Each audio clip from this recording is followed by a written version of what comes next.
Good morning to everybody. The Assembly will hear an address. The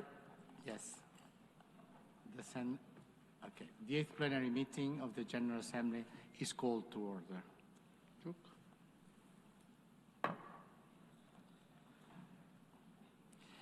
The Assembly will hear an address of His Excellency Hassan Sheikh Mohamud, President of the Federal Republic of Somalia. I request protocol to escort His Excellency and invite him to address the Assembly.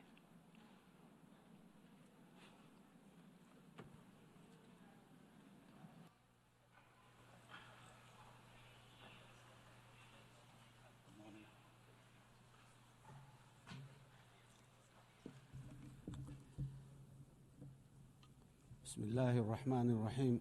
Your Excellency, Antonio Guterres, the UN Secretary General, Your Excellencies, Heads of States and Governments, ladies and gentlemen, it's a great honor and privilege to address the 80th UN General Assembly today at a time when our world is at a critical juncture. The UN was founded on the principles of advancing peace, security and development, and progress globally after the destruction of the Second World War. The UN is the embodiment of our common aspiration for a global governance anchored in international law, fairness, and equality. 8 years on, since the first UN General Assembly, we should have already been better together, not seeking to justify why we can't be better together today. Global challenges across the world, people, and indeed humanity as a whole, is challenged with existential obstacles and threats that we can resolve through dialogue, cooperation, unity, and shared purpose. Yet, instead of seeking to strengthen existing and future partnerships and enhancing social solidarity, to achieve this, we are in a world of adverse competition and increasing governance uncertainty. Where we once strived to ask what is right under the international law, today we are witnessing the unapologetic rise of national might to settle disputes. This is a truly dark and dangerous path that threatens the hard-won, rules-based international order we collectively agreed on as UN member states. Excellencies, ladies and gentlemen, while we should be focused strategically on accomplishing the Sustainable Development Goals and leaving no one behind by 2030, the number of fragile states and populations living in poverty is increasing globally. Over 30 member states of the UN today, including my country, Somalia, are classified as a fragile, conflict-affected because of both conflict and social and institutional fragility.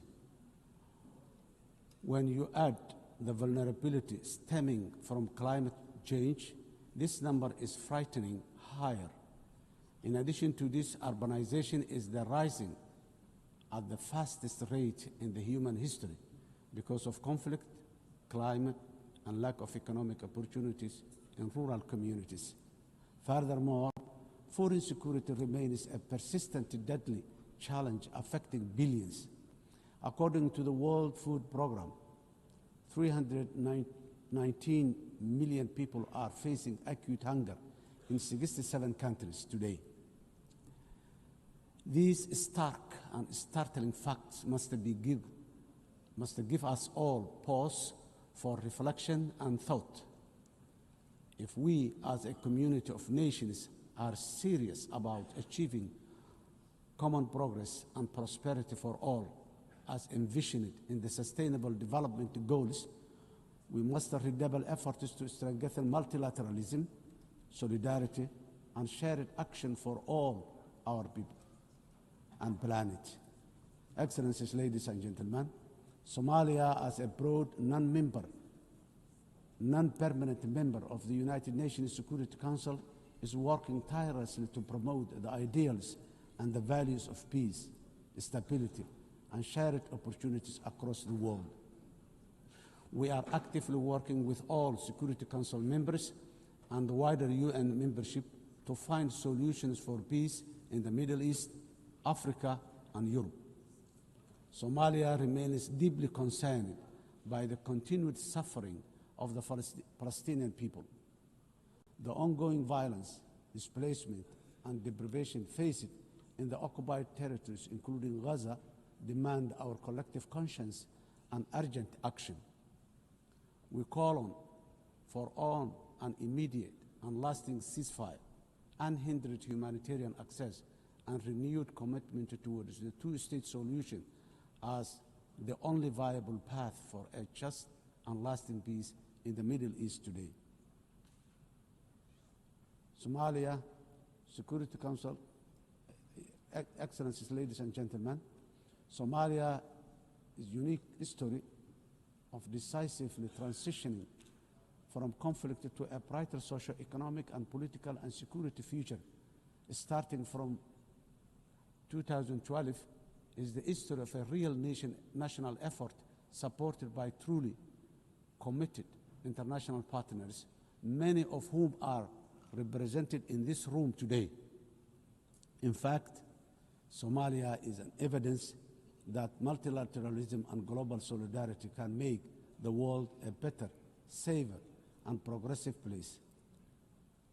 This lived experience is our own government's inspiration for a determinedly working for a more just, peaceful, and progressive world within the UN Security Council during our membership, because we know that we are truly better together. When we all work in unison at home, we are bravely fighting the last remaining pockets of international terrorism while building a strong and sustainable national security architecture. We are working closely with all our valuable international partners in defeating the violence, extremism, ideology, falsehoods, and illicit financial systems that facilitate global terrorism. As a result of our efforts in Somalia, our people and citizens across the world are safe today. Of course, while we remain grateful for all international support to combat terrorism, I strongly commend the unwavering commitment and courage of Somali security forces and the local community defense forces for their sacrifices, resilience, and success against Al-Shabaab and ISIS, the two most dangerous terror organizations in the world today. This will continue until we achieve complete victory and harmony in our country, our region, our continent, and the wider world. We must never give in to cowardly terrorists. Excellencies, ladies and gentlemen, our government has embarked on a historic journey to undertake universal suffrage elections in Somalia for the first time in 57 years. Somalia was Africa's first democratic nation in the 1960s, and we are proudly returning to that path of inclusive governance once again. Today, our national election registration process is ongoing, and more than 40 independent political associations have registered to participate in the upcoming elections.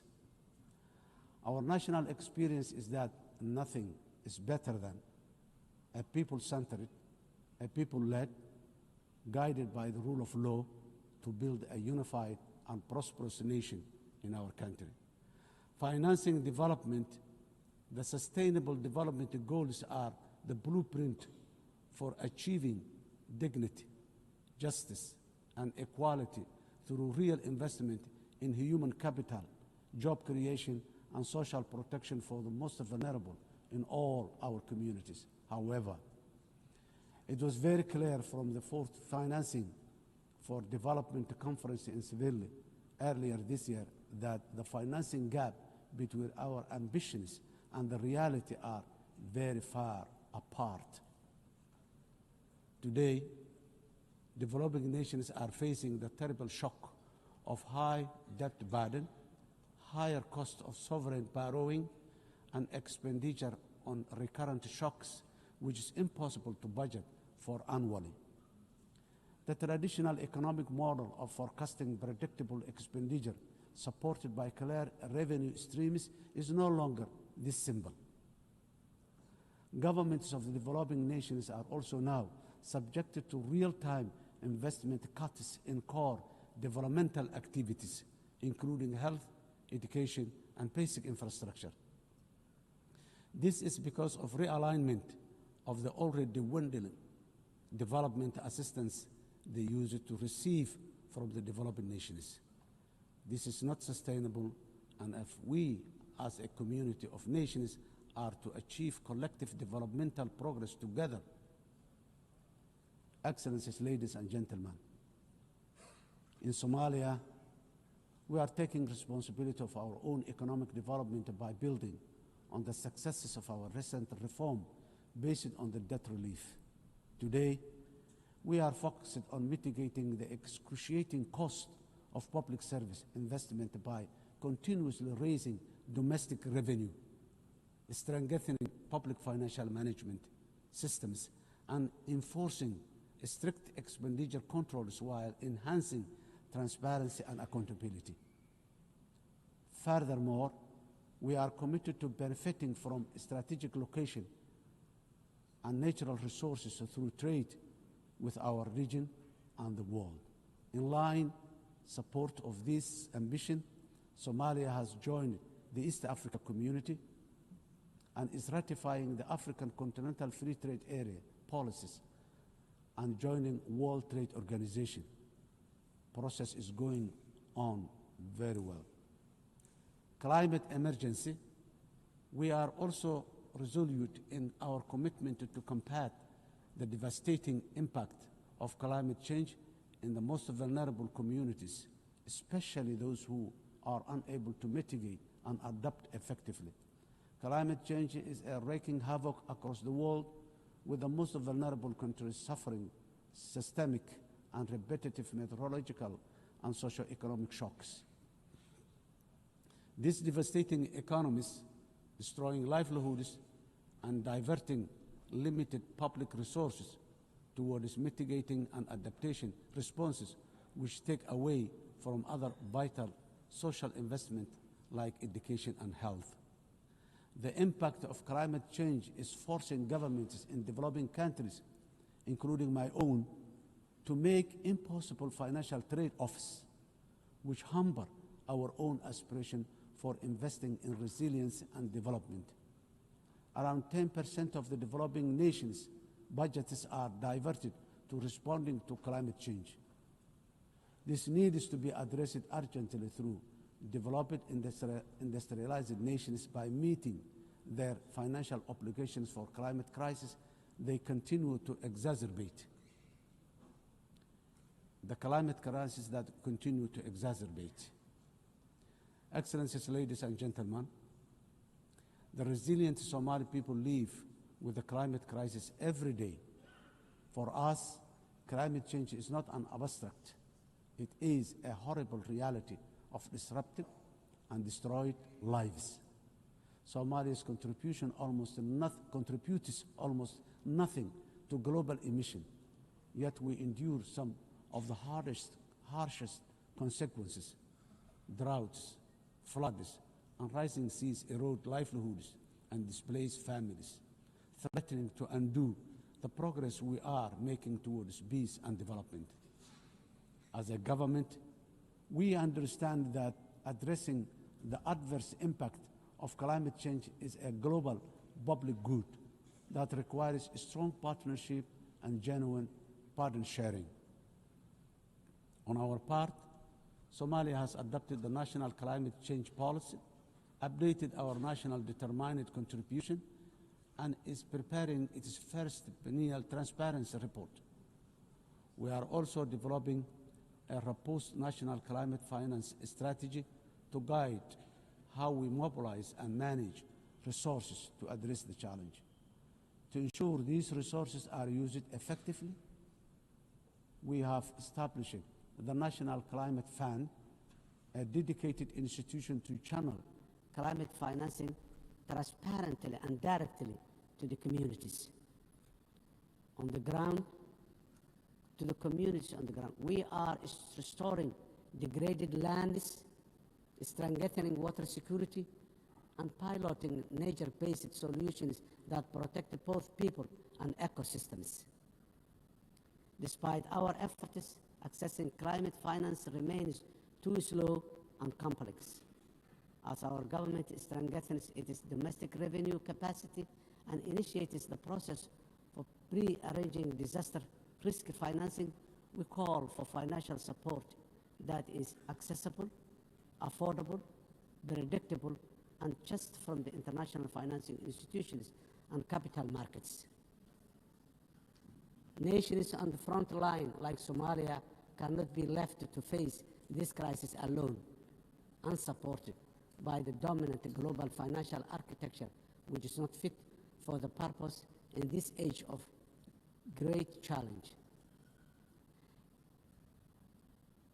Excellencies, ladies and gentlemen, in conclusion, the 80th anniversary of the UN General Assembly is the best possible opportunity to take stock of our global achievement as far as our common commitments to the sustainable development are concerned.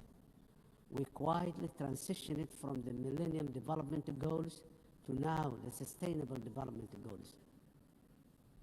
Now, I wonder, with the clock rapidly ticking very fast towards 2030, what the next acronyms of our global development aspirations will be. For us, being better together means common ownership, common responsibility, and genuine partner sharing on the global achievement of sustainable development through investment in a resilient and fair future for all. I thank you.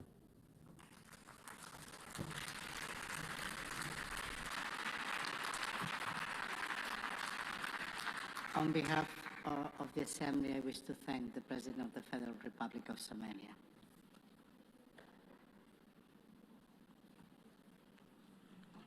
And now the Assembly will hear an address of His Excellency Jakob Mitovic, President of Montenegro. I request protocol to escort His Excellency and invite him to address the Assembly.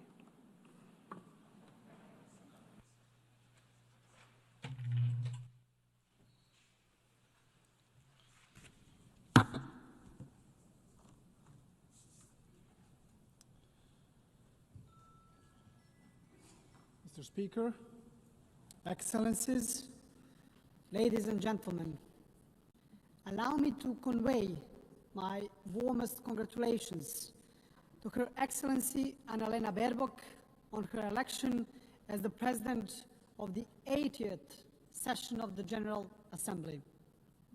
This election is both historic and inspiring, as she is only the 5th woman entrusted with this very high responsibility. We recall Vijaya Lakshmi Pandit from India, who spoke with the voice of a liberated Asia. Angie Brooks, a Liberian diplomat and a judge who championed the rights of small states and women in Africa. Haya Rashid Al Khalifa from Bahrain, who brought a message of dialogue and international law from the heart of the Middle East. And Maria Fernanda Espinosa from Ecuador, who raised her voice for climate action and indigenous people of Latin America. And each of them left a mark of their time. So this election gives Europe the opportunity to embody the principles of the unwavering defense of human rights and multilateralism. Dear colleagues, this year, as we commemorate 80 years since the founding of the United Nations, we reflect on the remarkable journey of this great organization that was created as a mission of global peace. Born from the ashes of the Second World War, the United Nations emerged as a beacon of hope for humanity. Dear colleagues, imagine the devastated cities throughout the world back in 1945. Warsaw, reduced to ashes. St. Petersburg, shattered after the years of the siege. Berlin, in ruins. Hiroshima and Nagasaki struck by the unimaginable horror. And my hometown and the current capital of Montenegro, Podgorica, was also in the bombings virtually razed to the ground. And imagine at the same time the world leaders gathered who, despite their wounds, looked to the future. And at that very moment, when the trenches between nations still existed and the graves of the loved ones were still fresh, the Organization of the United Nations was born. The idea that light could emerge from darkness and that solidarity could triumph over despair. Despite the unprecedented destruction, the idea of peace and unity triumphed over division and hostility.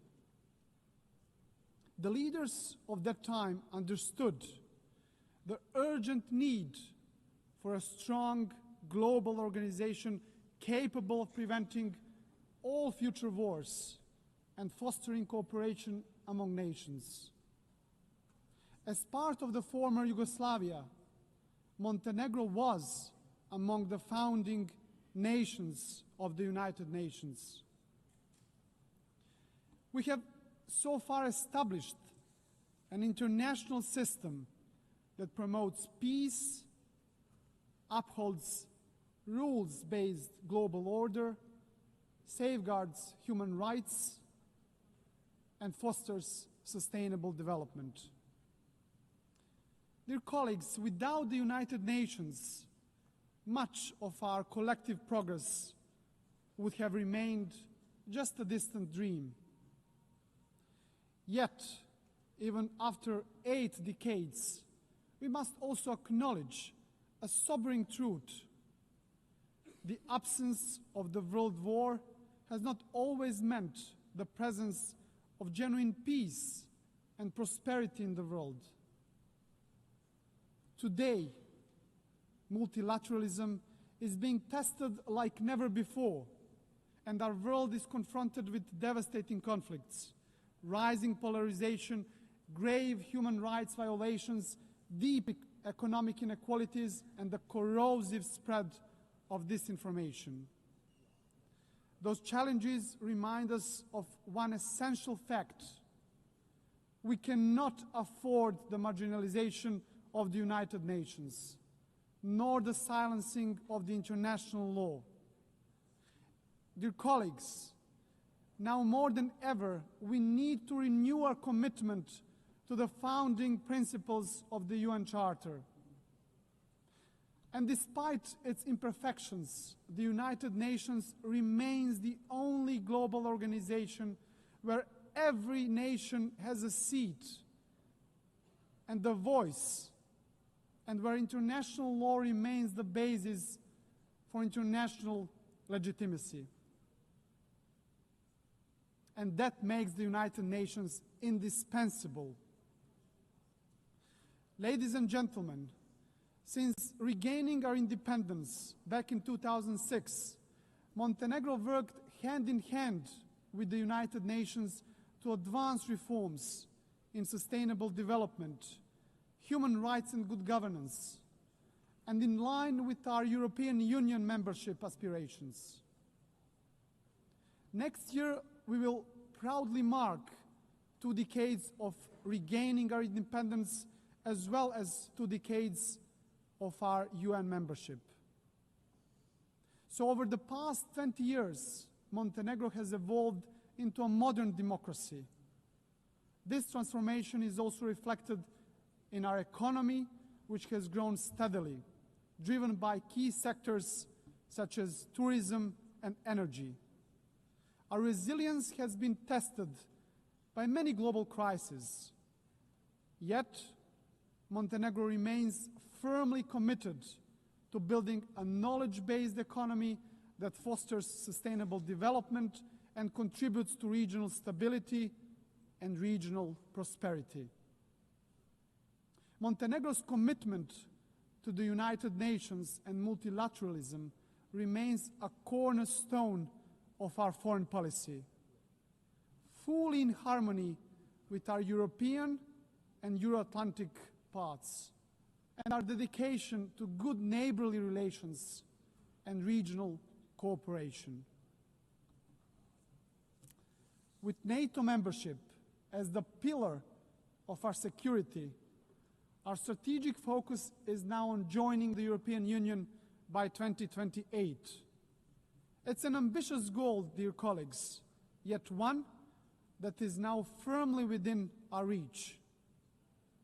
And as the most advanced EU candidate country, Montenegro remains steadfast in implementing structural reforms and fully aligned with the European Union's common foreign and security policy.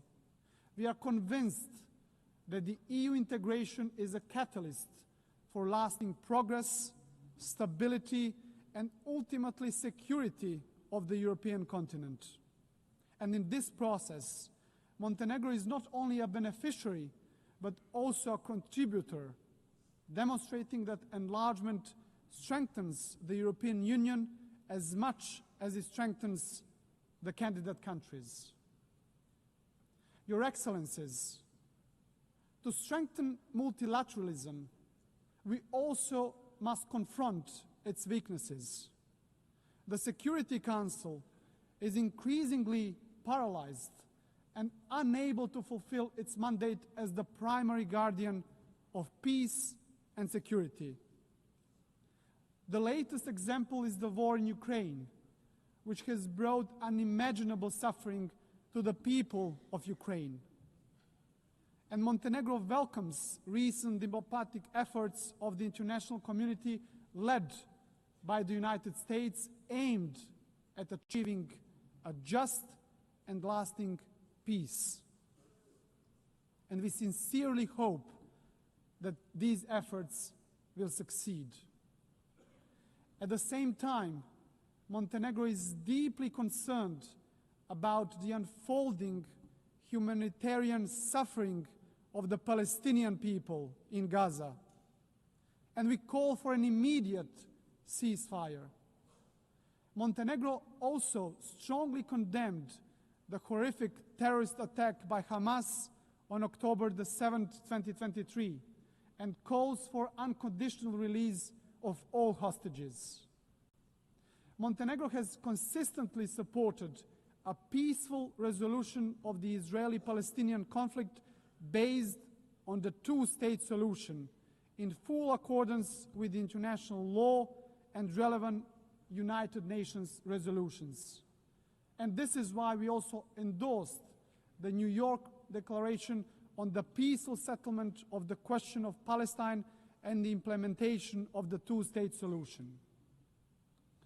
Dear colleagues, dear delegates, Montenegro fully supports the implementation of the UN Pact for the Future as well as the Seville Compromise, a renewed global commitment for financing sustainable development as important steps in strengthening our collective capacity to respond to global challenges.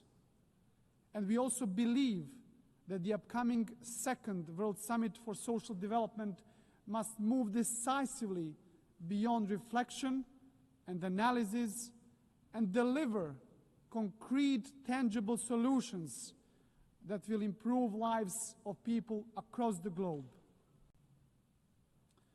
Ladies and gentlemen, back in 1991, Montenegro proudly became the world's first ecological state, a milestone that proclaimed our commitment to the highest principles of environmental protection, the preservation of nature, and the pursuit of sustainable development.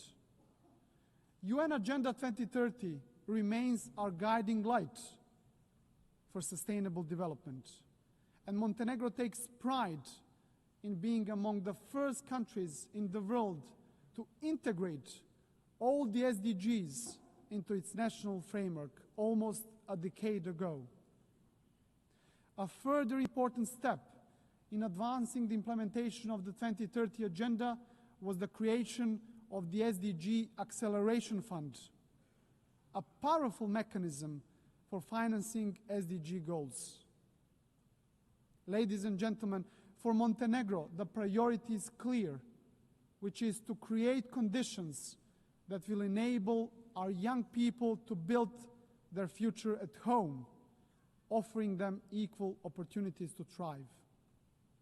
And by insisting on the value of knowledge and ensuring equal access to education, we strive to reduce inequalities and empower our citizens to reach their full potential.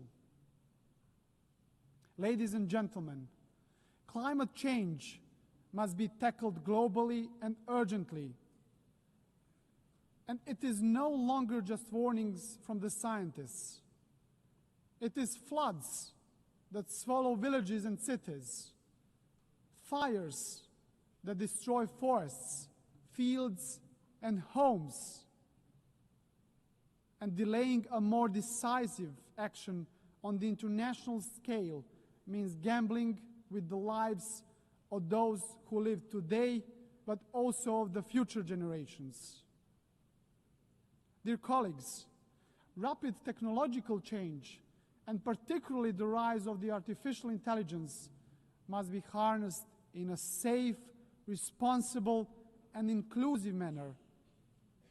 Technology should be an evolutionary gift to humanity, developed, founded, and guided with social responsibility, serving the greater good.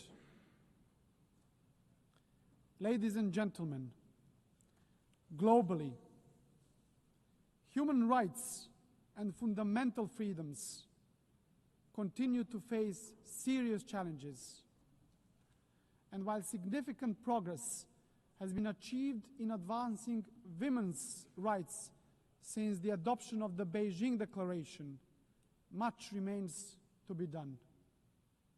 In this regard, Montenegro is fully committed to gender equality. We have harmonized national policies with the best international standards, strengthened our institutions dedicated to the protection of women's rights, and promoted women's leadership in all spheres of our society.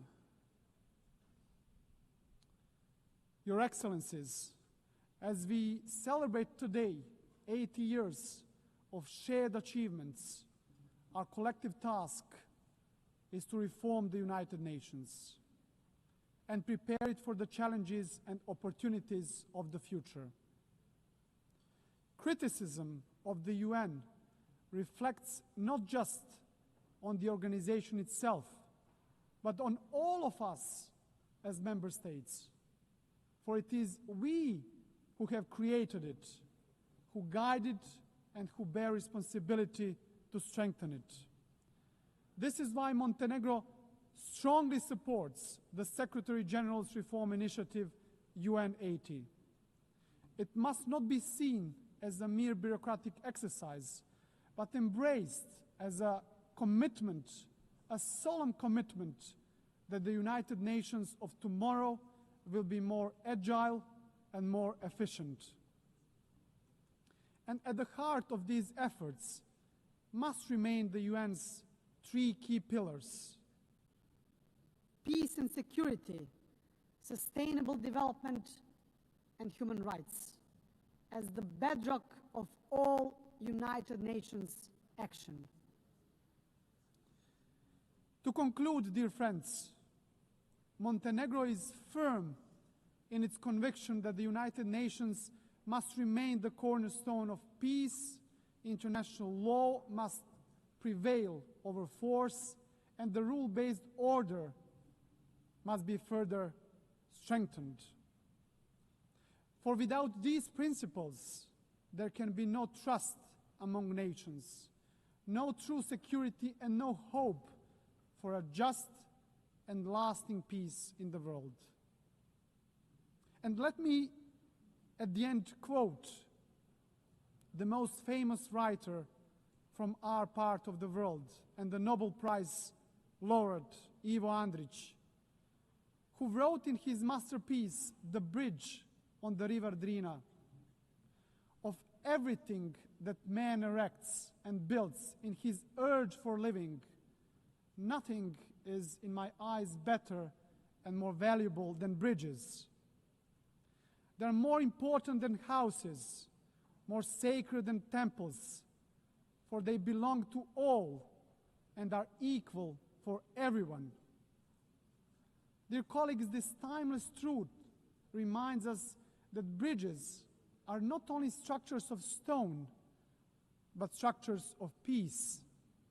It is a dialogue that builds bridges, and it is only through bridges that nations can walk towards peace.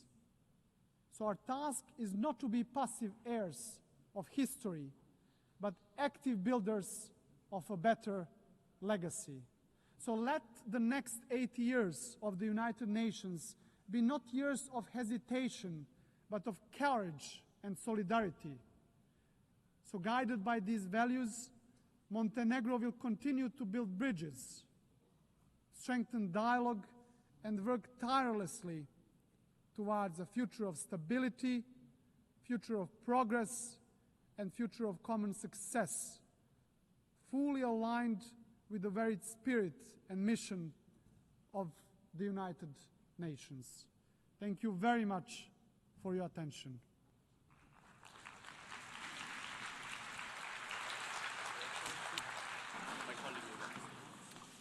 On behalf of the Assembly, I wish to thank the President of Montenegro. In accordance with Resolution 80/1 of 19 September 2025, I give the floor to the distinguished observer of the Observer State of Palestine to introduce an address by the head of the state. In the name of God, the Merciful, the Compassionate, Her Excellency Annalena Baerbock, President of the General Assembly, His Excellency Antonio Guterres, Secretary General of the United Nations, Your Excellencies, Highnesses, and Heads of Delegations, may the mercy and blessings of God be upon you. I speak to you today after almost 2 years in which our Palestinian people in the Gaza Strip have been facing a war of genocide, destruction, starvation, and displacement waged by the Israeli occupation forces, in which they killed and injured more than 220,000 Palestinians, the majority of whom are unarmed children, women, and the elderly. A war in which they displaced hundreds of thousands and prevented the entry of food and medical supplies and caused the starvation of 2 million Palestinians. They imposed a stifling siege on an entire people and destroyed more than 80% of homes, schools, hospitals, churches, mosques, facilities, and infrastructure. What Israel is carrying out is not merely an aggression. It is a war crime and a crime against humanity that is both documented and monitored, and it will be recorded in history books and the pages of international conscience as one of the most horrific chapters of humanitarian tragedy in the 20th and 21st centuries. In the West Bank, including East Jerusalem, the capital of the State of Palestine, the extremist Israeli government continues to implement its settlement policies through illegal settlement expansion and developing projects for annexing settlements. The latest was the construction plan for E1, which would divide the West Bank into two parts and would isolate occupied Jerusalem from its surroundings and would undermine the option of the two-state solution in a blatant violation of international law and relevant Security Council resolutions, specifically Resolution 2334. Furthermore, the Israeli Prime Minister announced a plan for what he calls Greater Israel, which we reject and completely deplore, and which involves expanding into sovereign Arab states. In addition to the brutal attack against the sisterly state of Qatar, which we condemn and see as an escalation that is grave and a blatant violation of international law, which requires a decisive intervention and deterring procedures and measures for such expansionary plans.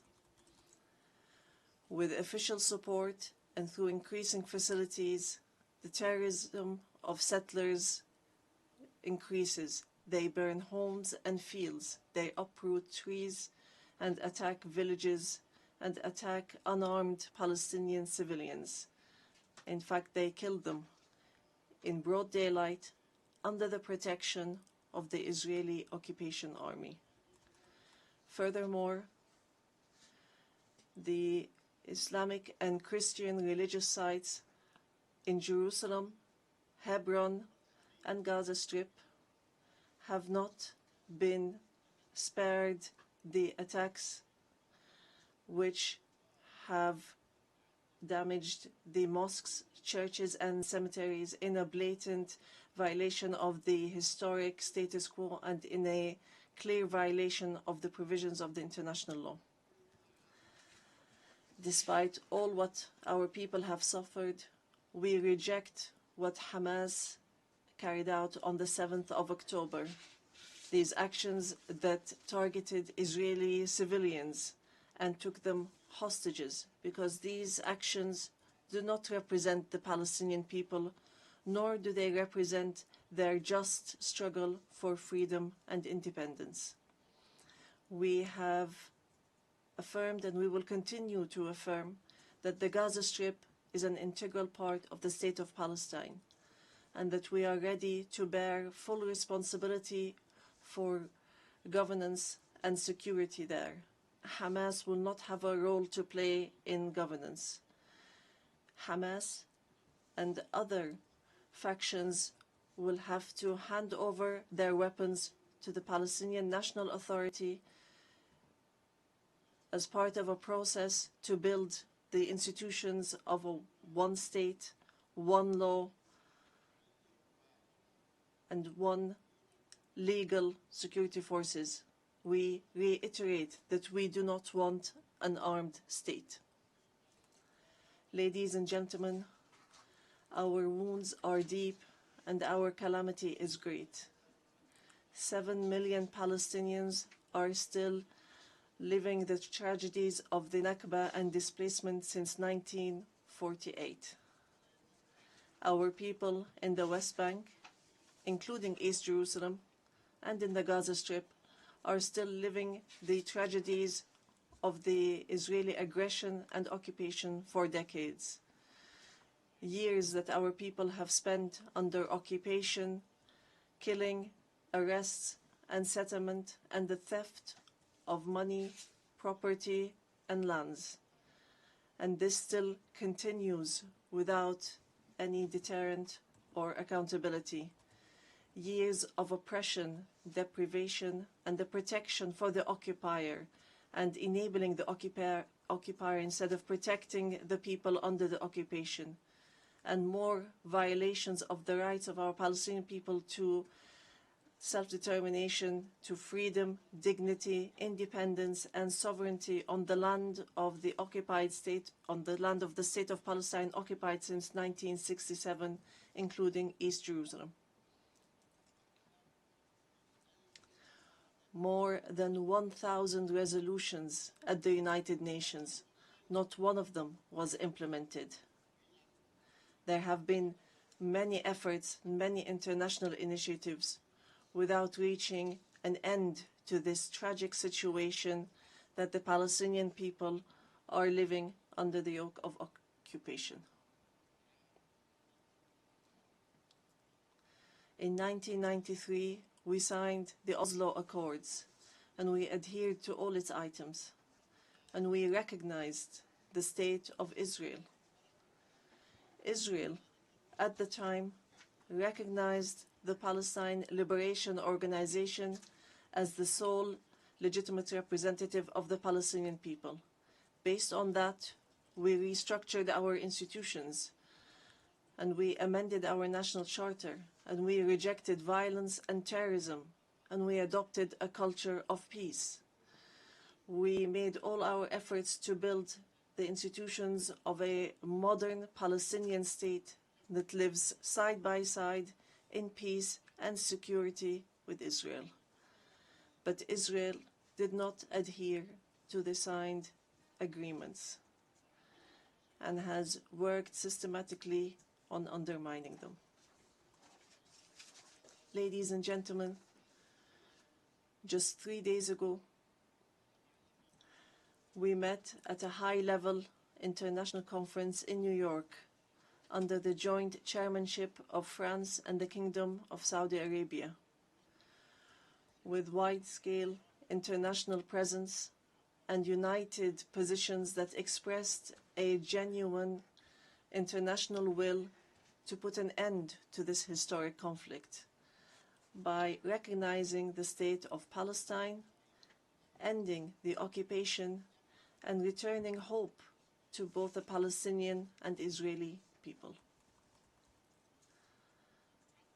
And here I would like to, on behalf of the Palestinian people, to express our gratitude and appreciation to all the states that recently recognized the State of Palestine and those that intend to recognize the State of Palestine soon. We urge all the states that have not done so yet to recognize the State of Palestine. We call on supporting Palestine obtaining full membership in the United Nations. It should be noted that we have already recognized Israel's right to exist in 1988 and in 1993, and we still recognize this right. In this regard, we would like to thank France, the UK, Canada, Australia, Belgium, Portugal, Luxembourg, Malta, Monaco, San Marino, Andorra, and Denmark for their recognition of the State of Palestine. We would like to thank all 149 states which had previously recognized the State of Palestine. Our people will not forget this noble position. We would also like to commend the role of the chairmanship of this conference, the Kingdom of Saudi Arabia and France, and also the United Kingdom. We would also like to thank all the states that headed the various working groups and those which participated and continue to participate in the International Alliance for Peace. We would also like to thank the states that are supporting our efforts to stop the genocide, end the occupation, and achieve peace. We highly appreciate all the peoples and organizations around the world who protested in support of the rights of the Palestinian people to freedom and independence and to stop the war, destruction, and starvation. We reject confusing the solidarity with the Palestinian cause and the issue of anti-Semitism, which is something that we reject based on our values and principles. Within the framework of welcoming the outcomes of the International Conference for Peace, we reiterate today before the General Assembly the following points. First, the need for an immediate and permanent end to the war in Gaza. Second, the entry without conditions of humanitarian aid through United Nations organizations, including the UNRWA, and to stop using starvation as a weapon. And here we would like to thank the brotherly and friendly states and organizations that have been sending aids. Third, the release of all hostages and prisoners on both sides. Fourth, the complete withdrawal of the occupation from the Gaza Strip and the rejection of the plans for displacement and putting an end to settlement, the terrorism of settlers, and the theft of Palestinian lands and property under the headline of annexation, and stopping the aggression against the status quo in holy sites. These are all unilateral actions that undermine the two-state solution in Gaza, the West Bank, and Jerusalem. Fifth, the state of Palestine should take their full responsibility, starting with the Administrative Committee for the Gaza Strip, which is chaired by a minister in the Palestinian government, to manage the affairs of the Gaza Strip for a temporary period, and then to connect that with the West Bank, all through Arab and international support, and with Arab and international presence to protect civilians in Gaza and support the Palestinian forces under the umbrella of the United Nations, rather than being a replacement.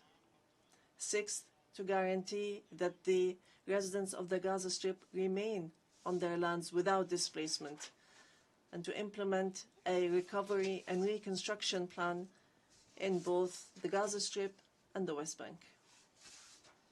Seventh, releasing the Palestinian tax money that is being held by the State of Israel unjustly, and lifting the economic siege and the barriers from the Palestinian cities, villages, and refugee camps. Eighth, supporting our national efforts towards reform and conducting presidential and parliamentary elections within a year after the end of the war. The practical procedures has begun. A committee has been assigned to draft a temporary constitution, and it will end its work within 3 months, so that we move from authority to state. We want a modern and democratic state that abides by international law, the rule of law, and multilateralism, and the peaceful transition of power. And we are extremely keen to empower women and the youth.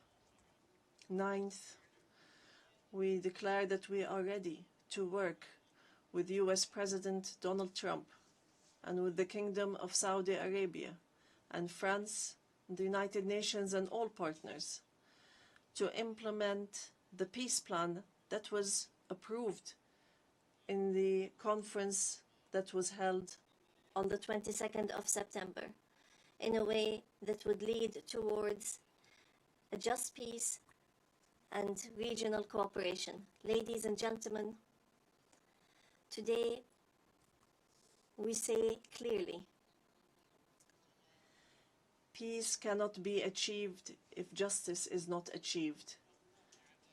And there can be no justice if Palestine is not freed. We want to live in freedom, security, and peace like all other people on earth, in an independent, sovereign state on the borders of 1967, with East Jerusalem as our capital, in security and peace with our neighbors.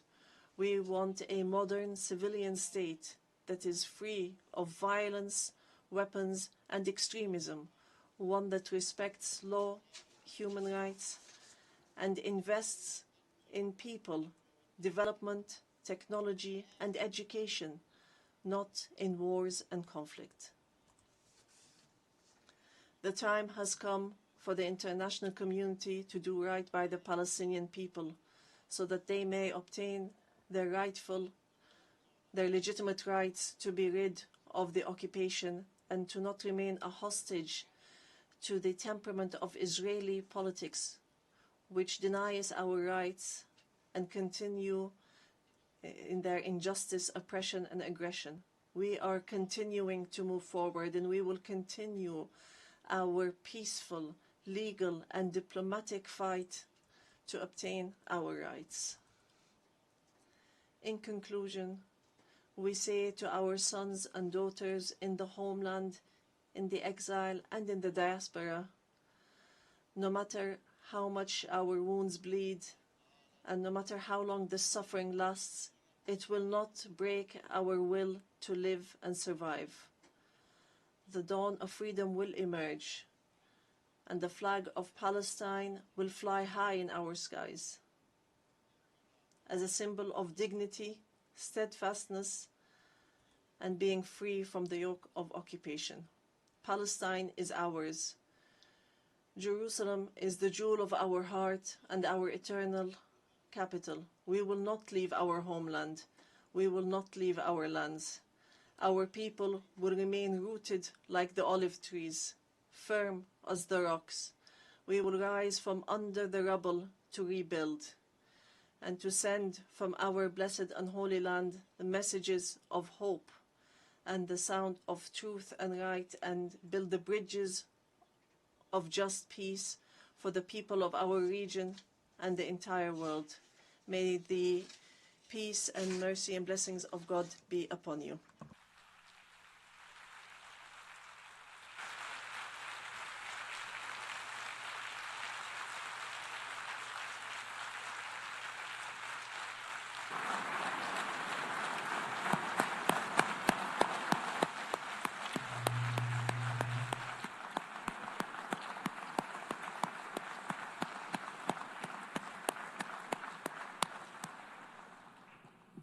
On behalf of the Assembly, I wish to thank His Excellency Mahmoud Abbas, President of the State of Palestine.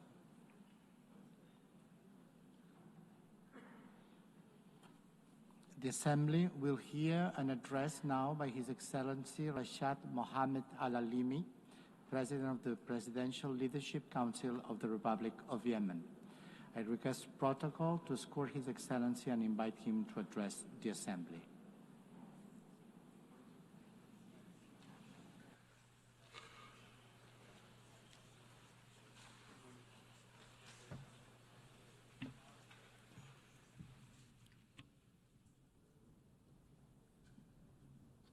In the name of God, most gracious, most merciful.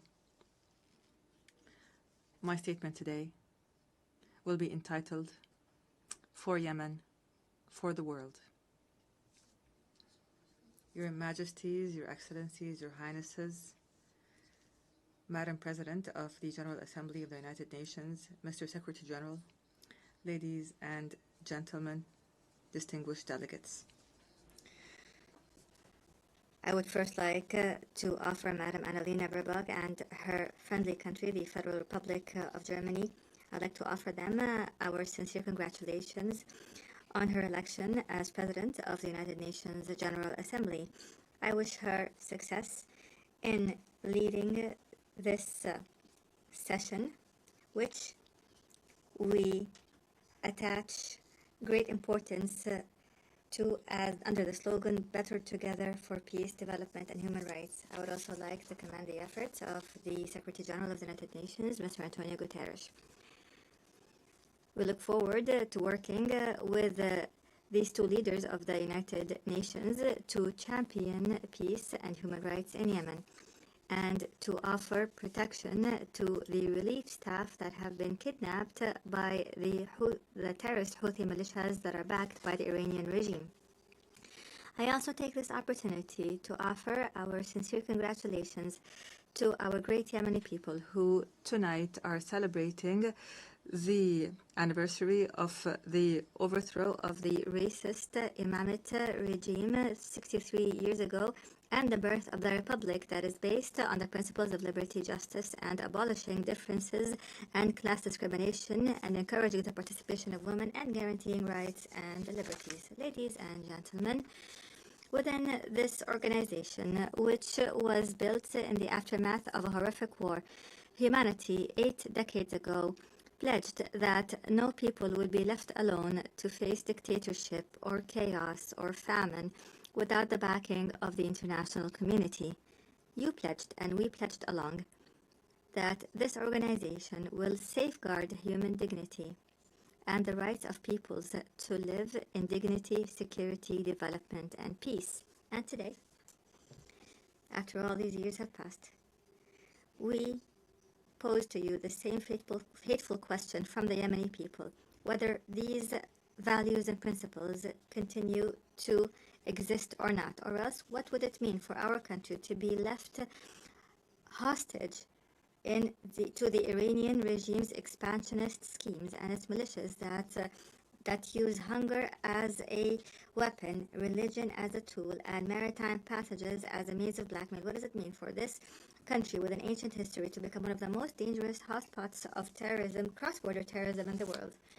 Therefore, we are here today not simply to speak of the epic confrontation of the Yemeni people against the most violent and arrogant of terrorist organizations at all. Rather, we are here to build on what was achieved and to call on the world once again to take action and not simply to take note, and to achieve the salvation that we have promised our people, not simply a repetition of statements of the past. Ladies and gentlemen, Yemen today is not simply a domestic crisis. Rather, it is a test of the credibility of the international organization. After a decade has passed to the coup that was orchestrated by the Houthi militias supported by the Iranian regime against the national consensus, our people are living one of the gravest humanitarian crises, facing security threats that transcend our borders and spread to the region and the entire world.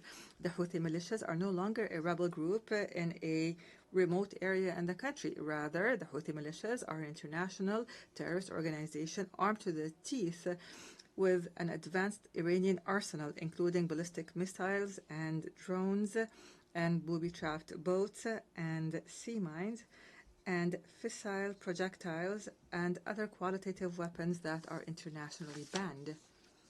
In addition, this outlaw group supports networks that smuggle drugs and utilize new technologies to disrupt communications and guidance systems in an attempt to transform Yemen into a laboratory to experiment with the weapons of its supporters. These are not simply tools of war. Rather, this is a scheme to redraw the map of Iranian influence in the region. And those who are lenient with this group today must imagine how tomorrow will be when the Red Sea and maritime passengers fall prey permanently to this terrorism. Therefore, ladies and gentlemen, the past years have proven that the policy of conflict management, by offering more incentives, has only brought more disaster and destruction. Moreover, the policy of containment has given the Houthi militias the time and the resources to further expand its arsenal. The United Nations was unable to protect its own staff who were kidnapped in Sana'a, unable to protect the oil installations and the commercial ships. It has become clear that the peace we seek cannot be asked for, but must be imposed by force. Ladies and gentlemen, it has become incumbent upon the world today to reconsider its position on the Yemeni situation. On the one side, there is a widespread national front that believes in international legitimacy and adopts the values of partnership and democracy and maintains local diversity and popular participation and works on building the institutions of a state. This is the front that I represent today, myself and my brothers, the members of the Presidential Council and the government, which is a member of the United Nations and represents all Yemenis, men and women alike. In return, we have an exclusionary sectarian, fascist organization that does not believe in the principles of international legitimacy and which conducts cross-border terrorism and adopts an authoritarian theocracy that is opposed to human rights, which is embodied by the Houthis and their supporters. Unfortunately, the disregard by many of the essence of the Yemeni crisis has encouraged the Houthi militias to go further in threatening peace regionally and internationally and targeting energy sources and maritime passages and even kidnapping and abusing United Nations staff. Ladies and gentlemen, I've spoken to you from this podium in the past. And at the time, I asserted that the government of the Republic of Yemen is always ready to embrace a comprehensive peace, even if that includes making painful concessions, as long as they come in the interest of the Yemeni people. However, and after our efforts to maintain peace have failed, it has become necessary to move collectively and firmly to impose peace.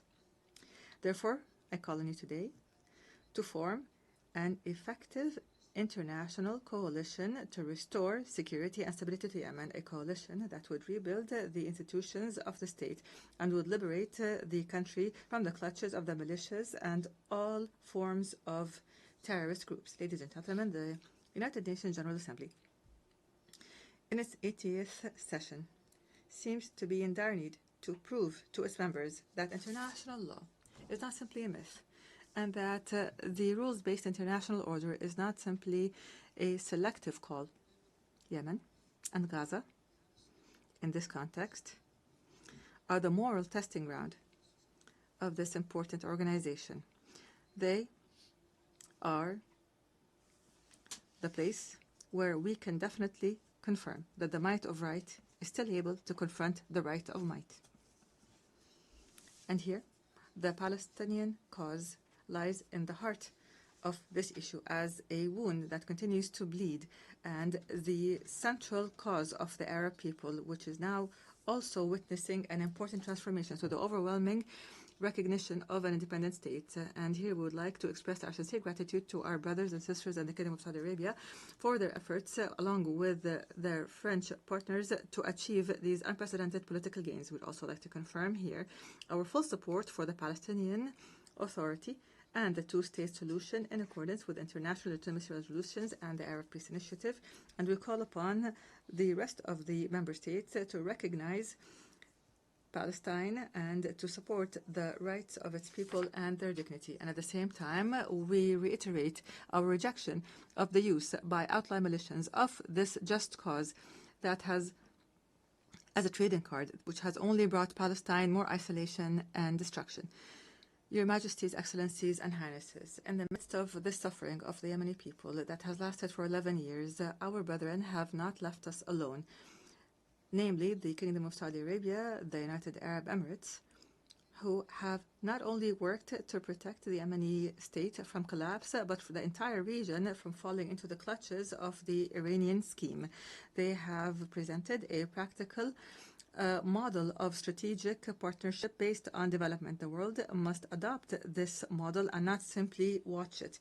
At the end of last week, our brothers in the Kingdom of Saudi Arabia once again announced additional economic aid to the country's budget and basic services at a time when the Yemeni government is facing extreme financial bottlenecks. And we hope that the international community would join this effort so that we could keep millions of Yemenis alive. Mr. President, ladies and gentlemen, the title of my statement today was For Yemen, for the World. We are not calling upon you today to simply work for Yemen, but for the entire world. Yemen must not be left to fall prey for blackmail and terrorism, because this would mean opening the door to more victims, and this would deliver a blow to the credibility of this organization and its principles. What we ask from you are not new statements, but international action, firm international action to support the legitimate government as a trusted partner on the ground. The time has come to launch an international coalition that will liberate Yemen from terrorism and rebuild its national state, and would guarantee the security and the security of the region and the world from the dangers of from the dangers of cross-border terrorism. And this is what we call for, to regain sovereignty in our country and put an end to the chapter of militias once and for all. I thank you, and peace and God's blessings be upon you.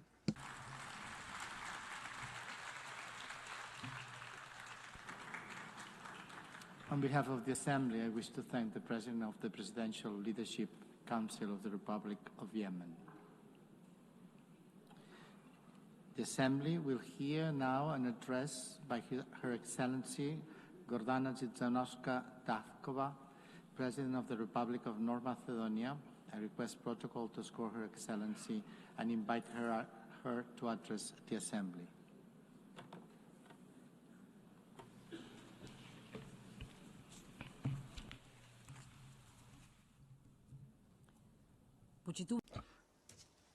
Honourable Member President of the United Nations General Assembly, Annalena Baerbock, distinguished Secretary General of the United Nations, Mr. Guterres, esteemed Excellencies, ladies and gentlemen. Being the foundation of international law and multilateralism, the United Nations have prevented another world war and numerous conflicts and have alleviated the consequences of many humanitarian crises. They have helped many nations embark on the path to sovereign equality, lifted millions of extreme poverty, and educated entire generations. They have inspired a global movement for rights and freedoms, for social justice and equality. They have raised awareness of environmental protection and mobilized humanity in the fight against climate change. For these and many other achievements, the United Nations, its agencies and leaders have won no less than 12 Nobel Peace Prizes. Nevertheless, the United Nations today face a geopolitical and geoeconomic earthquake that is shaking the foundations of the post-World War II order. Today's crisis stems from deep tectonic shifts, undermining the principles that shaped the world for the past 80 years. A new geopolitical era is emerging before our eyes.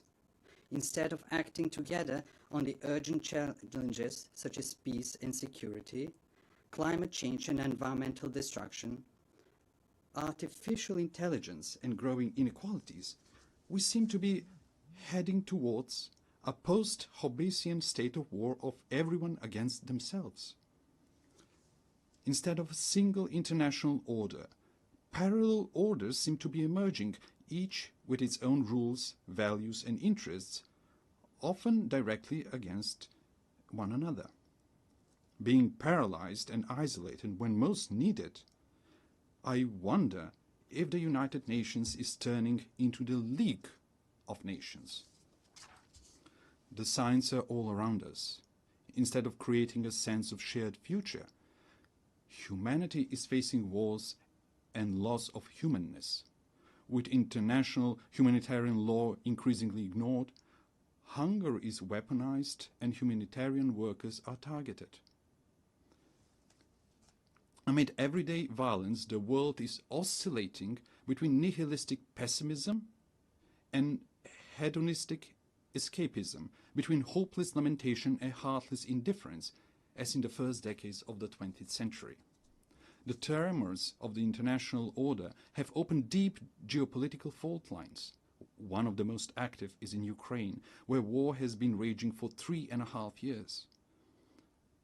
Russia's aggression is a flagrant violation of the Charter of the United Nations and a direct threat to international peace and security. We also express our deep concern of the recent violations of the airspace of Poland, Romania and Estonia, every one of them a NATO member state.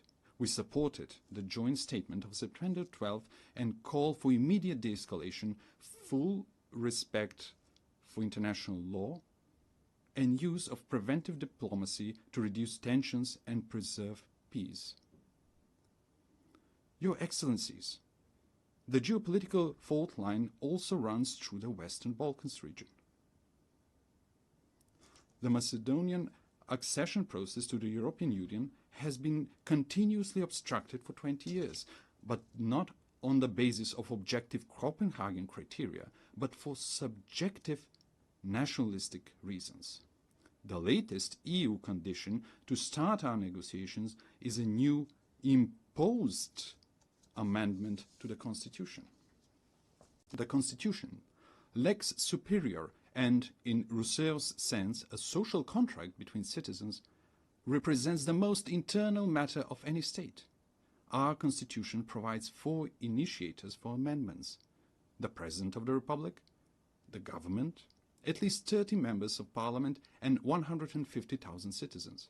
It is clear that neither our neighbors nor the European Union are authorized proposers of amendments.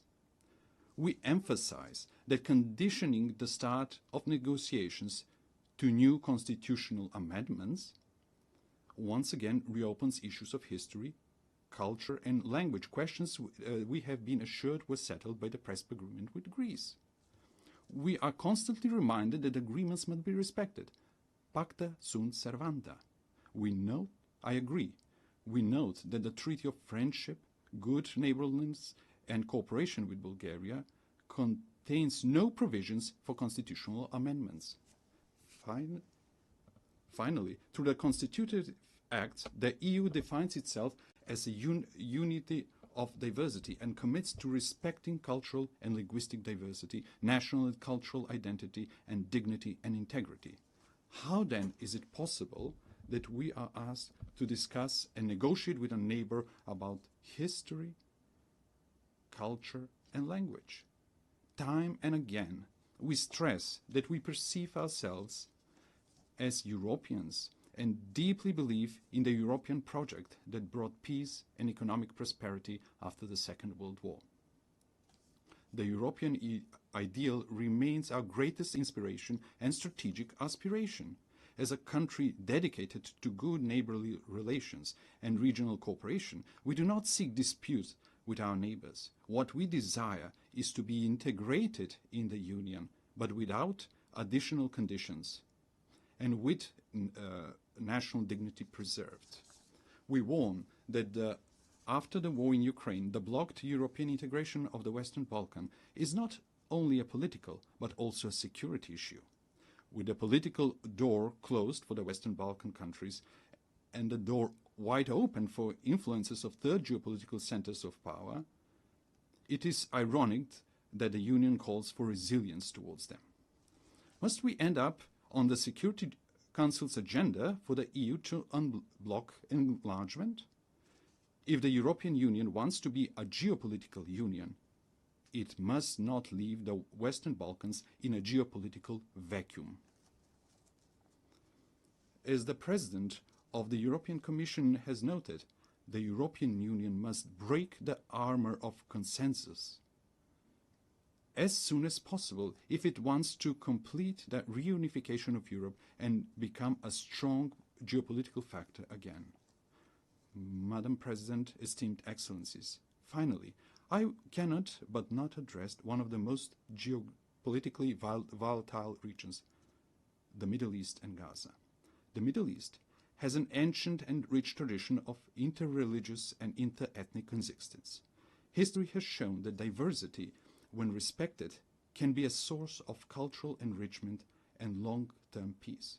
But also history teaches that violence, regardless of its origin, deepens divisions, prolongs human suffering, and distances the parties from a just and comprehensive solution. We are convinced that sustainable peace in the Middle East can only be achieved through dialogue and diplomacy, in accord with international law. The inviolability of human life and dignity must be respected, even in times of war, in accord with international humanitarian law. In that spirit, we reaffirm our support for international efforts aimed at de-escalation, inclusive dialogue, and direct negotiations. Esteemed Excellencies, these geopolitical fault lines and tensions point unequivocally to the following. Without multilateral institutions and procedures, without international law and principles that would tame the strong and protect the weak, we will reenact the Thucydides Melian dialogue, with the strong doing what they can and the weak what they must. Consider how repeated violations of the United Nations Charter were tolerated, clearing the path for new ones. Remember the General Assembly resolutions left unenforced, the International Court of Justice's judgments disregarded and its opinions ignored, and the peace initiatives obstructed in the Security Council. Facing with the dysfunction of the current international order, some realists advise forgetting international treaties and conventions as a needless burden and seeking shelter in regional blocs and alliances. For them, the fastest and best way to resolve crisis is outside the United Nations without a Security Council mandate. However, departing from universal principles and mechanisms in favor of pragmatic opportunism and reaching for ad hoc measures pushes us towards an uncertain future of growing geopolitical and geoeconomic competition and even confrontation in the race for resources. Is that the harsh world we mean to leave to our posterity? The alternative is to try to revitalize multilateralism and make its institutions more resilient to these systemic shocks. Respected Madam President, respected attendees, young generations have the right to a renewed charter, to a reformed and strong United Nations that will enable them to live in peace among nations and peace with nature. These reforms must not be cosmetic, but profound, to enable greater inclusiveness, harmonization between values and mechanisms, optimization of national and global interests, and functional institutions. The UN reforms depend on whether they are seen as an opportunity to renew the rules-based international order or as a challenge to the privileges of some member states. Yet, what is the point of being a privileged member state of a dysfunctional, irrelevant, marginalized international organization? For effective United Nations, it is necessary for the Security Council to be reformed, to be more inclusive, accountable, and responsible for maintaining international peace and security. The General Assembly must evolve into a representative policy-making body rather than a debate club. The implementation of International Court of Justice judgments must become mandatory for all member states, ensuring the rule of international law. Reform is needed not only for all challenges, but also for new ones. Artificial intelligence brings enormous opportunities, but also incalculable risks for our civilization. It is not just a technological leap. Its impact may be greater than the industrial and digital revolutions. Aware of this, my country and I support the proposal to make artificial intelligence a priority of the 80th session. Next year, we will elect a new Secretary General of the United Nations. We need a person with leadership skills, with rich diplomatic experience, and ability to bring differences and build consensus, but also deeply humane and committed to the vulnerable. The next top diplomat of the world must possess knowledge, patience, and tact. After 8 years, it is high time for a woman to be a Secretary General of the United Nations. In a world dominated by strong men, often with weapons, we need strong women with wisdom and empathy. I believe that women who are, along with their children, are the greatest and most numerous victims of wars, have an inalienable right and obligation to prevent them. The anarchic international order is a threat to all, but especially to small states. It is natural for small and medium-sized states to be the greatest supporters of the United Nations reforms. Distinguished Excellencies, let me share with you what we are doing in this regard. We supported the adoption of the Pact for the Future as a new global social contract.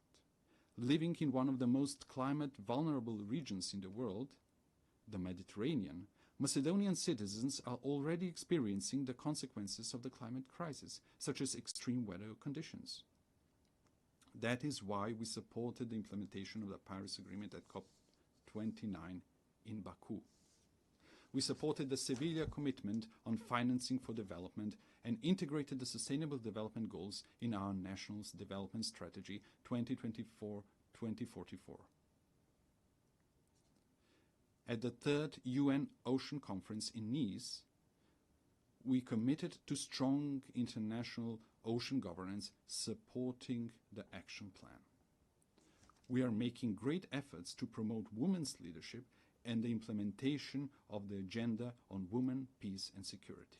We signed the new 2026-2030 framework for cooperation with the United Nations to ensure inclusive social and human development, sustainable economies and decent work, resilient and green societies and ecosystems, the rule of law and good governance.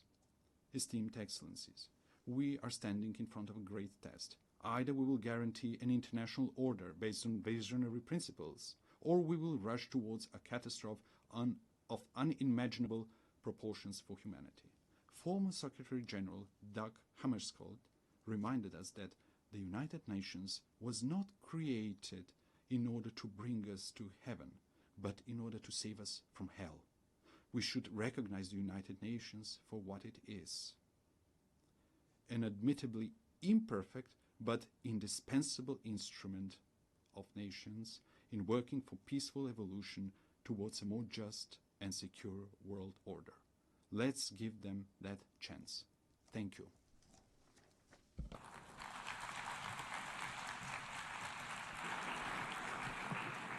On behalf of the Assembly, I wish to thank the President of the Republic of Macedonia.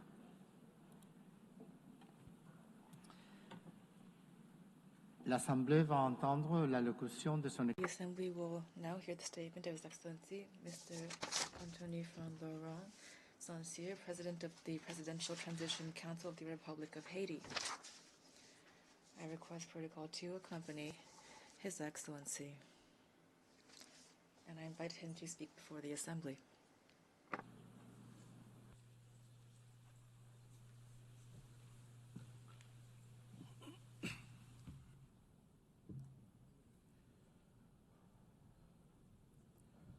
Madame la Présidente de la...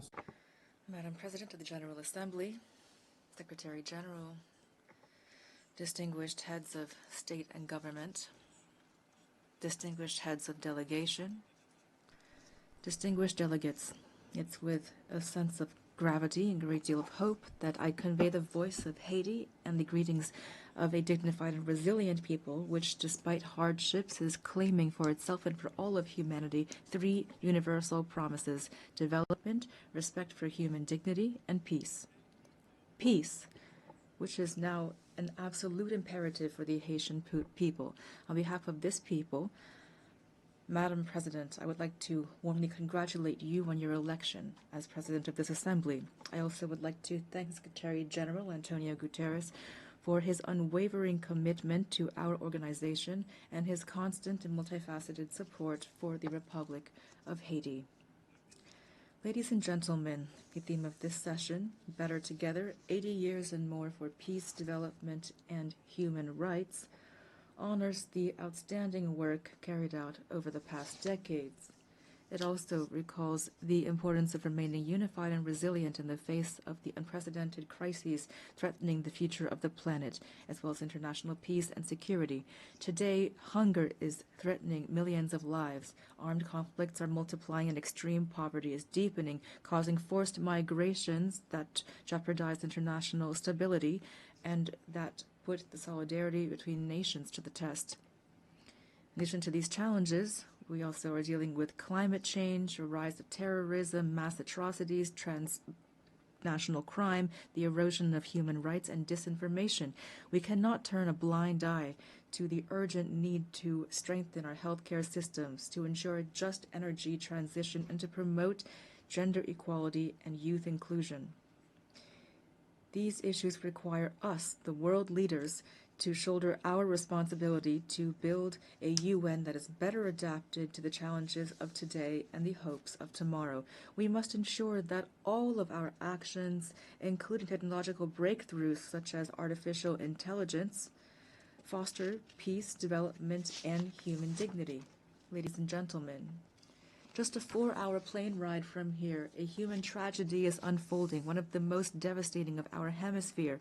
Every day, innocent lives are extinguished by bullets, fire, fear. Entire neighborhoods are disappearing, forcing more than 1 million people into internal exile and annihilating memories, investment, and infrastructure. Thousands of children have been deprived of their fundamental right to education. Thousands of young people are condemned to despair. Hundreds of women and girls have been raped, and they will forever carry the scars of this violence in their bodies and souls.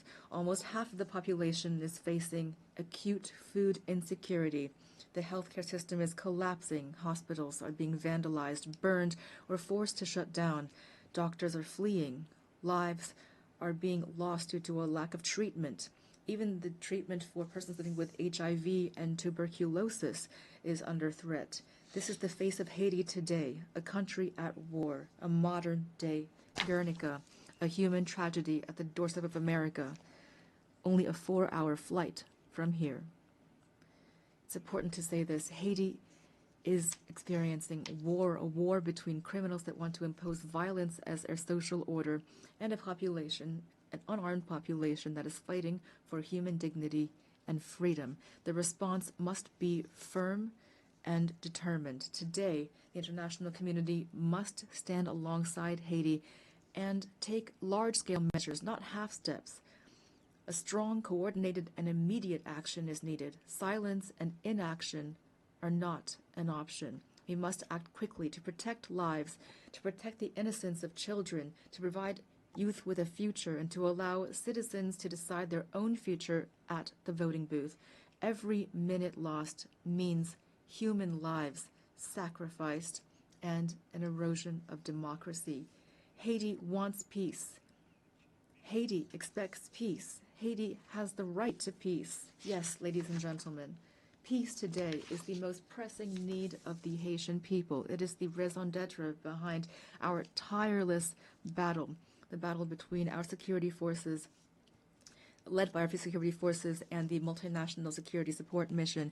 Many policemen and soldiers have fallen in the war against criminal groups. We pay tribute to these heroes, Haitian and Kenyan, who have laid down their lives for their commitment to restoring peace and security in Haiti. Today, out of the 2,500 troops initially required and promised, there are only 1,000 members of the multinational mission on the ground. Their courage, combined with our own efforts, have not been sufficient to contain the security crisis.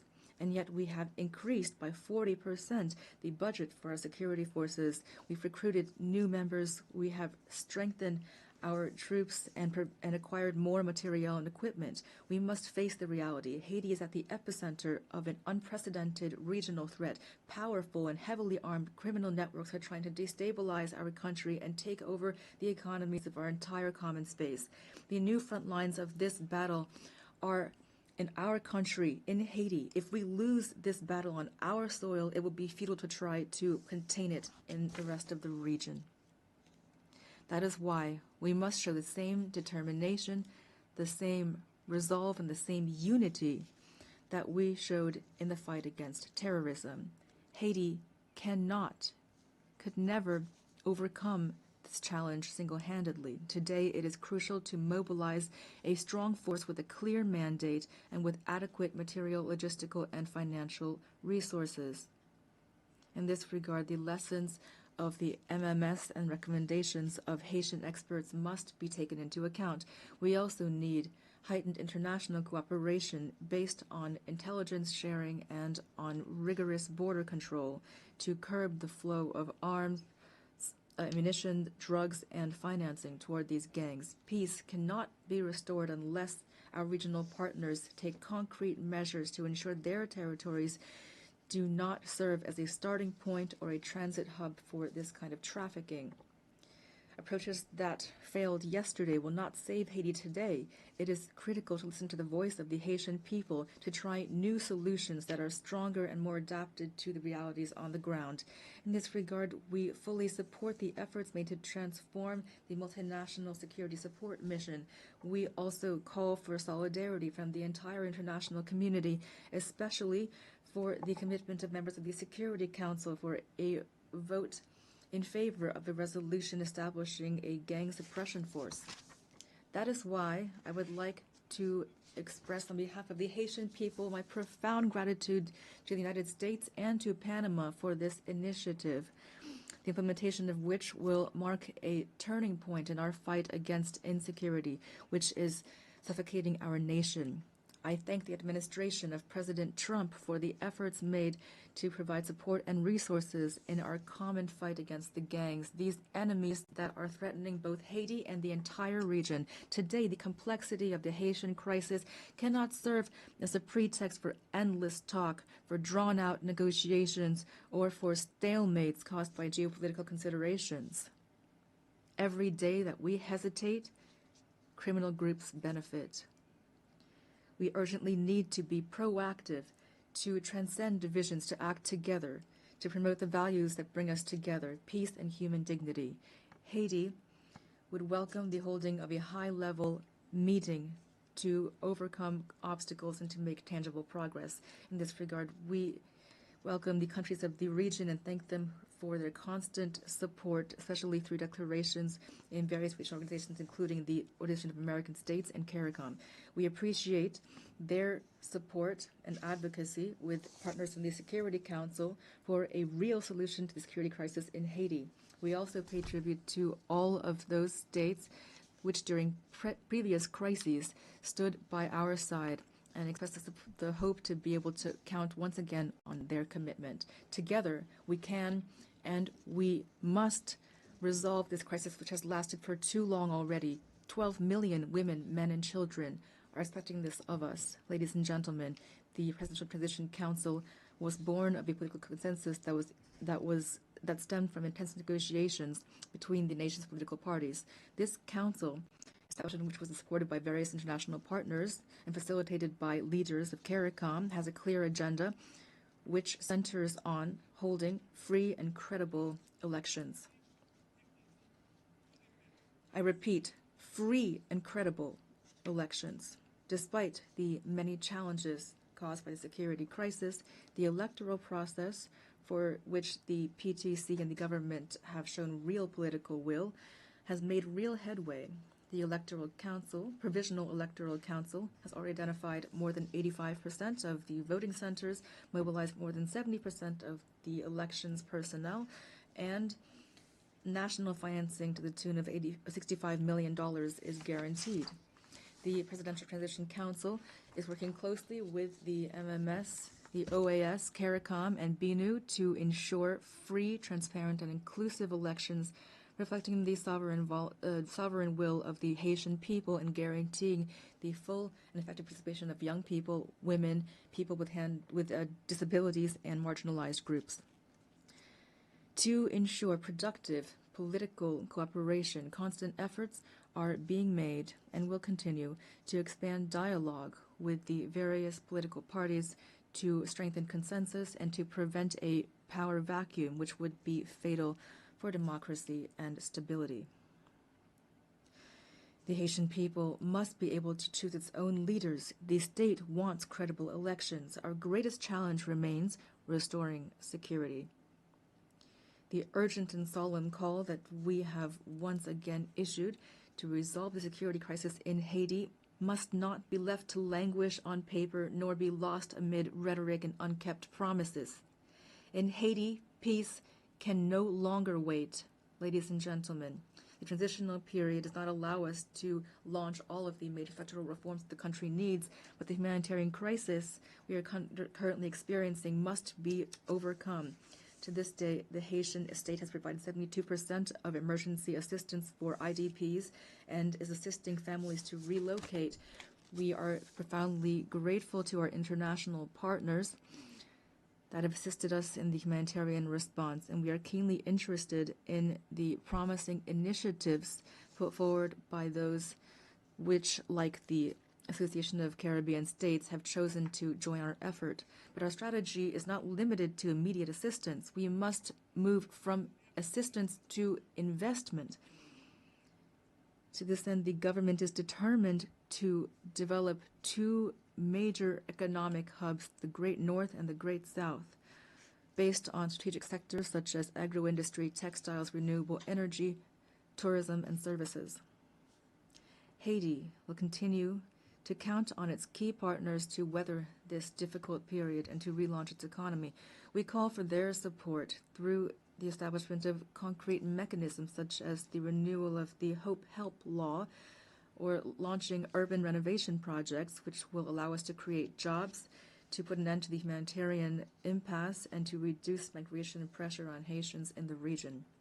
Ladies and gentlemen, 2025 marks the bicentennial of the order forcing Haiti to pay a ransom for recognizing its own independence. We call for reparations, not out of bitterness or vengefulness, but out of a desire for justice and truth. We noted with satisfaction the statement by the French presidency recognizing the need to open spaces for dialogue and historic truth, as well as the resolution of June 5, 2025 of the French National Assembly recognizing the injustice of this ransom. Haiti has established a National Reparations and Restitution Committee. We call for this progress to be accompanied by concrete action. France, which is the cradle of human rights, today has the opportunity to write a new chapter in its history with Haiti by honoring the ideals of freedom, equality, and fraternity that unite us. Ladies and gentlemen, I must underscore the invaluable support provided by the Haitian diaspora throughout the world, who are often living in hardship. Whether in America, in Europe, in Africa, or elsewhere, the millions of Haitians living abroad contribute to the development of Haiti.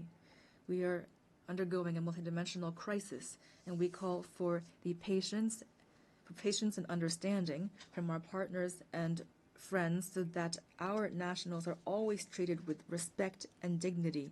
Behind every migrant there is a face, a family, a history, and a contribution to be made to their new country of residence. Haiti reaffirms its commitment to dialogue and to bilateral cooperation in the spirit of neighborliness and mutual respect to identify balanced and long-term solutions to Haiti's problems. The safe and orderly circulation of goods and of people, especially through air transport, is crucial for a shared future and common prosperity.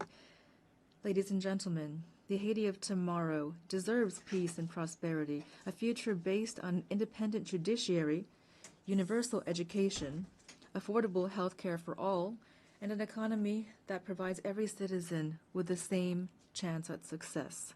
This future also requires bold reforms, independent justice, and an end to impunity.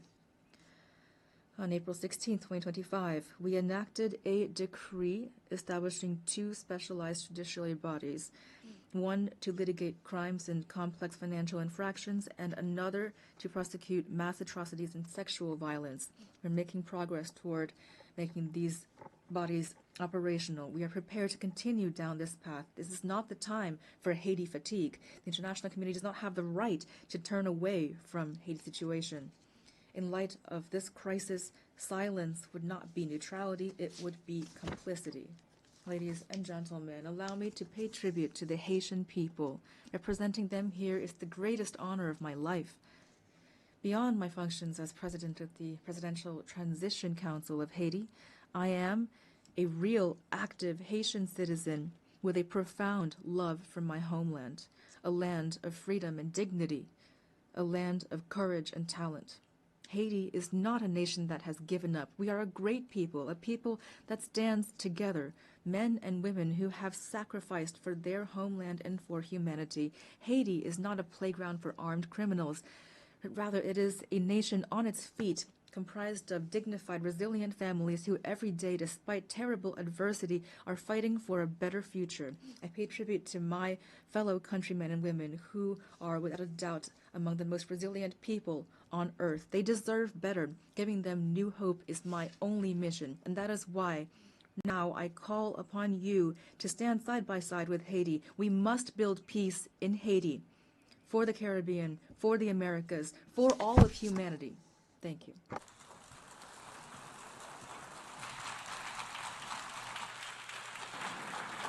Au nom de l'Assemblée générale, On behalf of the General Assembly, I wish to thank the President of the Presidential Council of the Transition of the Republic of Haiti. An address by His Excellency Mikhail Kabalashvili, President of Georgia. I request protocol to score His Excellency and invite him to address the Assembly. I can see it here. Yeah.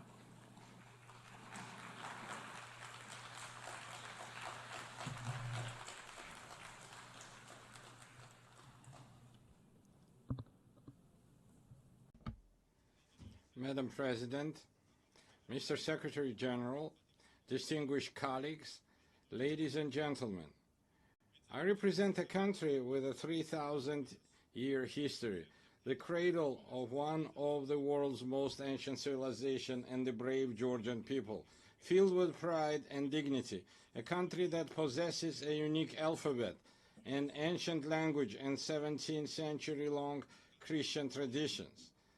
The history of Georgia is continuous chronicle of our people's struggle for survival against invaders, through which we have miraculously managed to preserve our cultural identity, traditions, and national character. Despite centuries of continuous warfare with invaders, the cultural environment in Georgia has always been distinguished by exceptional humanism, tolerance, and compassion for others.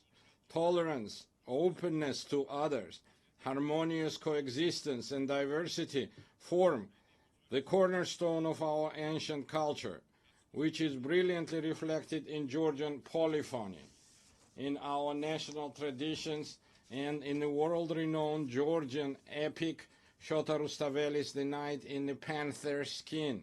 Georgia is a place where, throughout history, no human has ever been oppressed or persecuted on ethnic or religious grounds.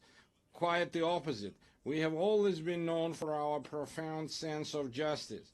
I represent the Georgian people, who know both the cost of war and the value of freedom and peace, a people who cherish their rich history and traditions, while at the same time facing with resolve the challenges that lie before our country.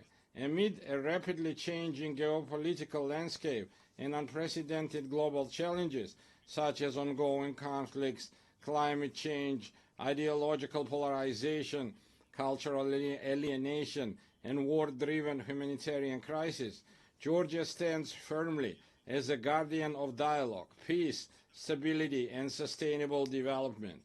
Despite the many challenges surrounding us, we have managed to ensure the security of our people. The fundamental philosophy of the Georgian government remains to preserve peace, and no matter the cost, to spare our people from war. For the fourth year now, a horrific, bloody war has been raging in Ukraine, bringing catastrophic consequences and immense human suffering. Drawing on the bitter experience of the 2008 war, whose wounds have not yet healed for the Georgian people, we understand better than many the pain that Ukrainian nation endures today. Now as before, Georgia expresses its firm and unwavering support for Ukrainian people. As we deeply understand the importance of peace, Georgia contributes to the transformation of the South Caucasus and strives to turn it from a zone of conflicts into a space of dialogue among civilizations and economic prosperity.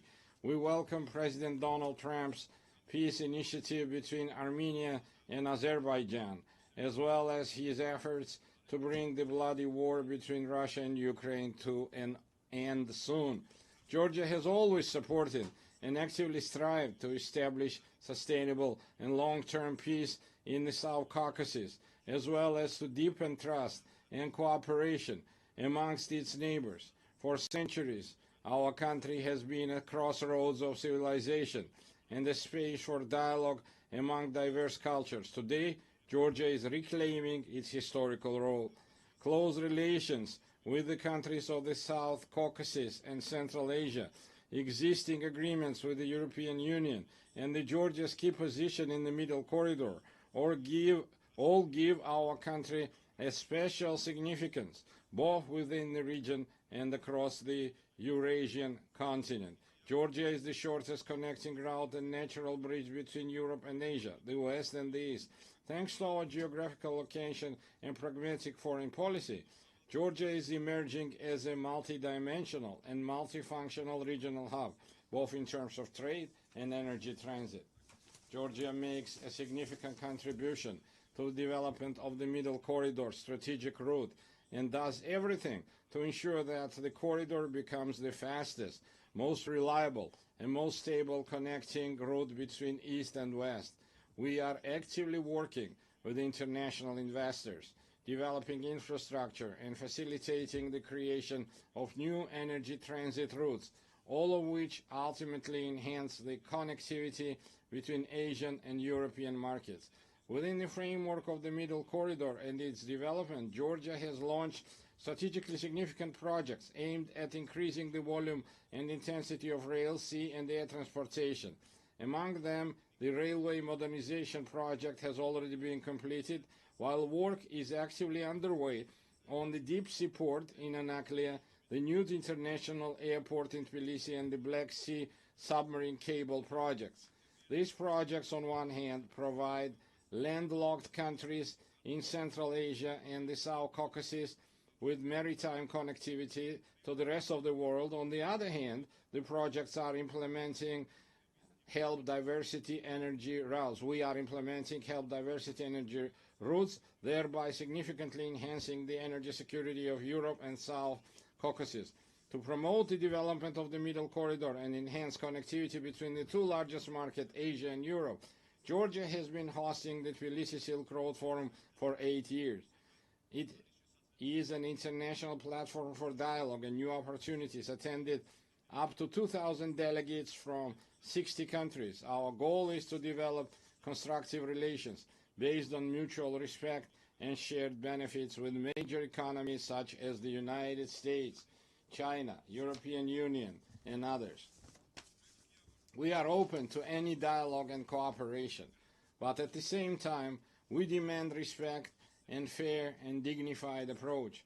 What the Georgian people will never accept is being spoken to in the language of ultimatums, blackmail, or intimidation. Georgia is a faithful adherent to the fundamental principles of values of the United Nations and a dignified, responsible member of the international community, as evidenced by the considerable efforts by the current government of Georgia to improve the protection of human rights.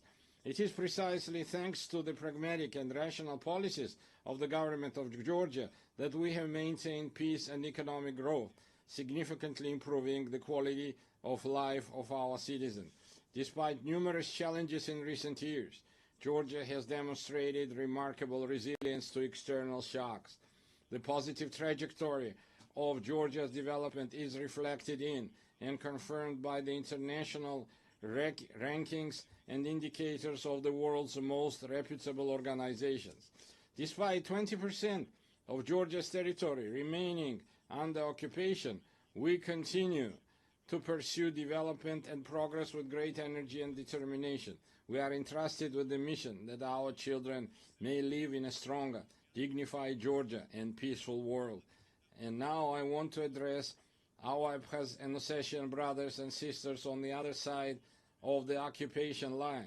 For centuries, we have written Georgia's history together, a history filled with the heroism of our ancestors through our shared struggle for survival of our nation and the love for our motherland. We have never been a large empire imposing its rules on the others. We have always been a country proud of its diversity. Georgia is a place where civilizations have met, blended and balanced each other for centuries. Our culture is the very product of this complex and enduring synthesis. My Abkhaz and Ossetian brothers and sisters, our cultural code has not changed. For us, diversity is not a problem. It remains an essential formula for our existence, which is why we always meet our compatriots from the other side of the Caucasian line with open hearts and outstretched hands. It's our duty through joint efforts to overcome artificially created obstacles, rebuild broken bridges, and leave past grievances to history as a people of exceptional patience and resilience.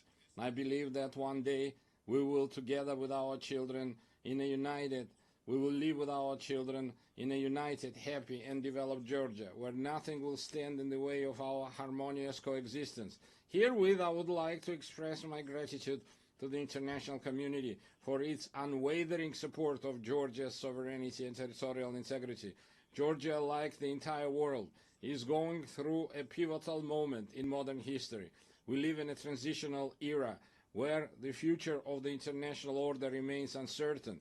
The United Nations must ensure our planet's transition to a peaceful, stable, and fair, multipolar international order.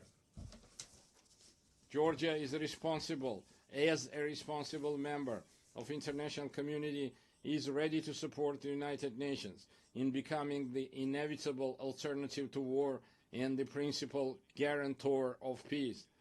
I would like to reiterate that we are prepared and open, taking into account our national interests, to engage in dialogue with all parties on issues of global and regional significance. The current reality requires us to face difficult issues and initiate an open, pragmatic, and result-oriented dialogue. I believe that only in this way we can overcome common global challenges and unlock new opportunities for the benefit of our countries, peoples, and future generations. Thank you very much for your attention. May God bless humanity. On behalf of the Assembly, I wish to thank the President of Georgia. La Asamblea escuchará. The Assembly will now hear an address by His Excellency Luis Alberto Arce Catacora, Constitutional President of the Plurinational State of Bolivia.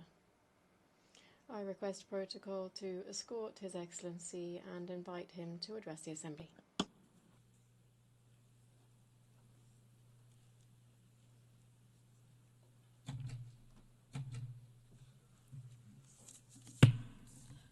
Muy buenos días.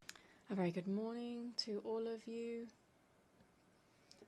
Allow me to express brotherly greetings to the President of the General Assembly of the United Nations, Annalena Baerbock, and through her to the entire Assembly.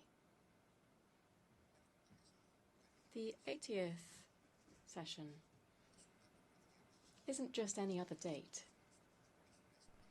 It is a space for a historic time which invites us to stop and to look back, to remember why this organization was born and why it has seen the results that humanity was waiting for after the 2 world wars in which the fight for wealth and areas of influence left in its wake millions of dead, displaced and wounded.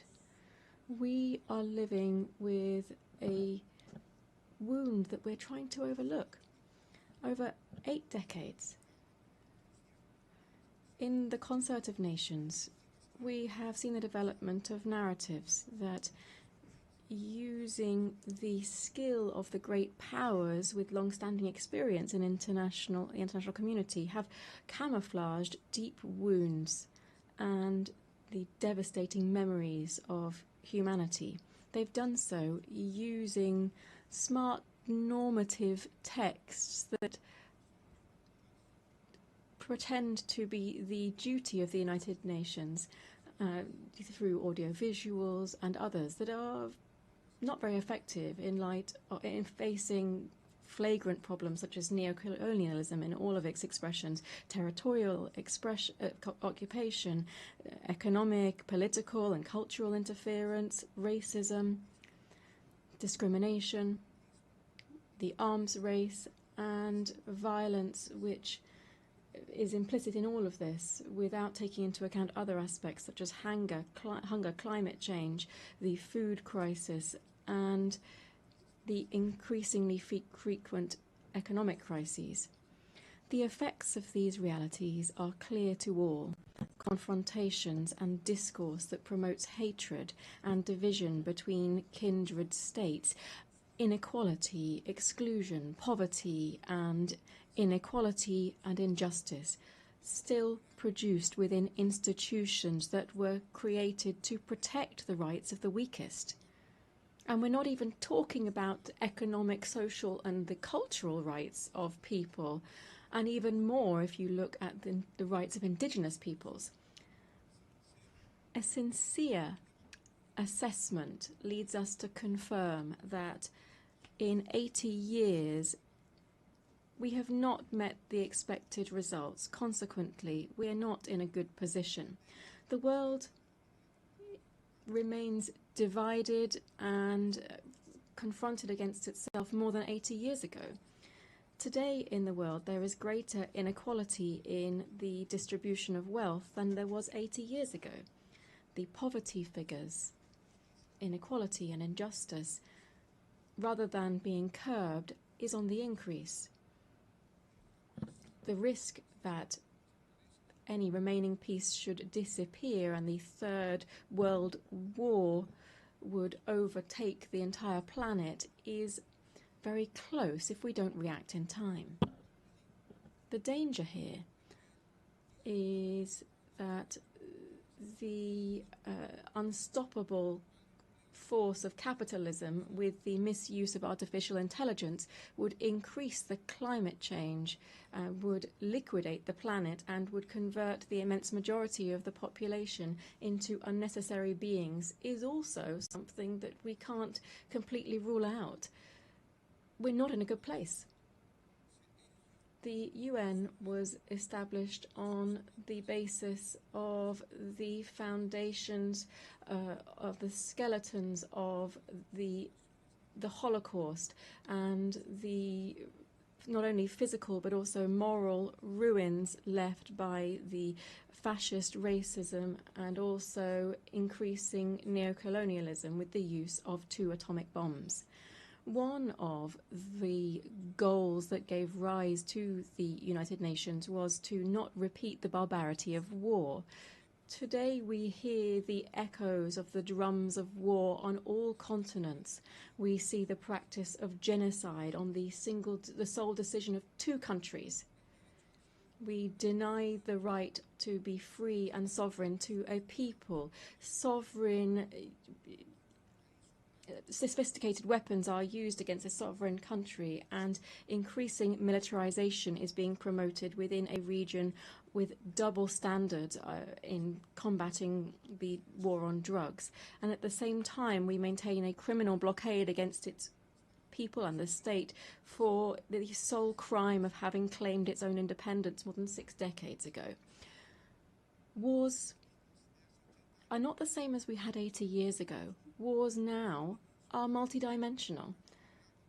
They use economic, financial, media, information, cyber warfare, without even taking into account military warfare, which now encompasses biological warfare, war from space, and other technologies that continue to be developed with impunity on the basis of technology of war. It would be nothing new to have climate wars that would have an impact on sovereignty and food security, jeopardizing strategic resources such as water. We are putting at risk the very survival of the human race on Earth and of life itself on the planet. Just taking off the mask from all of these tragedies, we can see that the cause of all of this is the wild capitalist system that places the greed of the few over the rights and lives of the majority on the planet. The cause of this is the current capitalist development, which tries to resolve its own crisis and ends up returning to the original forms of accumulation and increasing rates of profit. Capitalism and its imperialist face is once again using the deployment of violence, plundering natural resources from sovereign states, and with bloodletting to lead to the political and economic power and take that away from another. Added to that, we have a third cause of the current wars, which is more immediate. That is the obsessive zeal of the new Trump administration to give the United States back its position as a hegemonic power at the cost of the liberal system, free trade, globalization, and to cause pain and death. Why? For what? To take ownership over natural resources, to take control over commodities for the benefit of an imperialist system, and to subordinate the majority of countries for their insatiable thirst for privilege and wealth, and to try to maintain a unipolar order at any cost. The recent publication of the US Strategic Defense Policy sets out a deployment of its troops around the world to in its areas of influence, Canada, Central and South America, among others. The recent history with our neighbours has made us realise this is nothing else but a new way of implementing Monroeism, which was a doctrine which said that America is for the North Americans, generating conditions for a new era of neocolonialism. Madam President, distinguished heads of state and government, from the indigenous name for Latin America and the Caribbean, we can say that we are a zone of peace, and we did so at the second summit of CELAC in Havana in 2014. The nations in our region are complying with this mandate that we set ourselves, still bearing in mind our political and ideological differences on various topics and with regard to border and territorial occupation-based disputes that remain ongoing. We can say, when we invert the equation of the Pentagon, that it is peace rather than war that guides our international relations. In hearing this statement in 2022 in this same place, I came to appeal to the United Nations for a General Assembly to declare to the world that it would be an entire territory of peace.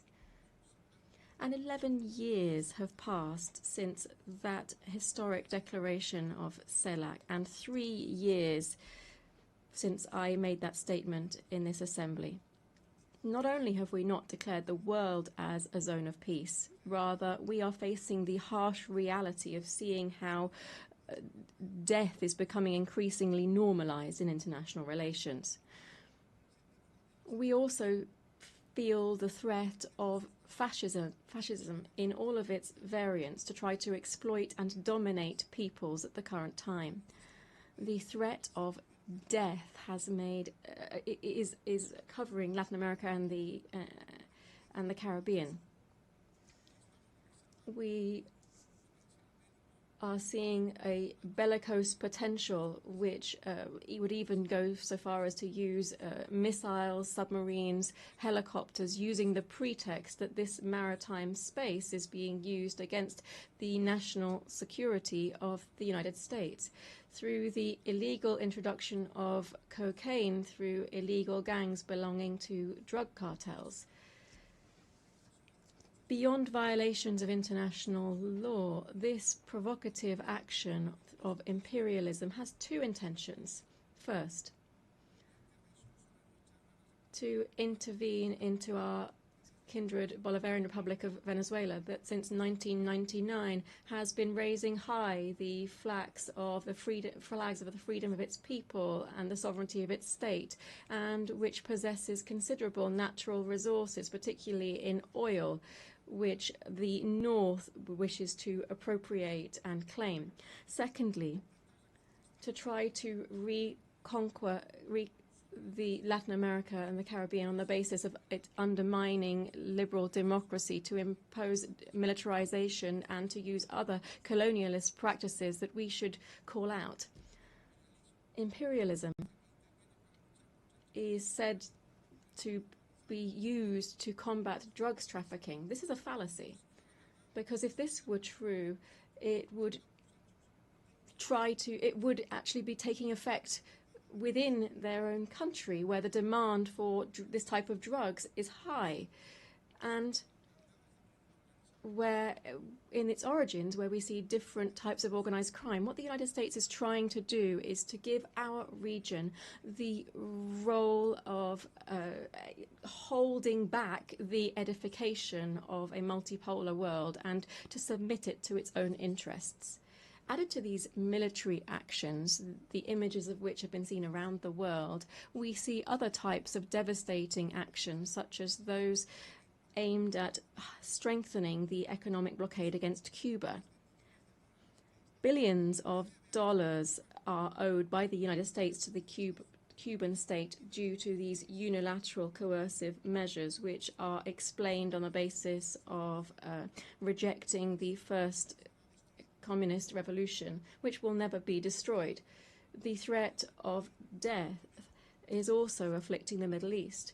In the Middle East, the pain of millions of families and the death of hundreds of thousands of Palestinians finds no consolation. All of this history tells us has the unconditional support of the United States, which wants to speed up the displacement of the Palestinian people as quickly as possible. Peace will be an empty world while the Palestinian people continues to face practices of genocide and does not have its own land and full sovereignty with East Jerusalem as its capital. But in this region, that's not the only thing that's happening. The fragile political and geopolitical stability is threatened by preventive attacks against the Islamic Republic of Iran and against the small nation of Yemen, very similarly to what is happening, what was done by ex-President George Bush. The threat of death is also clear in Eurasia. In Eurasia, despite the intermittent attempts to achieve a political outcome, the expansionist ambitions of NATO, which is nothing else than the military arm of concentrated capital, is trying to protract the military conflict by using Ukraine as a launch pad against the Russian Federation. The threat of death also hangs over Asia. The East China Sea, which is an area of great geostrategic and economic importance, is facing two problems that could have an impact not only on the region but also the entire world. The overcoming of the sovereignty of Taiwan by the People's Republic of China is another example of explicit neocolonialism that is encouraged by the United States, as well as the dispute on the Senkaku Islands, the sovereignty of which is disputed between Japan, Taiwan, and China. It appears that these islands are home to important hydrocarbon resources. Furthermore, the constant tension between North Korea and South Korea could not only become a problem that affects these two countries, but also the entire security of the world. Heads of state and government, I've been referring to this entire world to say that in this new imperialist intervention, we should call it what it is, neocolonialism. And what should we do? I'm asking this because it's led to one of the most outstanding strategies of the fight for the emancipation of labor over capital. This is also the fight of life over death. I wish to propose that we firstly establish a commission for reparations following slavery, apartheid, genocide and colonialism in the countries of the Global South. To do so, the United Nations should find a way to ensure that those designing war and death pay their billions of dollars rather into a reparations fund. I hope that this rostrum, the highest on the international stage, will also serve to be able to launch an appeal and recognize that colonialism and neo-colonialism was and is an historic mistake that brings and continues to bring a social wound over the population that it victimizes. It also does this with indigenous societies that it affects in particular. Today, on behalf of the construction of a fair future, we have to condemn the devastating impact of colonialism in the past and the present. I appeal to the heads of state of CELAC and the African Union to join forces and to oppose the adverse consequences of colonialism. This commission that I've mentioned should set up effective mechanisms to restore historic justice in the following spheres: reparations, land rights, recovery of the environment destroyed through the action of the colonizers and transnational corporations, apologies for the colonial past through the restitution of cultural goods of the indigenous peoples that were taken by the colonizers during the period of expansion and genocide, the prevention of neo-colonial practices, programs for the development of indigenous peoples and the preservation of their cultural identity. We should also provide compensation to people who have resisted the military occupation of their territories and those that are suffering under unilateral sanctions and economic blockades. Secondly, we should convert the UN General Assembly into a body with binding power so that it can be an effective voice for all peoples and not a space where we simply realize the will of the most powerful. We need this forum to be an ethical nucleus, a political heart, and the living spirit of a new era guided by the culture of life. We need the resolutions adopted within the UN General Assembly to not be vetoed by any superpower and to be truly complied with. This means ensuring that multilateralism is truly valid and not just a formality. We should declare the world as a zone of peace and promote demilitarization as far as possible. The immense majority of the population in the world refuses to accept that the revitalization or overcoming the cyclical crises of capital should be done on the basis of investment in billions of dollars to manufacture all types of conventional and unconventional weapons. Just 1/3 of military expenditure would give us better and greater education, health and housing guaranteed for everyone. The UN has to become a pact for peace and for life as the shared destiny of everyone who believes in living together. 4, we need to undertake a profound reform of the Security Council that would prevent one of 2 countries holding up global stability. We need to ensure this reform and ensure the reform that the countries of the Global South have been insisting on for several years. Democratizing the Security Council would be giving effect to the principle of the legal equality of states and democratizing the future. It would be to ensure that the voices of Africa, Latin America and the Caribbean, Asia and the historically marginalized peoples would also count. 5, we should move towards the Universal Declaration of the Rights of Mother Earth. Bolivia, together with the Amazonian peoples, speaks up to recall the urgent need for international cooperation to strengthen the conservation of the Amazon. We should do so through strengthening the sovereignty of Amazonian countries over this strategic biome for the world. Defending the Amazon means defending life. 6. We must reject all forms of commercial war and work to reduce economic and social divides between the countries of central capitalism and the countries on the periphery. Trade wars not only affect companies, but also the immense world of work. It also lessens to alarming levels the possibility for lower classes to access acceptable food. The hegemonic and capitalist interests don't have any right to overtake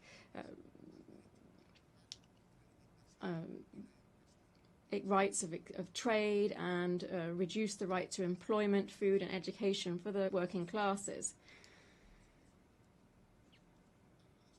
Dear guests here at the 80th session of the UN General Assembly, I'm very grateful that on this occasion of the 80th anniversary of the establishment of the United Nations, having listened to the analysis and the outlook of the plurinational state of Bolivia over critical problems facing us today, and as we look ahead to working together for peace, development and collective human rights, the Bolivian people, to whom we have guaranteed a democratic transit that we have not seen in 28 years in our country, is looking forward to seeing the changes that we must see within the United Nations in order to guarantee global peace. Thank you very much.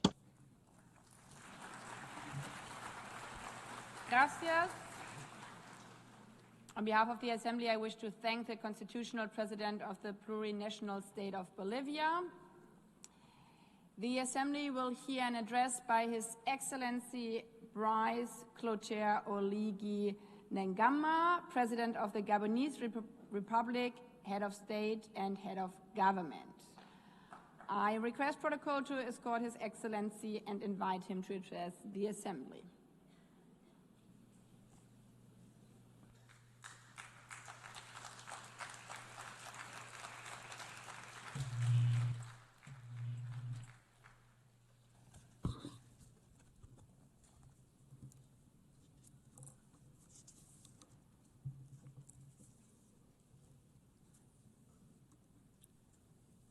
Madame la Présidente.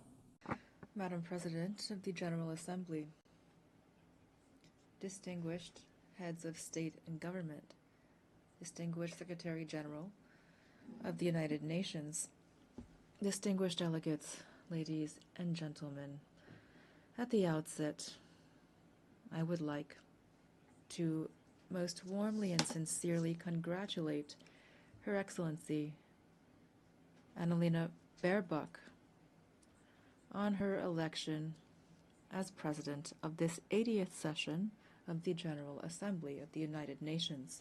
Madam President, your experience, I am sure, will allow you to effectively carry out the missions of your august post. Rest assured of the full cooperation of my country.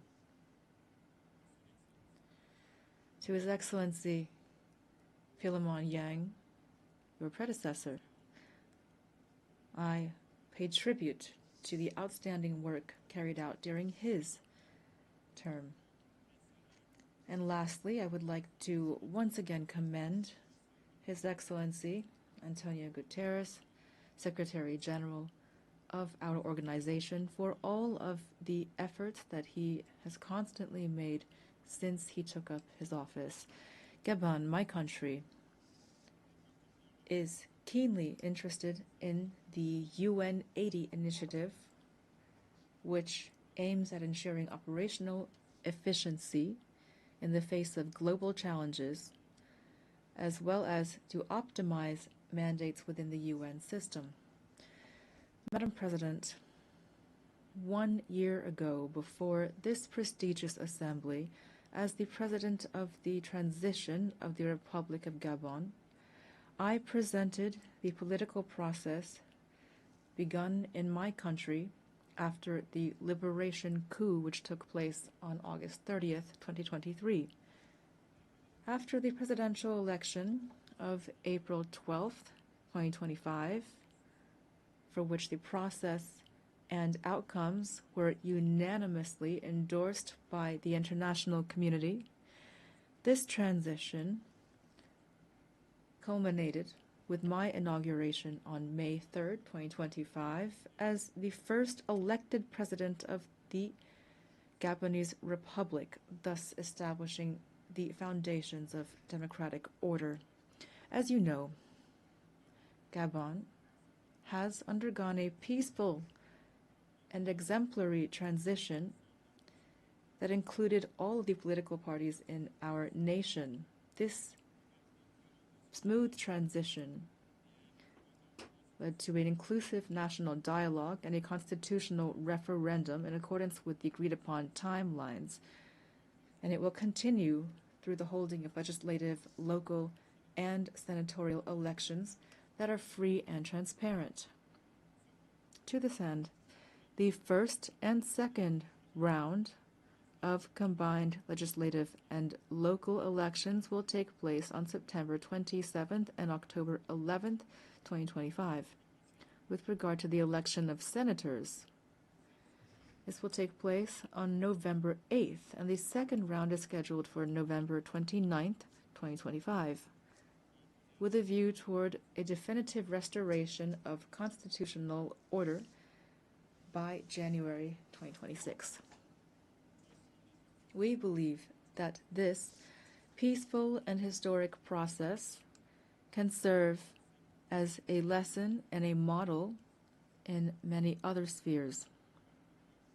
The people of Gabon have drawn this success from its history, its culture of peace, and its shared vision of the future.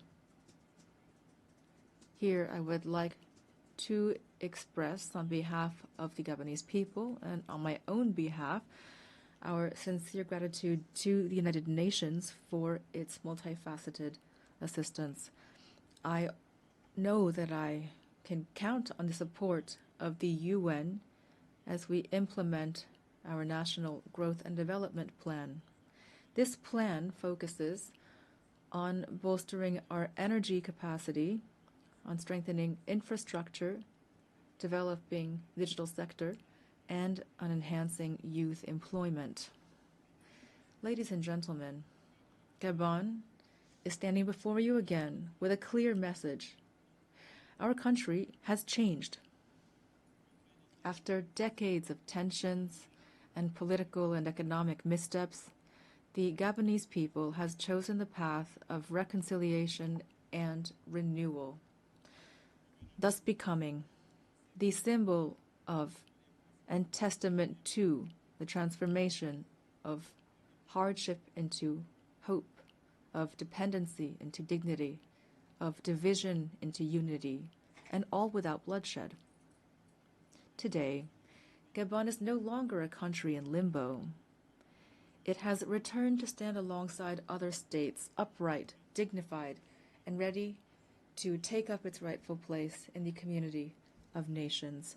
The new Gabon, the exemplary Gabon that my compatriots are calling for, also means that the state in Gabon must serve its people from now on.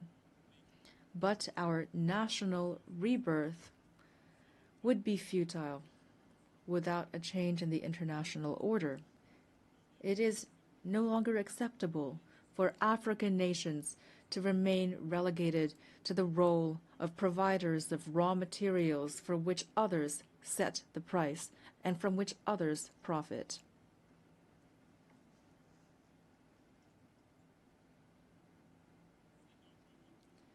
Therefore, I would like to invite public and private investors to support us through win-win partnerships. We have decided to process our resources on our territory, to create jobs at home, to develop African industries, and to interact with the world on the basis of equity, integrity, and mutual respect as we strive toward happiness. In its path toward development, Gabon, a country of peace and opportunity, will continue to welcome all those who commit to upholding our laws, our Republican values, and to contributing positively to our national rise. Distinguished delegates, ladies and gentlemen, this 80th session of the General Assembly has the theme, Better Together, 80 Years and More for Peace, Development, and Human Rights. It takes place in an international context characterized by economic, environmental, and security crises that call for more sustained and more staunch collective engagement. This is an urgent call to tackle these concerns in accordance with the spirit and the values of the UN Charter. Ladies and gentlemen, today the world has a radically different face. Humanity has never had so much technological prowess to ensure its well-being, and yet international peace and security have never seemed so fragile and so under threat. It is high time that peace reign on earth, and especially in Africa, which has so long suffered under conflicts that have been stoked and financed from outside the continent. Let the guns at last fall silent in the DRC, in Sudan, in the Horn of Africa, and in the Sahel. In this regard, instead of constantly stigmatizing and condemning the states of the Sahel, the international community would benefit from supporting them in their battle against the many-headed threat of terrorism. Ladies and gentlemen, on December 12, 1988, Gabon officially recognized the state of Palestine. Then, as now, we support the two-state solution, the only way, in accordance with UN resolutions, to guarantee a just and lasting peace between Israelis and Palestinians, as well as to guarantee international security. In this vein, Gabon must reaffirm its position in favor of lifting the embargo imposed on Cuba due to its negative effect on the well-being of Cuba's people. We solemnly reaffirm our full support for international efforts carried out throughout the world to achieve peace. These efforts must be centered on humans, especially women and youth. Through the Pact for the Future of 2024, the UN must continue to encourage and support the crucial action of women, stemming from the Declaration and the Beijing Declaration and Program of Action, of which we're celebrating the 30th anniversary this year. Madam President of the General Assembly, Secretary General of the United Nations, the triple planetary crisis of climate change, biodiversity loss, and pollution is an existential threat for humanity. And yet, the efforts of the international community to address these challenges remain drastically inadequate.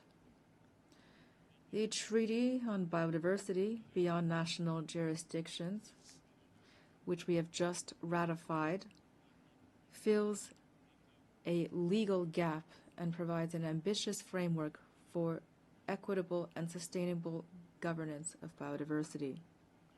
Together, we have a real opportunity to make this treaty a true driver of transformation for present and future generations.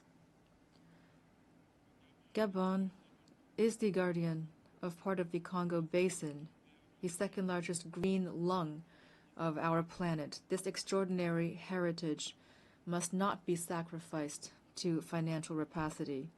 We call for an equitable global partnership in which the protection of our forests is accompanied by fair compensation for the ecological services these forests provide to humanity. Ladies and gentlemen, the new global order is underway. The changes taking place in our societies are inevitable and cannot be overlooked. International peace and justice can only be guaranteed by a revitalized multilateralism, in particular through Security Council reform that takes into account the African claims enshrined in the Sirte Declaration and the Eswatini Consensus, to which Gabon is firmly committed. I wish every success to our work, and I wish a happy birthday to our organization. Thank you.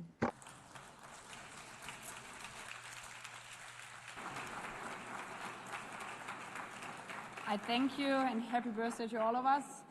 On behalf of the Assembly, I wish to thank the President of the Gabonese Republic, Head of State and Head of Government. The Assembly will hear an address by His Excellency John Dramani Mahama, President of the Republic of Ghana. I request protocol to escort His Excellency and invite him to address the Assembly.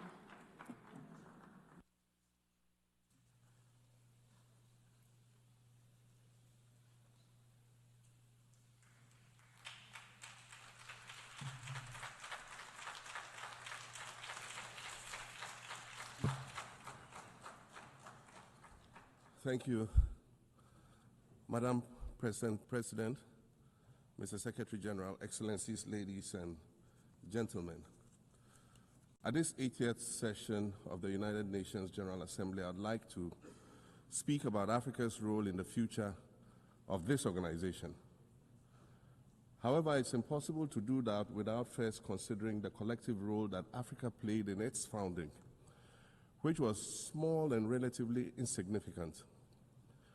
Of the 51 member states involved in the founding of the United Nations in 1945, only 4 were African: Egypt, Ethiopia, Liberia, and South Africa. It is important to point out that the United Nations came into being in the aftermath of World War II because of the inability of its predecessor, the League of Nations, to avert a large-scale global conflict, which had been its guiding purpose when it was founded in 1920 at the end of the First World War. Out of the 42 founding member states of the League of Nations, only 3 were African: Liberia, the Union of South Africa, and Ethiopia. Egypt was to join later in 1937. Africa's overall participation in the organization's founding was minimal and relatively unimportant. That's because before all the other talks and meetings, representatives from a group of 40 nations gathered in Berlin for a series of discussions that began in 1884 and which led to the partitioning and formal colonization of the African continent, which is also called the Scramble for Africa. It has famously been written that past is prologue. Well, in the past, the majority of the 54 nations that now comprise Africa were never offered a seat at the table where plans for a new world order were being drawn. But, Madam President, as fate would have it, the tables are turning, and Africa's role in the authorship of whatever is yet to come for this world is going to be huge, and it will be consequential. According to this organization's own projections, by the year 2050, more than 25% of the world's population is expected to come from the African continent. Additionally, by 2050, 1/3 of all young people aged between 15 to 24 will be residing on the African continent. So you see, the future of this world is African. Allow me to say this once again a little louder for those of you in the back. The future is African.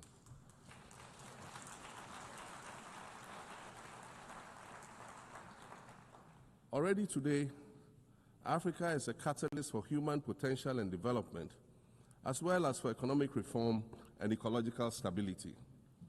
Africa is a catalyst for systemic change. If this reality, which is fact-based and straightforward, seems provocative or unsettling, perhaps it's because you are viewing it through the lens of centuries of filters, colonialism and imperialism, and the resulting implicit bias. Maybe you are unaware of the resilience of African nations or their remarkable ability to make a strong comeback just when you think it's safe to count them out. That is what is happening right now in my own country, Ghana. Our constitution limits leaders to 2 4-year terms. In January, I was sworn in for a second term, which, let me point out, was non-consecutive with my first term. Our currency, the Ghana cedi, was rapidly depreciating, faced with rising inflation, a huge debt burden, and low morale amongst our citizens. My new administration settled down quickly and embarked on an ambitious program of comprehensive transformation designed to restructure Ghana's economic foundation and enhance our competitive standing globally. We refer to this process of recalibration as our reset agenda. In just 8 months, we have achieved significant reduction in inflation from 23.8% in December 2024 to 11.5% in August 2025, restoring price stability for our citizens. Additionally, our currency, the Ghana cedi, has appreciated considerably against other currencies, with Bloomberg reporting it as the best performing currency in the world at one point.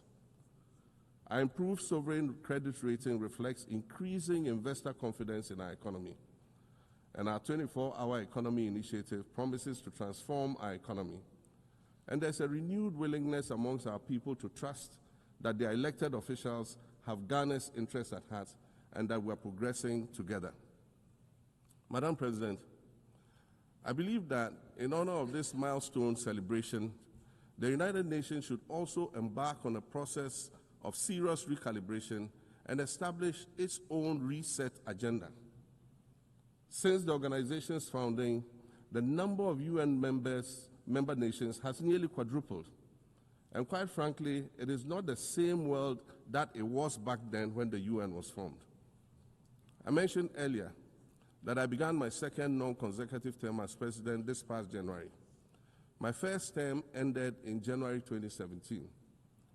In that span of time, 8 years, the world has changed with such ferocity.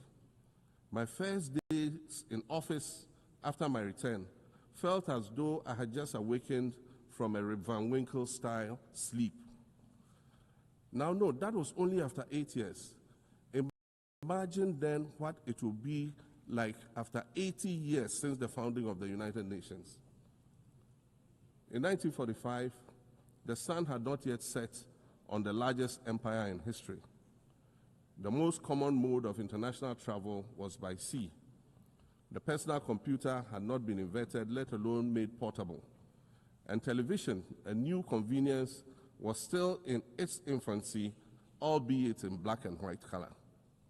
Relations between the US and the Soviet Union were turning frosty, with Winston Churchill declaring that an iron curtain has descended across the European continent. Fast track 80 years on. In today's world, hundreds of thousands of commercial flights take off and land every day. Libraries have been digitized so that volumes of literature can exist on a small device, small enough to fit inside your pocket. We live in a world of cryptocurrency, artificial intelligence, social media, the internet and its dark hidden dungeon of the dark web, all of which carry a potential threat to global peace and security. Climate change is real, and we're fighting a losing battle against the loss of Maldives and other island nations to the rising sea level, against the loss of Timbuktu to desertification, and the Amazon forest to global warming and deforestation. Madam President, The UN Founding Charter is outdated when it comes to representation in this August Assembly. The most powerful post-World War II nations are still being rewarded with an almost totalitarian guardianship over the rest of the world. And yet, the first sentence in Chapter 2, Article 1 of the UN Charter declares that the organization is based on the principle of sovereign equality of all its members. If this were true, and was the case, a continent as large as Africa, with its numerous UN member states, would have at least one permanent seat on the Security Council.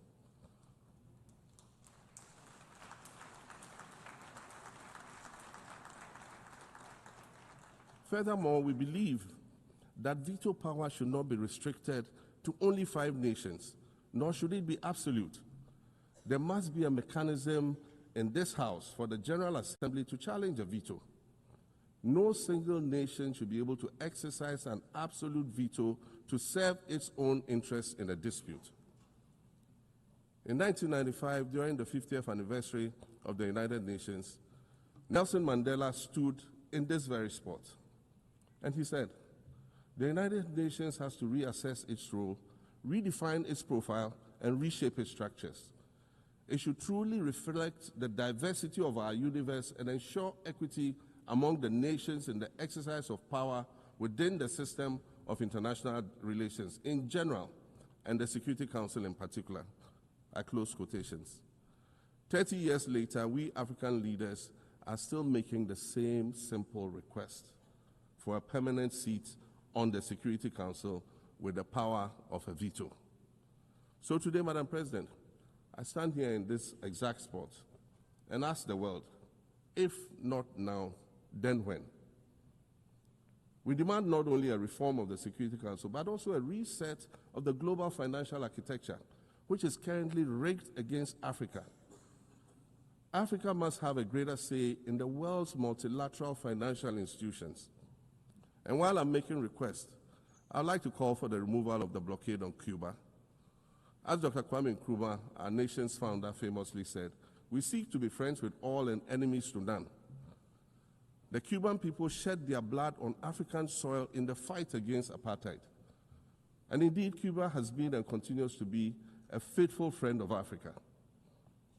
You see, the very fact that I can stand here and ask these things and say these things, and the fact that all nations can ostensibly gather here to address critical global issues, air our grievances, and express our concerns, that is what makes the survival of this organization so important. In every old city or village, you'll find a town square, or a courtyard, or a plaza that once served as a gathering space for the citizens of the community and their leaders. Meetings and celebrations were held there, as were trials and elections. And these were spaces that brought people together and held them together as a community. Sadly, time and technology have eroded these spaces. Madam President, in many ways, the United Nations is the proverbial town square of our modern global village. And it has never been more critical for us to protect this one space that brings and holds the world nations together as a community. The internet, social media platforms, and artificial intelligence offer us the illusion of connectivity, when in fact what they do is reinforce isolation by using algorithms that ensure that we do not receive new ideas and perspectives, but rather more of the same content. We are served alternative facts and manipulated images, making it easy to disseminate disinformation and sow seeds of division amongst communities. Madam President, these are dangerous times. Our world is currently experiencing a rise in nationalism and economic instability. There's a general breakdown of multilateralism. Various acts of aggression have been committed against the sovereignty of others, and nations are attempting to circumvent the very safeguards that were put in place to prevent large-scale global conflict. These conditions are all too similar to the ones that led to the League of Nations' failure in fulfilling its mandate. The denial of visas to President Abbas and the Palestinian delegation sets a bad precedent and should be deeply worrying to all member nations of the United Nations. Ghana recognized the state of Palestine in 1988 and supported a two-state solution to the conflict since then. And I say, contrary to the claims of some, a two-state solution would not be a reward for Hamas. It would rather be a reprieve for the hundreds of thousands of innocent women and children and people who are facing collective punishment and forced starvation for no reason other than the fact that they are Palestinian. For nearly 2 years and for the fear of reprisals, we here in this General Assembly have been playing hide and seek with language to find the right words to help us avoid or excuse what we all know is taking place in Gaza.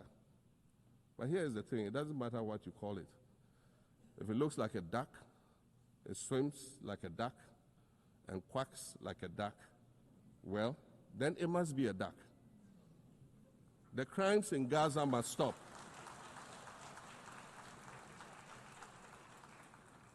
The crimes in Gaza must stop. Madam President, I also want to draw particular attention to the conflict in Sudan, which this body has described as the world's largest humanitarian crisis. 12 million people have had to flee their homes. And when we speak of migration, we refer to the 12 million new Sudanese refugees, whom we as a global community should be willing to assist in much the same way that many member nations readily assisted new refugees coming out of Ukraine. Let's dispense with the euphemisms and dog whistles and speak frankly. It is not a mystery that when leaders of Western nations complain of their migration problems, they are often referring to immigrants from the global south. But many of those immigrants are climate refugees. And interestingly, the global north emits 75% more greenhouse gases than the global south. However, the effects of climate change are more severe in the global south because we lack the resources to address them effectively. And so when the desert encroaches on our villages and towns and they become unlivable, we are forced to flee. Warsan Shire, a Somali-born prophet, a Somali-British poet born in Kenya to Somalian refugee parents, was London's first youth poet laureate. She writes in her poem titled Home. And it says, you have to understand that no one puts their children in a boat unless the water is safer than the land. No one bends their palms under trains beneath carriages. No one spends days and nights in the stomach of a truck feeding on newspaper unless the miles traveled mean something more than just a journey. Madam President, we cannot normalize cruelty. We cannot normalize hatred. We cannot normalize xenophobia and racism. If we're going to tell a story, let's not tell it slant. Let's tell all the truth. When we speak of migrants, we speak of Mami Ewusi Mensah Frimpong, a judge on the U.S. District Court for the Central District of California. She's the first black female judge on any of California's 4 federal district courts. She was born here in America to immigrant parents from Ghana.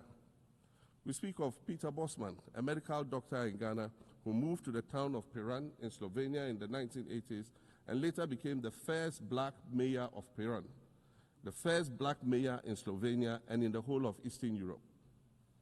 We speak of T. Michael, the iconic Ghanaian Norwegian artist and designer. And of course, we speak of the late Kofi Annan, former United Nations Secretary General.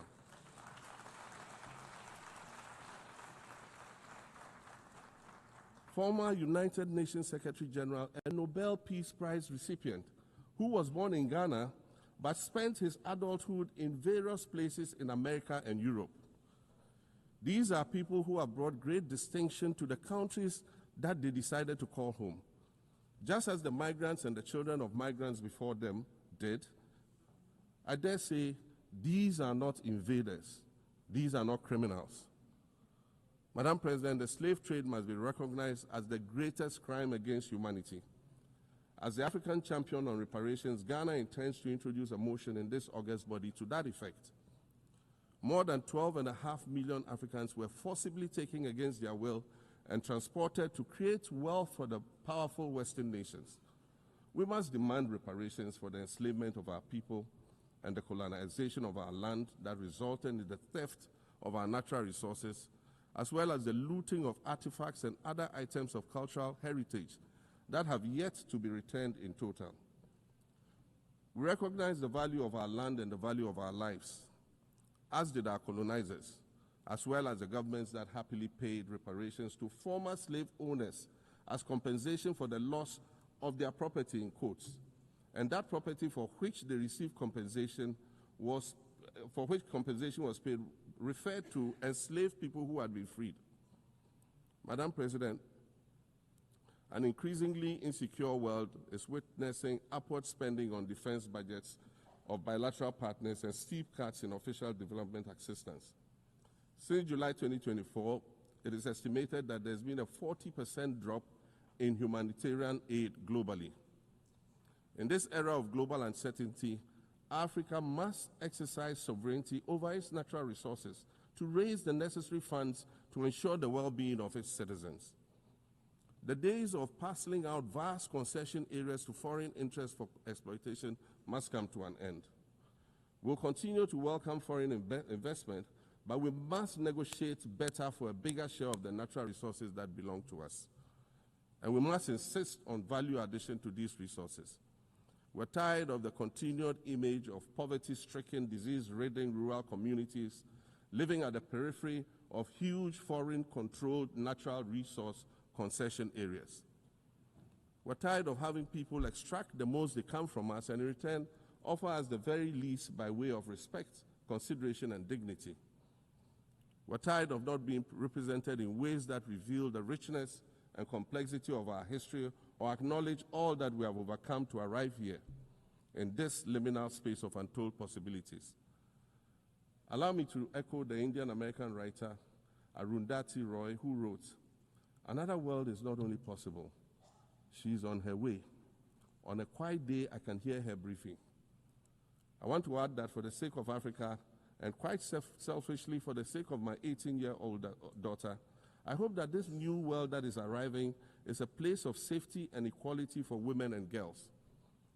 To succeed, we must empower everyone, including women and girls, to reach their full potential.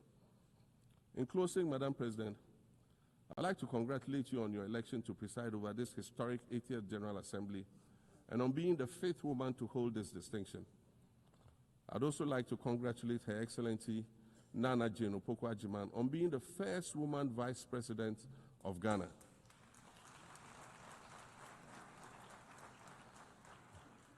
Now every Ghanaian girl knows the heights to which she can ascend. Words matter, but issues of representation matter even more, which is why Ghana looks forward to the appointment of a woman as Secretary General of this organization in the near future. Madam President, Your Excellencies, I thank you for your kind attention.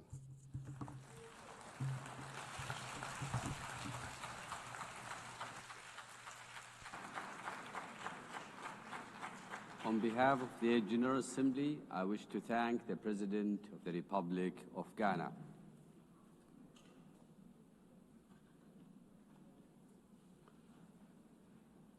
The Assembly will hear an address by His Excellency Omaho O.C.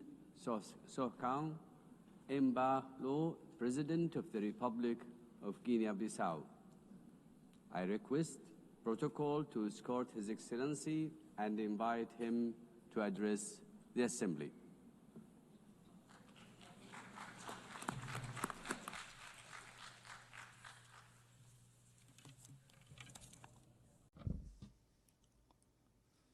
Madam President, distinguished heads of state and government, Mr. Secretary General,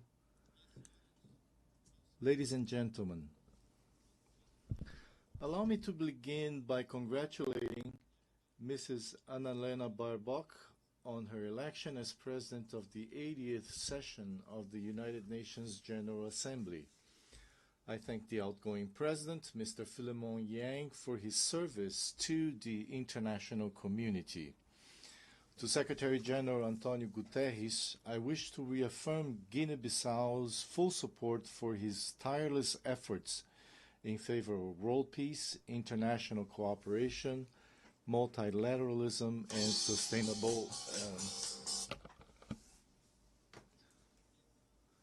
80 years ago, the founders of the United Nations pledged to save succeeding generations from the scourge of war. That promise, unfortunately, has not yet been fully fulfilled. Yet this commitment, undertaken by each member state upon joining the UN Charter, remains valid and continues to be honored through the dedication of every UN peacekeeper and every humanitarian worker who often make the difference between life and death in conflict zones or following natural disasters. UN agencies such as WHO, UNESCO, UNICEF, FAO, WFP, UNHCR, and UNDP, among others, provide treatment, education, vaccines, food, and protect every day millions of human beings and contribute to the fight against poverty and discrimination against women and girls all over the world. The United Nations remains relevant, especially in these times of deep global uncertainty and crisis. It continues to be the only forum where all nations, large and small, have a seat and a voice. Excellencies, ladies and gentlemen, we live in a world confronted by multiple crises. We are witnessing what Secretary General Antonio Guterres has called polycrisis.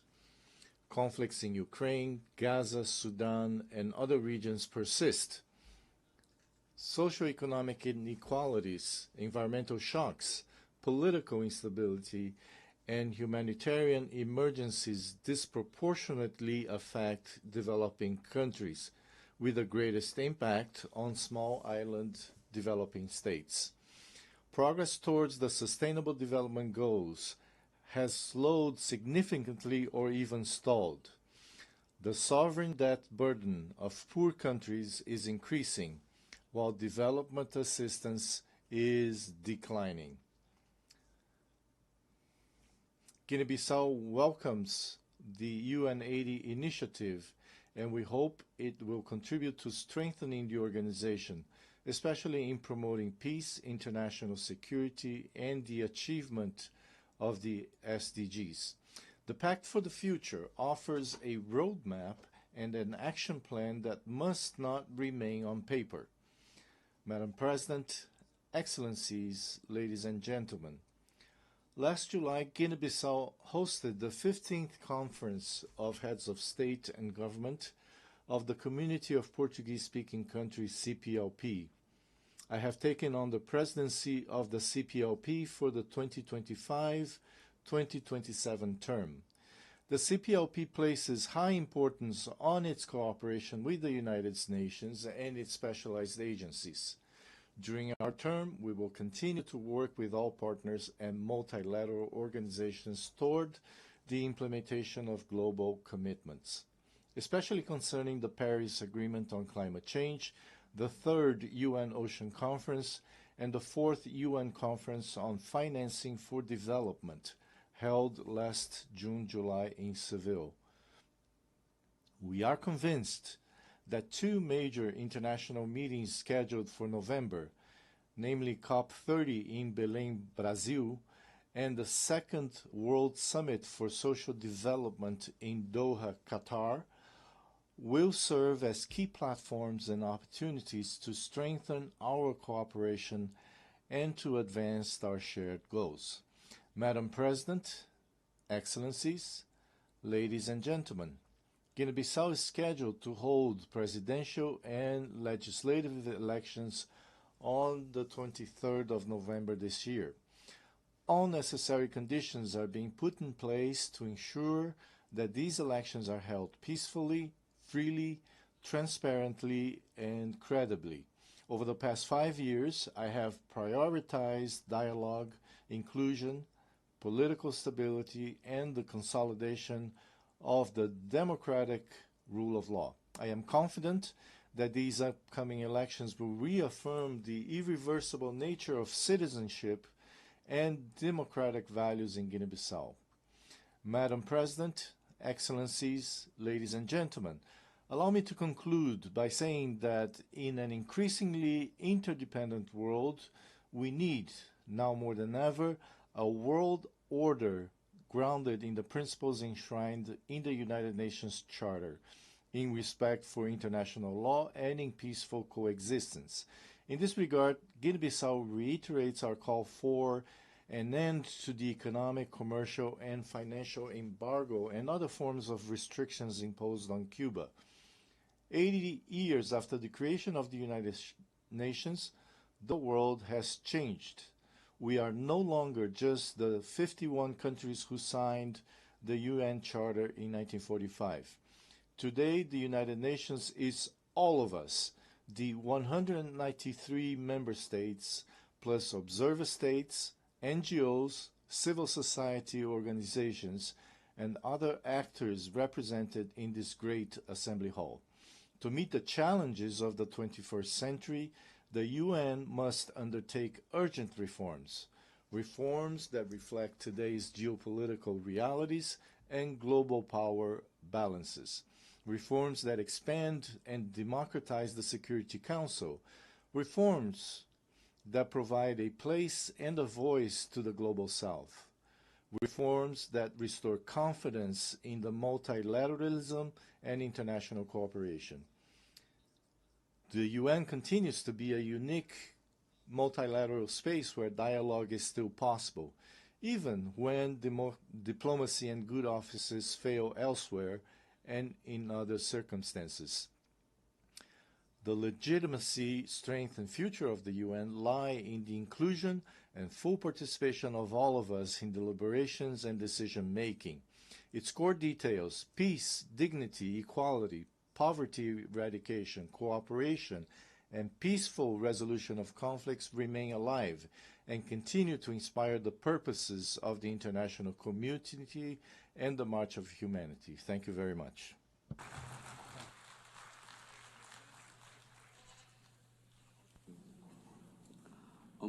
On behalf of the Assembly, I wish to thank the President of the Republic of Guinea-Bissau.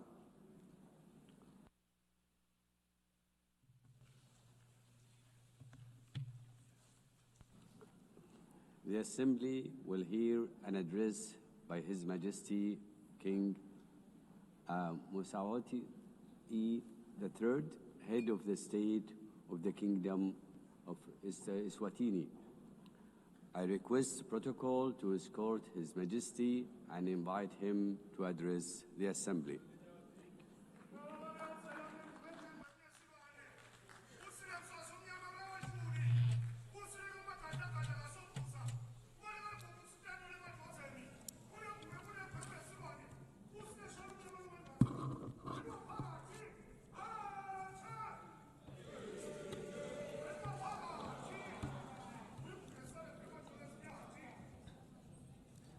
Your Excellency, Madam President of the General Assembly, Your Majesties, Excellencies, Heads of State and Government, UN Secretary General, distinguished delegates, ladies and gentlemen, it is a great pleasure to address the 80th session of the United Nations General Assembly under the theme Better Together, 80 years and more for peace, development, and human rights.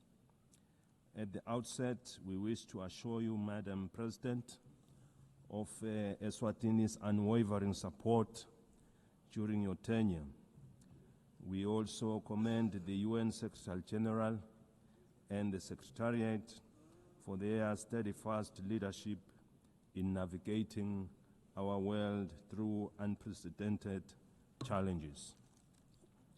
As we gather today, mankind is confronted with many challenges, including conflicts around the world. We must remind ourselves that when the United Nations was established in 1945, It was during a time of widespread global strife.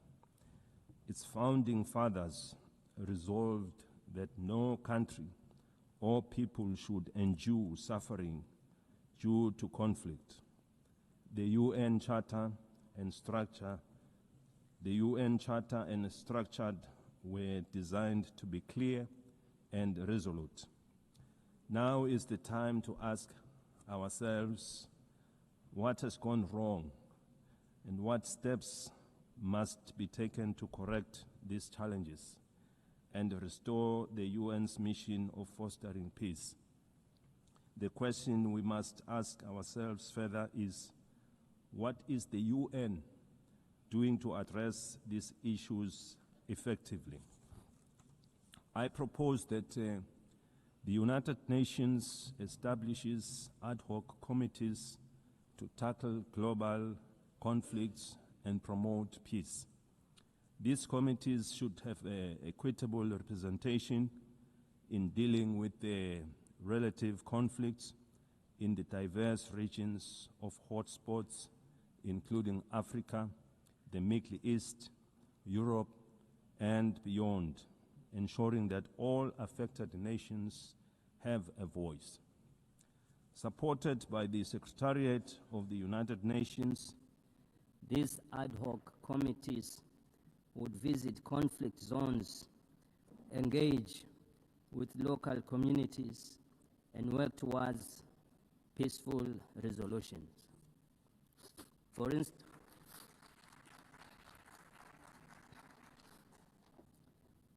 instance, in Africa, the conflicts in Sudan, South Sudan, Somalia, the Sahel, and the Great Lakes need the intervention of these ad hoc committees. In the Middle East, they should facilitate dialogue with all parties involved. The team could ask the Palestinians what it will take to release the hostages, given the fact that the Israelis would remain aggrieved as long as their loved ones are not with them. Similarly, the ad hoc committee should engage the Israelis to ascertain what it will also take for them to stop the bombardment, to avoid loss of more innocent lives, widespread destruction of property, and a growing refugee crisis. By engaging directly with the affected communities, these communities could help broker solutions that address the concerns of all sides to reduce tensions, suffering, and foster stability. In the conflict between Russia and Ukraine, these ad hoc committees could mediate discussions to identify pathways to peace. Their role would be to engage in meaningful dialogue and report back to the United Nations with actionable recommendations on what it would take to end the war. In Eswatini, we encourage that yield positive outcomes, proving that dialogue is the cornerstone in nation building. We thank those countries already making means in finding solutions. This suggested approach is not meant to undermine their efforts, but it would complement them as they are already working towards peaceful resolutions. We must avoid actions that could escalate tensions further and instead focus on saving innocent lives. Millions of lives have already been lost during the COVID-19 pandemic. We therefore cannot afford to lose any more to conflict.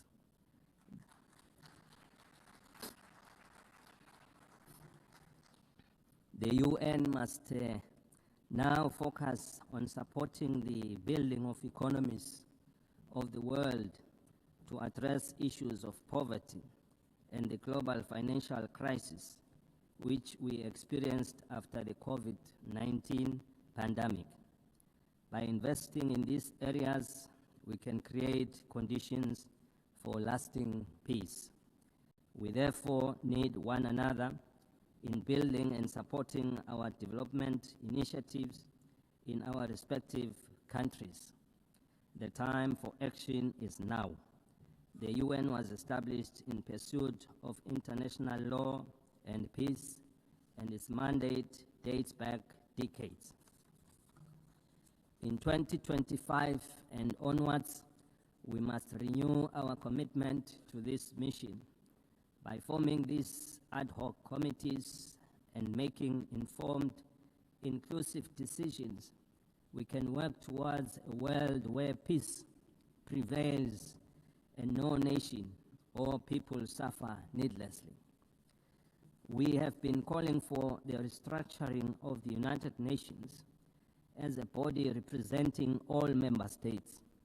It must lead with decisions that are inclusive and widely respected, as no one will question the process taken. These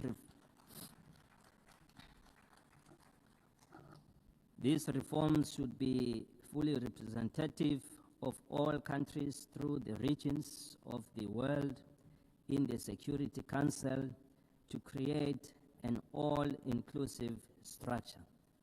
Without such reform, the legitimacy and effectiveness of this body will remain incomplete.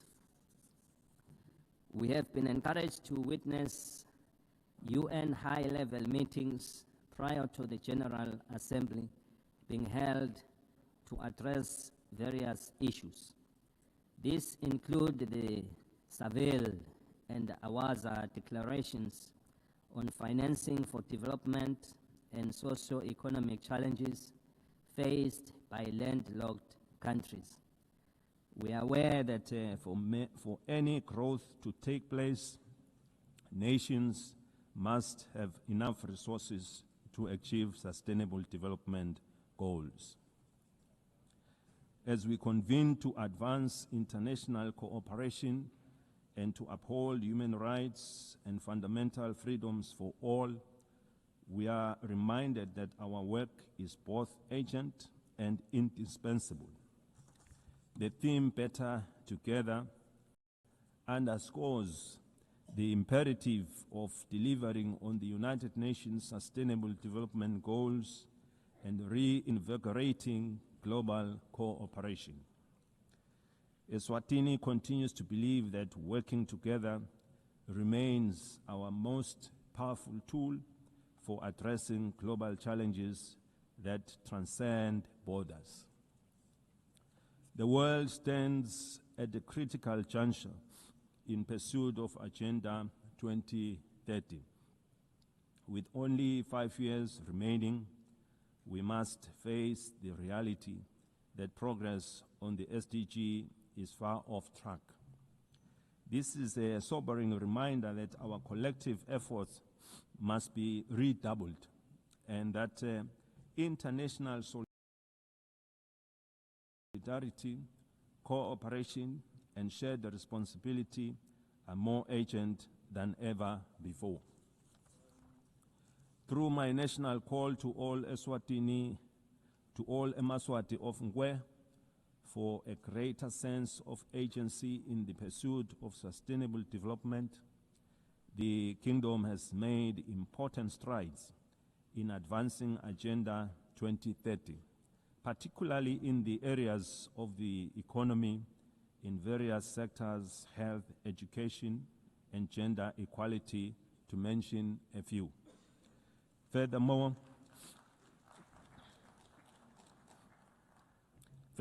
the country's literacy rates have improved, reflecting our investments in education, while the nation continues to be empowered through targeted programs that strengthen their role in our society and economy.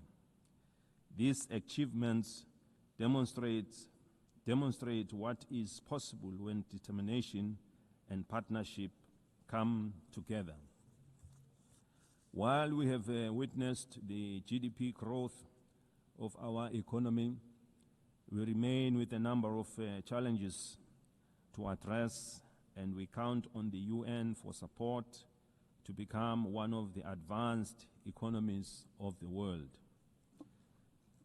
We have implemented initiatives to grow our economy and attract new investments by opening trade opportunities with other countries that give access to regional and international markets.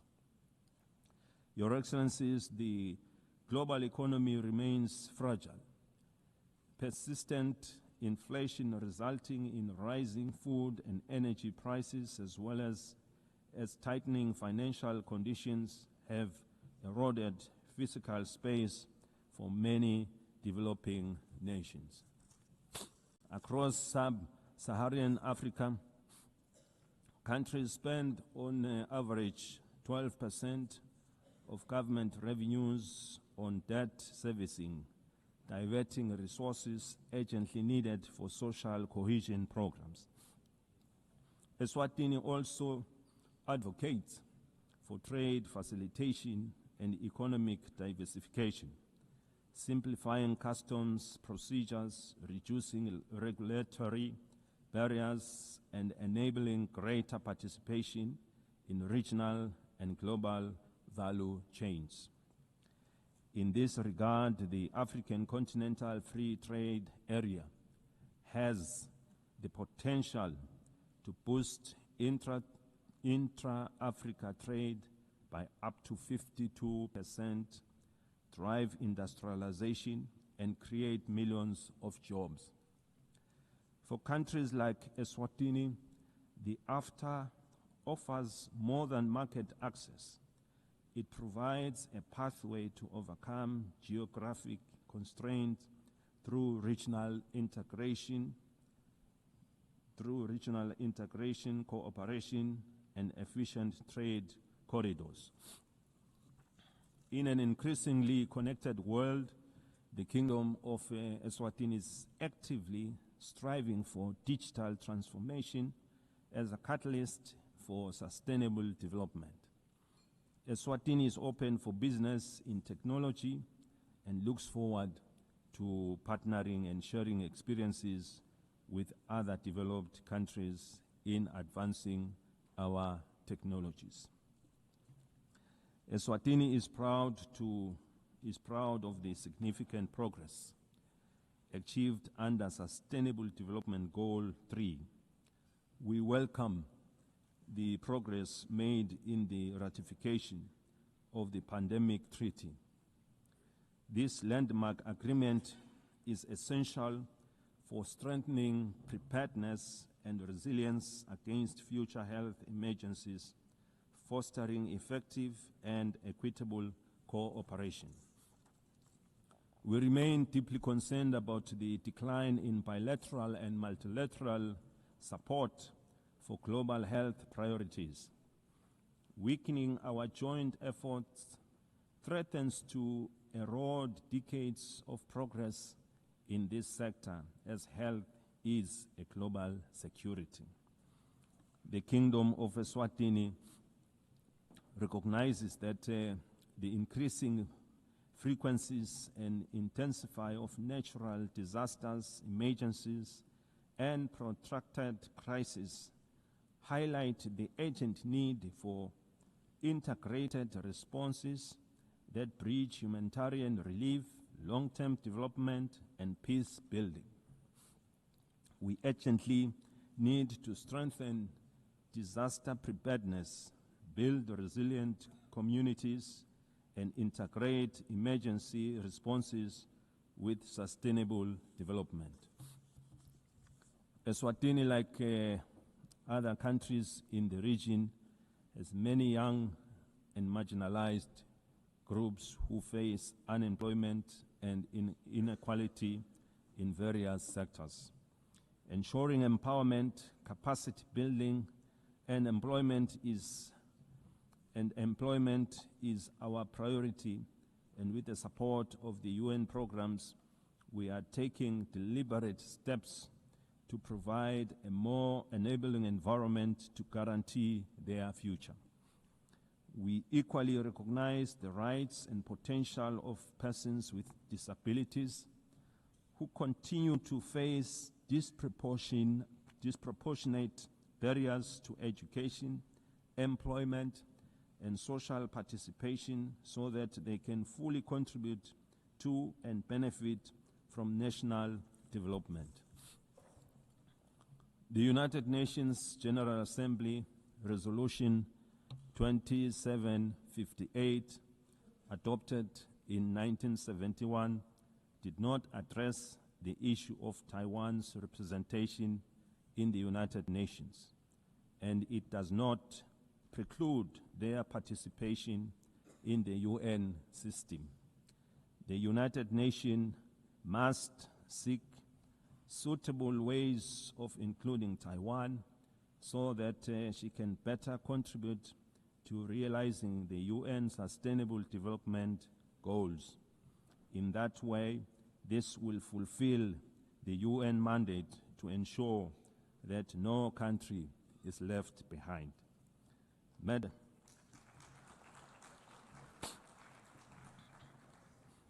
Madam President, in conclusion, we are entrusted with the hopes of our people and the future of our children. Let us not leave this assembly without reaffirming our commitment to justice, peace, and sustainable progress for all. The Kingdom of Eswatini stands ready to play its part. The international community must remain united in addressing shared global challenges, from hunger and malnutrition to climate change, under the guiding spirit of better together. I thank you. May Almighty God bless us all.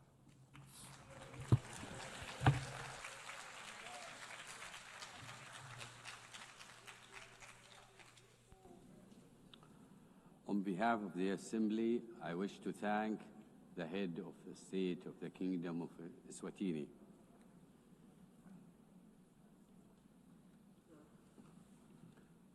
The Assembly will hear an address by His Excellency Solan Jilweb, President of the Republic of Palau.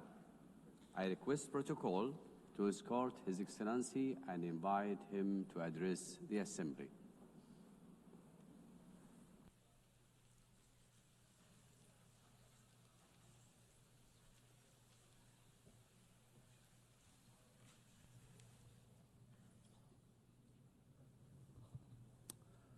Madam President, Secretary General, Excellencies, distinguished guests, delegates, it is my great honor to address this assembly at a milestone moment, the 80th anniversary of the United Nations.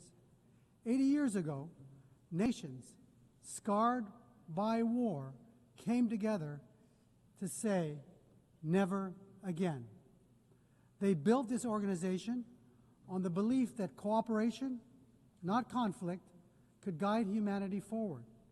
Today, as we reflect on that founding vision, let us remember the United Nations was not built for the powerful, but for all nations, large and small. In Palau, we have a saying, "Ndisen son embrari akloes." Small twigs banded together can light the fire that can bring the pot to boil. This wisdom reminds us that even the smallest among us, when united and determined, can drive meaningful change. The recent International Court of Justice advisory opinion affirms this truth, that our voice, though often overlooked, carries the weight of justice. We thank Vanuatu for their leadership and recognize the Pacific youth who co-led this charge. The advisory opinion confirmed that what we have always known. 1.5 degrees is not optional. It is now the benchmark for international law. Let us defend this limit as the political, moral, and legal anchor of the Paris Agreement. The world is at war. Defense spending is at an all-time high, approaching $3 trillion annually. We have many problems. And now more than ever, we need to come together. We are also at war. Our shores are being invaded by seawater. Our homes are being blown away by storms. Our roads are being washed away by torrential rains. Our reefs are overheating. Our fish are disappearing. And our land is on fire. This is our daily battle. And ahead of COP30 in Belém, we must see new nationally determined contributions submitted without delay, particularly from major emitters. And they must be aligned with the 1.5 degree trajectory. We applaud Australia's leadership in setting incredibly ambitious and achievable 2035 emissions reduction targets and developing clear strategies to reach its net zero emissions pathway by 2050. Australia leads the way in supporting Pacific Islands in accelerating the energy transition. This is a testament to the kind of leadership needed to defend and ensure a safe and prosperous future for all. However, ambition without implementation is an empty promise. For SIDS, the fight depends on climate finance. Too often, our countries are trapped in systems that are overly complex, slow, inaccessible. Finance must be predictable and adequate. It should not create new debt. It should free us to implement our NDCs, adapt to climate change impacts, and address loss and damage. The 1.5 degrees Celsius limit remains our lifeline, and finance is the key to achieving it. We need investment, not in defense, but for us to combat our greatest threat, climate change. It is not aspirational. It is the scientifically grounded guardrail that protects the most vulnerable from the worst climate impacts. Madam President, our region has served as the world's moral compass on climate justice. We have helped secure the 1.5 degree goal in Paris. We have pushed for a mechanism on loss and damage. If the world is serious about 1.5, we urge you to come to our region, to see with your own eyes what the Pacific is facing, and be moved to act. That is why COP31 must be a Pacific COP, hosted by Australia, shaped in partnership with the Pacific. Madam President, on the issue of climate solutions, deep-sea mining has been incorrectly promoted as the silver bullet for the climate crisis. If we rush forward without understanding the consequences, we risk inflicting irreparable harm. The loss of biodiversity, the release of carbon, damage to our water column, and the destruction of fisheries that sustain our people is unfathomable. At UNOC 3, 38 countries, including Palau, came together to support a moratorium, and our message is clear. We must let science guide before we exploit the deep sea. The historic BBNJ agreement enters into force in January. And while Palau is proud to be the first ratifier, we couldn't have lit this fire alone.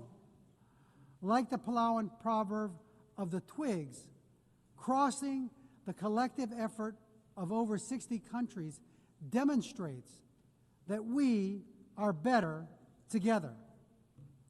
While we celebrate this achievement, we need even more nations to join this commitment to truly safeguard our ocean's future. Colleagues, the BBNJ agreement presents an unprecedented opportunity to design new ocean governance institutions where SIDS have a voice from the start. We are big ocean states, and we call on our partners, including the EU, to support a SIDS seat in the BBNJ governance structure. Excellencies, the stakes for SIDS could not be higher. Our economies are small, our vulnerabilities are acute, and our physical space is painfully narrow. The Antigua and Barbuda agenda for SIDS gives us a blueprint for resilient prosperity, but it cannot stand without tools. That is why the Seville commitment matters. The world has finally recognized that the financial system cannot be fair if it measures only income and ignores vulnerability.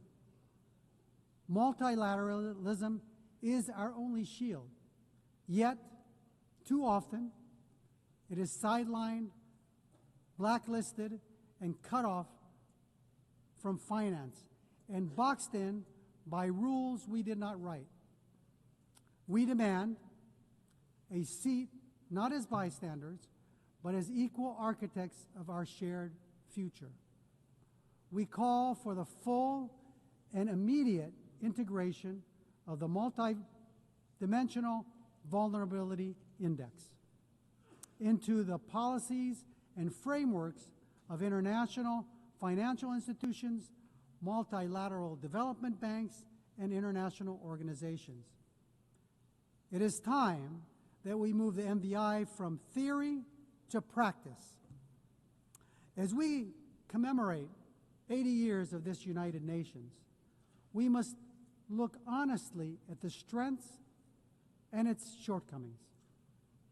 We welcome the Secretary General's UN 80 initiative, but let me be clear, reform cannot be cosmetic. This UN must be more responsive, more equitable, and more focused on delivery. Madam President, Palau knows too well the heavy cost of war, having endured the devastation of World War II on our islands. That history reminds us not only of the suffering left in the wake of conflict, but also the sacred value of peace. Palau has always stood for dignity of every human life and for the peaceful resolution of disputes through dialogue and respect for international law. Our positions, whether in support or restraint, are always guided by a deeper purpose, the pursuit of peace that is just, lasting, and stable. We believe that a durable solution, one that envisions two peoples, Israelis and Palestinians living in two democratic states, side by side, in peace and in dignity and security within mutually recognized borders is essential for lasting peace. Russia's unprovoked war against Ukraine is a stark reminder that when international law is disregarded, peace everywhere is placed at risk. It is only through respect for the rules-based order that all nations, large and small, can live securely. Continuing in that spirit of respect for life and stability, I must raise an important issue of principle. Years ago, China wrongly interpreted UNGA Resolution 2758. And today, it continues to claim that Taiwan is a part of the People's Republic. The end result has been Taiwan been silenced. The 23 million people's voices have been kept unheard, keeping Taiwan out of fully participating in the UN system and contributing to the world. Palau believes that inclusivity, which includes Taiwan, strengthens the United Nations, and that no community should be barred from contributing to the solutions of our world that it so desperately needs. Madam President, let me close with another Palauan proverb. It's about tides. Dol raidis. An incoming tide should lift everyone. The choices we make together are about lifting all of us, ensuring the next generation inherits a world that sustains them just as it has sustained us. As we face today's greatest challenges, climate change, ocean decline, debt, inequality, wars, and conflict, no nation can carry the weight alone.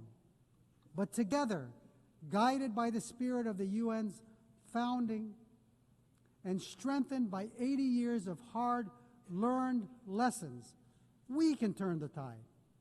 Let this assembly be remembered not only for the words we speak, but for the actions we take and for the resilience we build, the justice we uphold, and the future we secure for the generations yet to be born. We are better together. God bless you. Sulang, thank you.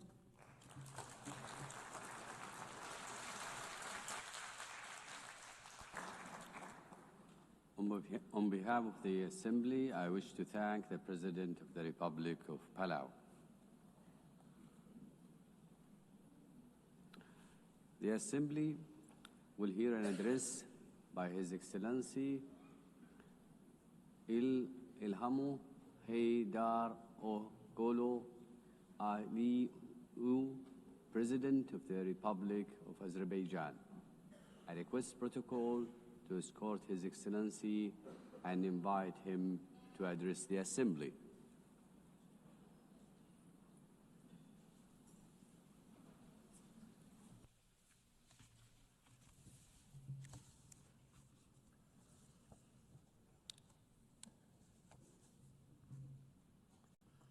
Ladies and gentlemen, for many years I spoke from this tribune about tragedies of aggression, occupation, and injustice experienced by Azerbaijan. Today, I will speak about our long road to victory and peace, and a new era in Azerbaijan's history, about how we managed to end the occupation through a liberation war, and how we won peace by political means. For nearly 3 decades, almost 20% of Azerbaijan's sovereign territory remained under military occupation by Armenia. 1 million of Azerbaijanis were expelled from their homes as a result of the policy of ethnic cleansing and war crimes conducted by Armenia.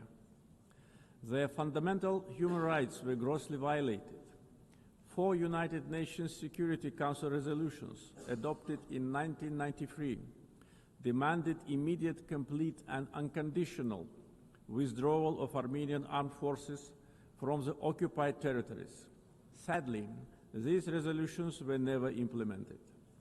Armenia demonstratively ignored them because no sanctions were imposed on it by international community.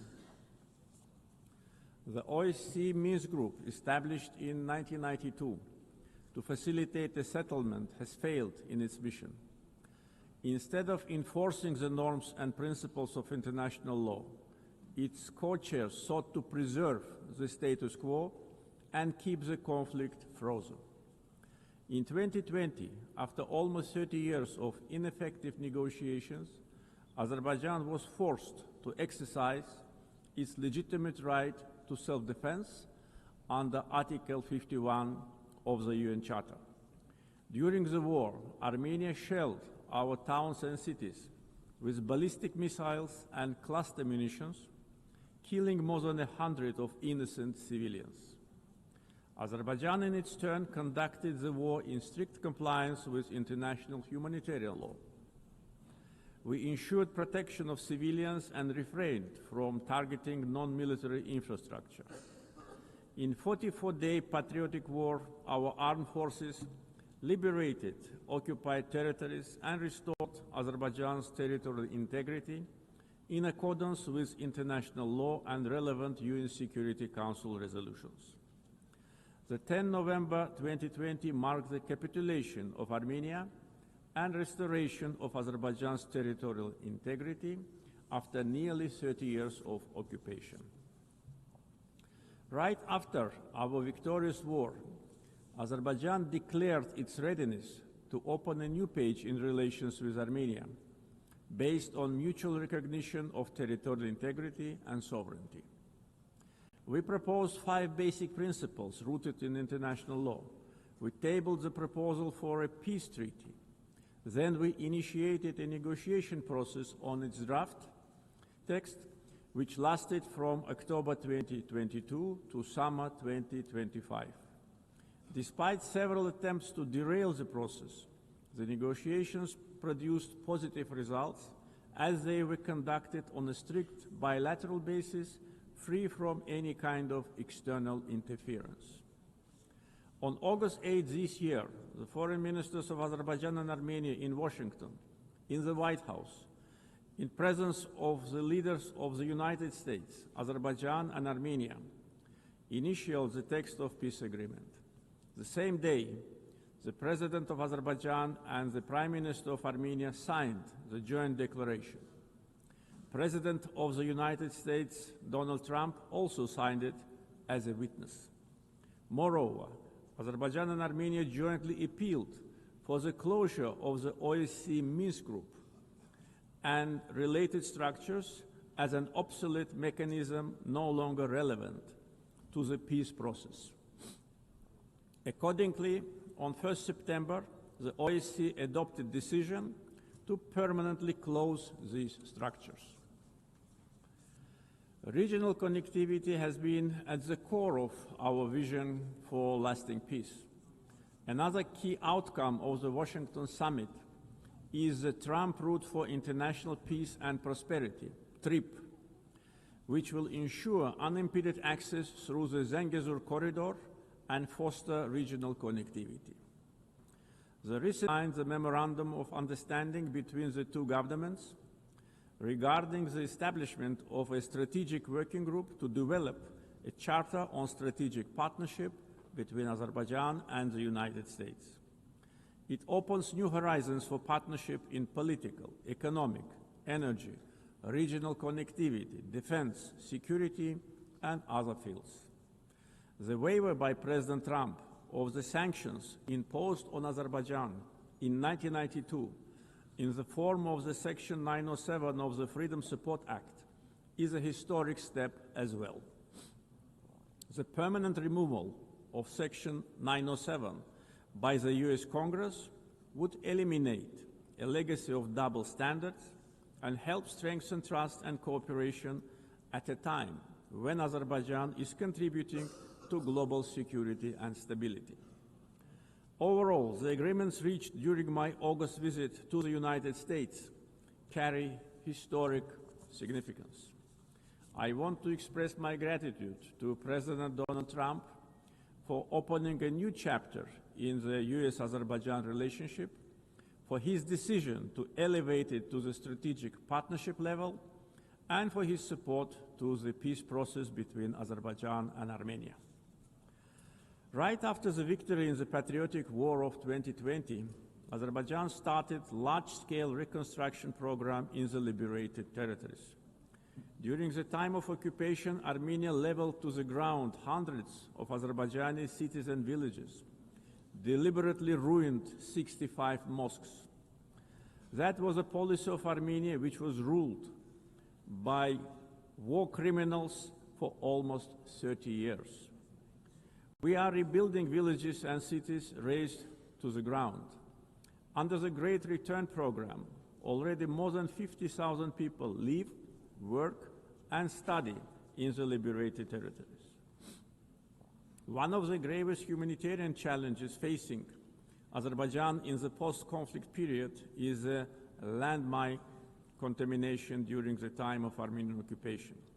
Since November 2020, more than 400 Azerbaijani civilians and military personnel were killed or seriously injured by landmine explosions.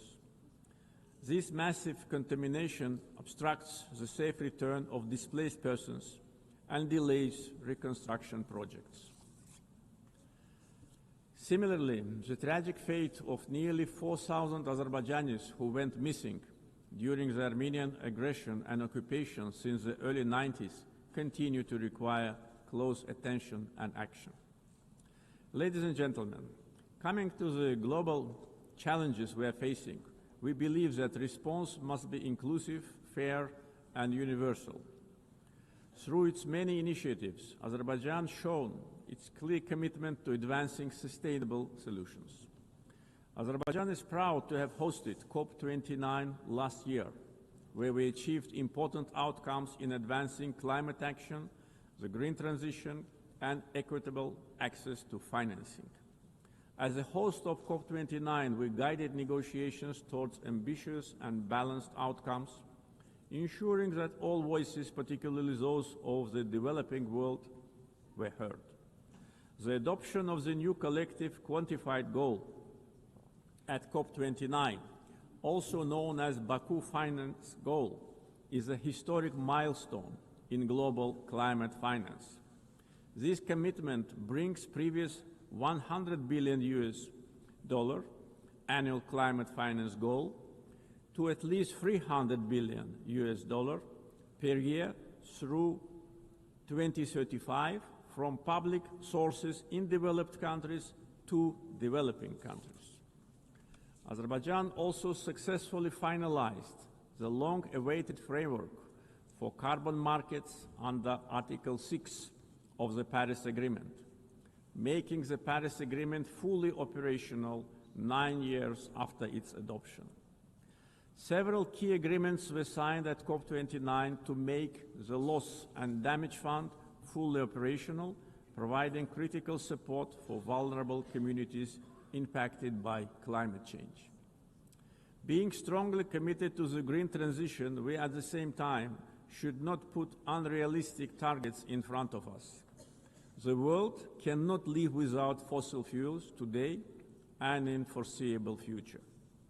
Energy security is closely linked to peace, regional connectivity, and economic development. Azerbaijan continues to play a proactive role in advancing these objectives globally. Azerbaijan has established itself as a reliable and indispensable partner in providing energy security to many countries. We play a strategic role connecting the Caspian region with international markets through diversified oil and gas pipeline systems. As of today, we are supplying natural gas to 14 countries. This ranks Azerbaijan as a top country in the world in terms of number of countries it supplies with pipeline gas. This reflects our strategic role in enhancing energy security and diversifying supply routes across Europe and beyond. Moreover, Azerbaijan and Syria have recently strengthened their bilateral partnership, focusing on energy supply, infrastructure development, and post-conflict reconstruction. Since August this year, Azerbaijan started to supply Syria with natural gas via Turkey, significantly reducing its electricity shortages. Azerbaijan also attracts large investments in renewable energy sources, like solar, wind, and hydropower. Almost 40% of our energy will be generated by renewables by 2030. Connectivity projects like East-West and North-South corridors cross our country. We have witnessed almost 90% growth in cargo volumes through the Middle Corridor since 2022. The transit time along the corridor has been significantly reduced. The biggest trade fleet in the Caspian, Alat International Trade Port, with its annual capacity reaching 25 million tons in the near future. The Baku-Tbilisi-Kars Railroad, 9 international airports, the biggest air cargo company in the region, and many other factors have turned Azerbaijan into one of international transport hubs. There is a great potential for cooperation in digital connectivity. Azerbaijan leads the Digital Transformation Initiative through such ambitious projects as the Digital Seaway. This project includes plans for the advanced fiber optic cable network under the Caspian Sea, establishing Azerbaijan as a key regional digital hub. Azerbaijan achieved significant economic growth by focusing on diversifying its economy beyond oil and gas, developing the non-oil sector and improving the investment climate through reforms and transparency. Reducing poverty and unemployment to the historic low of 5% is another achievement of our country. Recently, 2 major international rating agencies, Moody's and Fitch, have increased Azerbaijan's ranking. Azerbaijan was provided with favorable investment-grade status, citing very strong external balance, low public debt, and substantial sovereign wealth assets as a key strengths. This underscores our economic resilience, strong fiscal discipline, and favorable investment climate. Our foreign debt is only 6.5% of GDP, which is one of the lowest in the world. Azerbaijan's foreign exchange reserves exceed its foreign debt almost 16 times. Back in 2022, at the summit of the Caspian littoral states, I raised the issue of environmental degradation of the Caspian Sea. Today's situation is much worse. Caspian Sea is shrinking rapidly. The main reason is not climate change.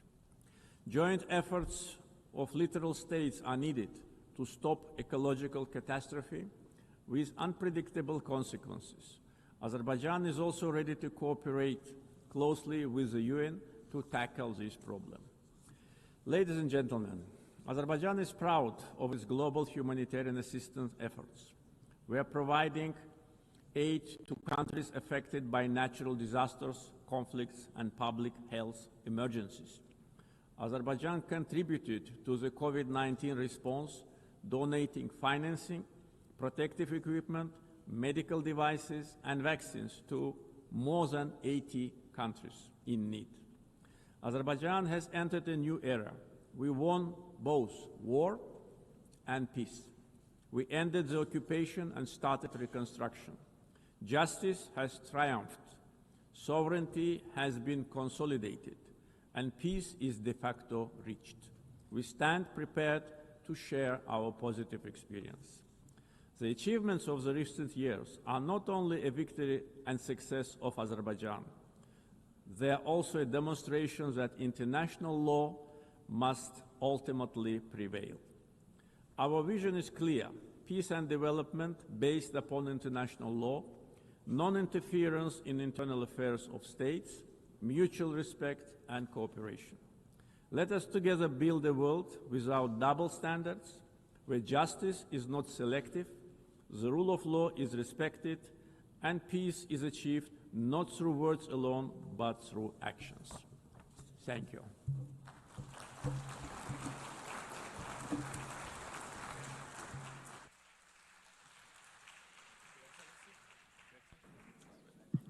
On behalf of the Assembly, I wish to thank the President of the Republic of Azerbaijan. The Assembly will hear an address by His Excellency Zirkol Kohicic, Chairman of the Presidency of Bosnia and Herzegovina. I request protocol to escort His Excellency and invite him to address the Assembly.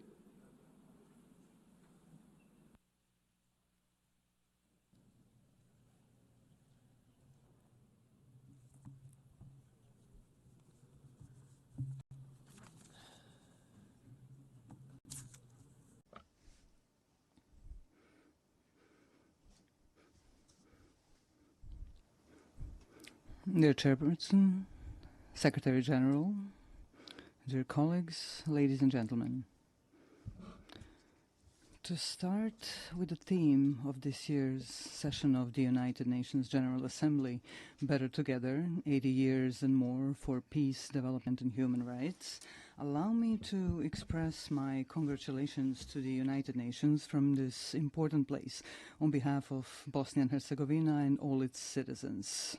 The UN is celebrating 80 years since its founding, and at the same time 80 years of continuous work on the fundamental goal of this organization. That goal is to secure and maintain peace in the world.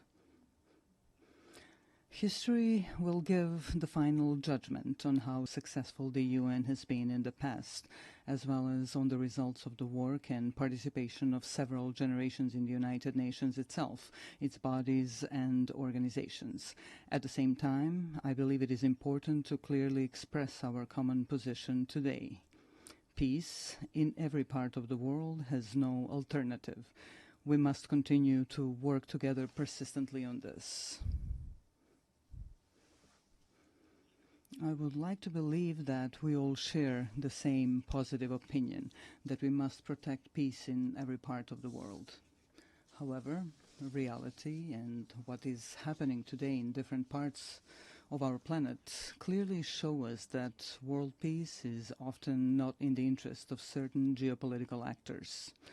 For them, conflict or war is a means to realize their own political and economic interests. These interests largely diverge from the goals set out in the United Nations Charter. If we add to this the fact that attempts are being made to change the borders of state around the world by means of armed force in a manner that is contrary to the United Nations Charter, we can draw a simple conclusion. International law is not applied equally to all states that are subject of that very international law. We have been witnessing that in the past period, certain armed conflicts have been deliberately provoked. What follows is the use of significant armed force, which a state with a smaller or weaker armed forces simply cannot resist. After that, the attacked state is required to sit at the negotiating table and sign a waiver of parts of its territory, ostensibly in the name of peace, but in reality in the name of force. I believe that all of us in this room know that the United Nations Charter allows for the changing of state borders. However, this can only be done by voluntary agreement between states. Armed forces or political pressure backed by armed forces cannot be used. However, if armed force is used to force the other side to agree to an imposed agreement in which it loses part of its territory, then there is no good and sincere will. Only coercion is present, which is contrary to several acts of international law. In this particular case, I'm speaking of Ukraine and the pressures it is under as a sovereign state. These pressures require Ukraine to give up parts of its territory in order to achieve a supposedly lasting and sustainable peace. Are we, in this particular case, participants in a change in the world order? In such an order, peace is not set as the ultimate goal. On the contrary, war and armed force appear as a legitimate means to achieve the political goals of major geopolitical actors. Changing international borders through the use of armed force creates political pressure to force a state to give up parts of its territory. This creates a dangerous precedent in international law, which can easily become the rule. Ultimately, it means living in an unstable world in which peace no longer has value. This is certainly not the desired outcome. Such a thing cannot be justified by any provision of the United Nations Charter or other acts of international law. Today we have an equally unwanted situation in the Gaza Strip. There, such violence is perpetrated against the local population, which in its form indicates the existence of several elements of genocide, as established in the Convention on the Prevention and Punishment of the Crime of Genocide. Let us recall, in addition to the fact that genocide represents the physical liquidation or removal of a national, ethnic, racial, or religious group from a certain territory, it can also be committed in the event that such difficult living conditions are consciously imposed on that same national, ethnic, racial, or religious group that threaten to ultimately destroy that group completely in a certain territory. Ultimately, such an aggressive genocidal approach is used as a means to forcibly occupy and take over territory.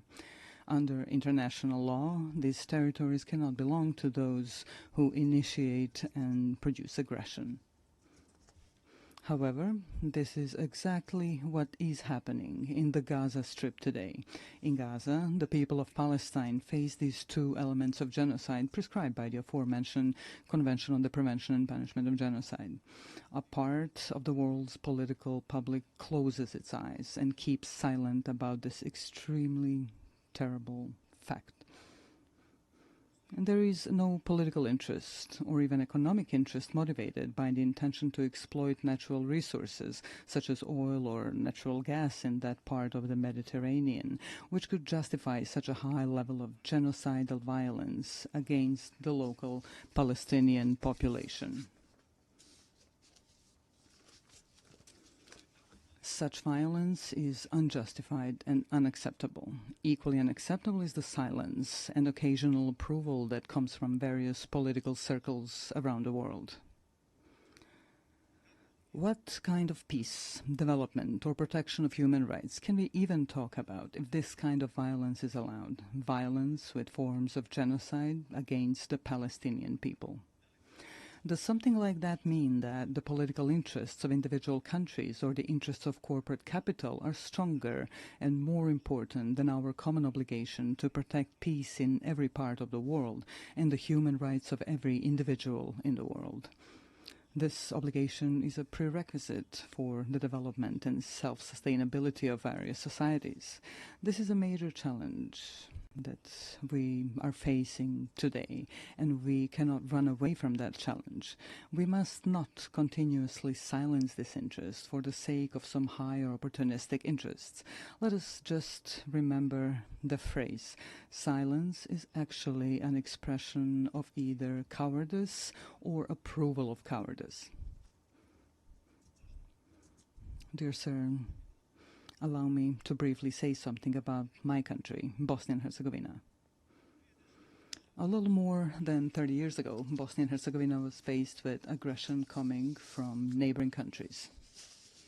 At that time, the United Nations formed a peacekeeping military force called UNPROFOR, with the participation of countries that expressed interest in such endeavor.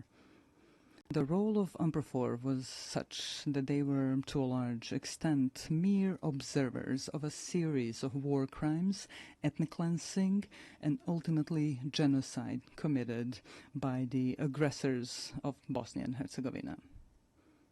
Of course, there were also positive examples of UNPROFOR's activities, which should certainly not be forgotten, and we are sincerely grateful for that. Unfortunately, a stain remains on that United Nations mission. Certain UNPROFOR commanders did not want to activate airstrikes in order to prevent ethnic cleansing, especially the genocide committed in Srebrenica in July 1995. Unfortunately, genocide was committed in Srebrenica.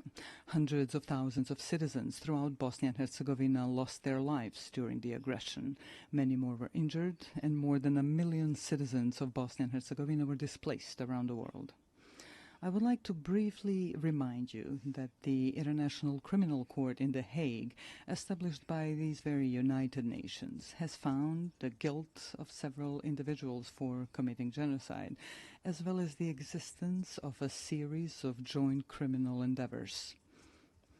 They all had the same goal: ethnic cleansing, with the creation of ethnically pure parts of the territory in Bosnia and Herzegovina, in order to separate these parts from Bosnia and Herzegovina and annex them to neighboring states.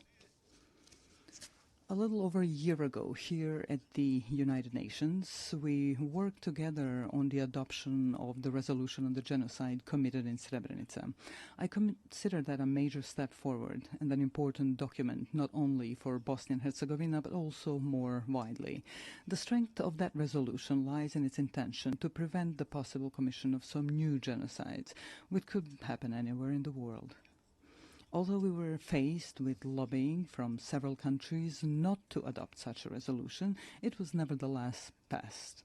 This created a new environment of preventive action through a culture of remembrance, so that genocide, the most terrible war crime, would never happen again.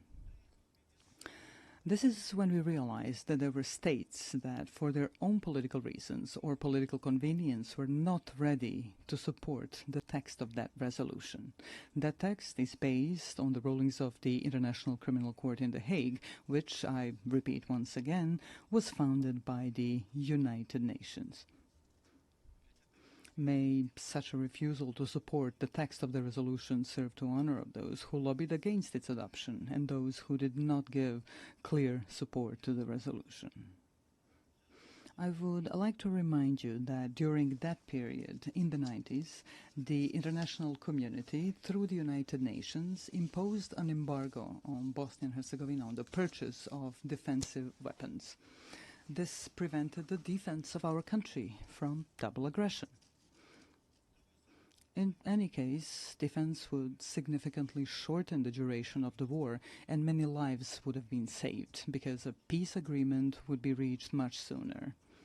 A necessary condition for a peace agreement was the creation of a balance of military power between Bosnia and Herzegovina and the two neighboring countries that committed the aggression. Due to that embargo, the aggression against Bosnia and Herzegovina lasted for almost 4 years, and a large number of human lives were unnecessarily lost. Such a war ended with the signing of the Dayton-Paris peace agreement. That agreement brought the necessary peace, and we are grateful for that. However, at the same time, it created such a sui generis political system in Bosnia and Herzegovina, which today, 30 days after its creation, poses a problem for the normal functioning of the state of Bosnia and Herzegovina. Such a political system does not contain democracy, but a deviant form of democracy, a form that is unheard of in practice anywhere in the world. Ethnicity is put to the fore, and basic human rights are completely denied. At the same time, democracy is undermined to such an extent that it almost no longer exists. We can call this political system an incident political system, which is constantly destabilizing the state of Bosnia and Herzegovina. Why am I even mentioning democracy right here? For at least two reasons. The first reason is that states that opt for democracy and its principles should have the opportunity to fully implement that democracy within their own borders. We must be fully aware that there are a number of states that, for their own reasons, be it historical, cultural, or religious reasons, do not want democracy and its principles. Bosnia and Herzegovina has clearly opted for democracy and the transition from the previous political system to a new democratic political system. However, this is continuously being prevented in reality through elements of the political system established by the Dayton-Paris peace agreement. The second reason I mentioned is that after facing an embargo on the import of defensive weapons during the 90s, Bosnia and Herzegovina is now facing an embargo on democracy. Some actors from the international community are trying to ensure this through their political and diplomatic activities and resources. So after we had an embargo on defense, today we have an embargo on democracy and democratic development of Bosnia and Herzegovina. How else to explain such activity by that part of the international community? They're trying in various ways to ensure this incidental political system in which the minority governs the majority. This undermines one of the fundamental principles of democracy, which requires a system in which the political majority should actually govern the state. That is not the case in Bosnia and Herzegovina. The aforementioned actors describe this as an alleged distribution of political power between ethnic communities in Bosnia and Herzegovina. However, that undermines democracy so much at its root that it almost no longer exists in my country. What does exist, however, is something simply called ethnocracy, in which a political minority rules the state. This current deviant political system makes this possible. Are such actors of the international community trying to ban or impose an embargo on democracy in Bosnia and Herzegovina because of its demographic picture? Are they trying to create a situation to reopen talks on Bosnia and Herzegovina with an uncertain outcome for its existence within its current borders? These questions remain open. I would like to remind you here that without democracy, there is no rule of law. Without the rule of law, there is no protection of individual human rights. An argument for such action by a part of the international community may be the so-called Kovacevic case before the European Court of Human Rights. This case is unknown to you, perhaps unimportant to you, but it is extremely important to us in Bosnia and Herzegovina. This is a case in which the appellant sought simple, justified and logical protection of his active rights to vote, which was denied to him. The case was resolved in favor of the appellant, Mr. Kovacevic, in the first instance. The court also found the existence of ethno-territorial discrimination. However, a part of the international community invested enormous diplomatic and financial efforts in its attempt to annul the verdict during the second instance proceedings. One of the countries, which is completely incomprehensible and unacceptable, made a financial donation to the European Court of Human Rights. That country later came forward in the same case as an interested party. This is an expression of classic political corruption. Because of all this, a logical question arises here. Can the judgments of international courts be bought? Are they for sale? The High Representative of the international community in Bosnia and Herzegovina actively participated in overturning that verdict. Also, he was not given such powers by the Dayton Peace Agreement. He also invested enormous financial resources from unknown sources. He did not have the necessary consent of the Peace Implementation Council for such actions. So, a completely identical situation occurred as with the adoption of the resolution on the genocide in Srebrenica. Some countries tried to negate the judgment of the International Criminal Court in The Hague by lobbying against the resolution. In the case that I am now citing as an example, some other countries tried and are still trying to annul the judgment through their own lobbying and broader diplomatic activity. This leads us to the conclusion that there is a part of the international community that simply does not allow democracy in Bosnia and Herzegovina. Yesterday, we faced an embargo on weapons necessary for the defense of our country. Today, we have an embargo on democracy and human rights. Therefore, I would like to briefly remind you of another United Nations document called the International Covenant on Civil and Political Rights. This document guarantees, among other things, to vote and to be elected at periodic elections, which shall be held by universal and equal suffrage and shall be held by secret ballot, with the guarantee of free expression of the will of each voter. Unfortunately, in Bosnia and Herzegovina, we are not allowed to do this.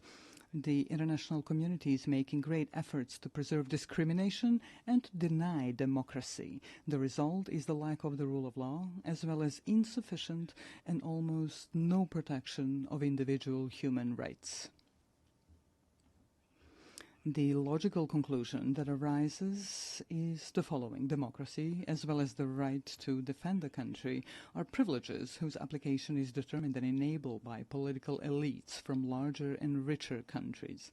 Small countries and poor countries can only receive as much democracy as those who are larger and richer allow them to get. That is certainly not an expression of equality that we should all strive for today.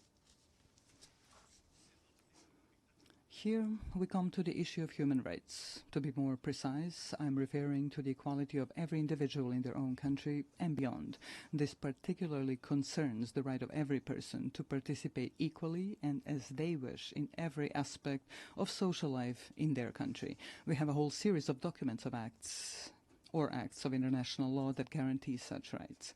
This, therefore, raises an open question. Are we prepared to be consistent or persistent in protecting individual human rights in any part of the world, using the tools that the aforementioned international documents provide us with? Every issue of human rights protection begins with a fight against discrimination or any form of inequality of individuals in all their rights guaranteed to them by international law. The logical continuation of this are the documents or laws in different countries. Discrimination in any form is prohibited by international law. Unfortunately, very often we encounter situations where discrimination is silenced and even encouraged. Speaking from the perspective of Bosnia and Herzegovina, we have 5 judgments of the European Court of Human Rights that establish the existence of discrimination against citizens of Bosnia and Herzegovina based on their ethnic origin or place of residence. Some of the political elites in Bosnia and Herzegovina, as well as part of the international community present in Bosnia and Herzegovina, do not want to accept these verdicts or implement them through constitutional amendments. Therefore, the 5 aforementioned judgments of the European Court of Human Rights have not been implemented. The aforementioned 6th judgment in the case seeking the rejection of ethno-territorial discrimination was overturned thanks to pressure, donations and similar actions by certain countries. The person who was authorized by the peace agreement to implement that very peace agreement and to protect all aspects of that agreement also participated in this. This includes all acts of international law that speak of human rights. All of this leads us to difficult questions and even more difficult answers. Are human rights and the protection of the same privileges of the larger and wealthier societies and states, while those that are smaller and poorer are consciously and internationally bypassed in the protection of human rights? It starts from the right to life all the way to the right to equality and democracy. Finally, let me emphasize that we can only respond to all 3 open questions, which are the subject of this session of the United Nations General Assembly, through consistency and principled insistence on the protection of peace. Only in this way can we create the conditions for the unhindered development of societies in the member states of the United Nations and act together as active protectors of human rights in all parts of the world. Without that consistency on those issues, we will once again be just a group expressing concern over deviant phenomena in the world, such as wars, violent border changes, genocide and war crimes, denial of human rights. In fact, we will do nothing more than express our concern. The consistency I'm referring to means complete determination to confront various deviant phenomena in the world through the tools provided to us by international law. We must be resolute and unwavering in our intentions to protect the fundamental values of the United Nations without making any distinction between states as subjects of international law. Within this determination, I call upon you to do the following. Let us not differentiate between ourselves, dividing us into large and small countries, rich and poor. Together, as an organization, let us actively seek and facilitate solutions to all the outstanding issues that arise in the world. Peace is not a privilege. Peace is an obligation of all of us, which we must ensure at all times and in all places. Likewise, human rights are not a privilege. Human rights are a permanent civilizational obligation, which we must continuously fulfill. This is certainly an ongoing challenge, one that generations before us have faced and that generations after us will keep facing. Our mission is to leave them a better world than the one we live in now. Such a goal requires persistent and continuous active work. Ladies and gentlemen, Your Excellencies, thank you for your attention.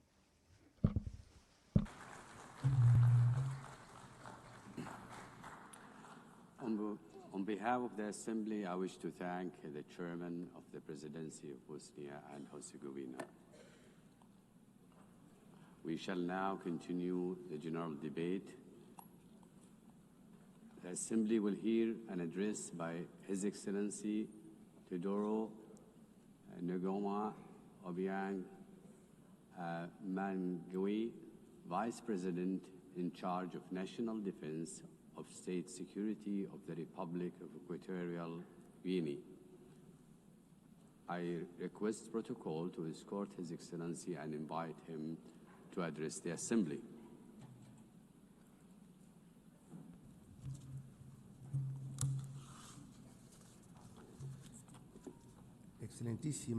Your Excellency Ms. Annalena Baerbock, President of the 80th session of the United Nations General Assembly,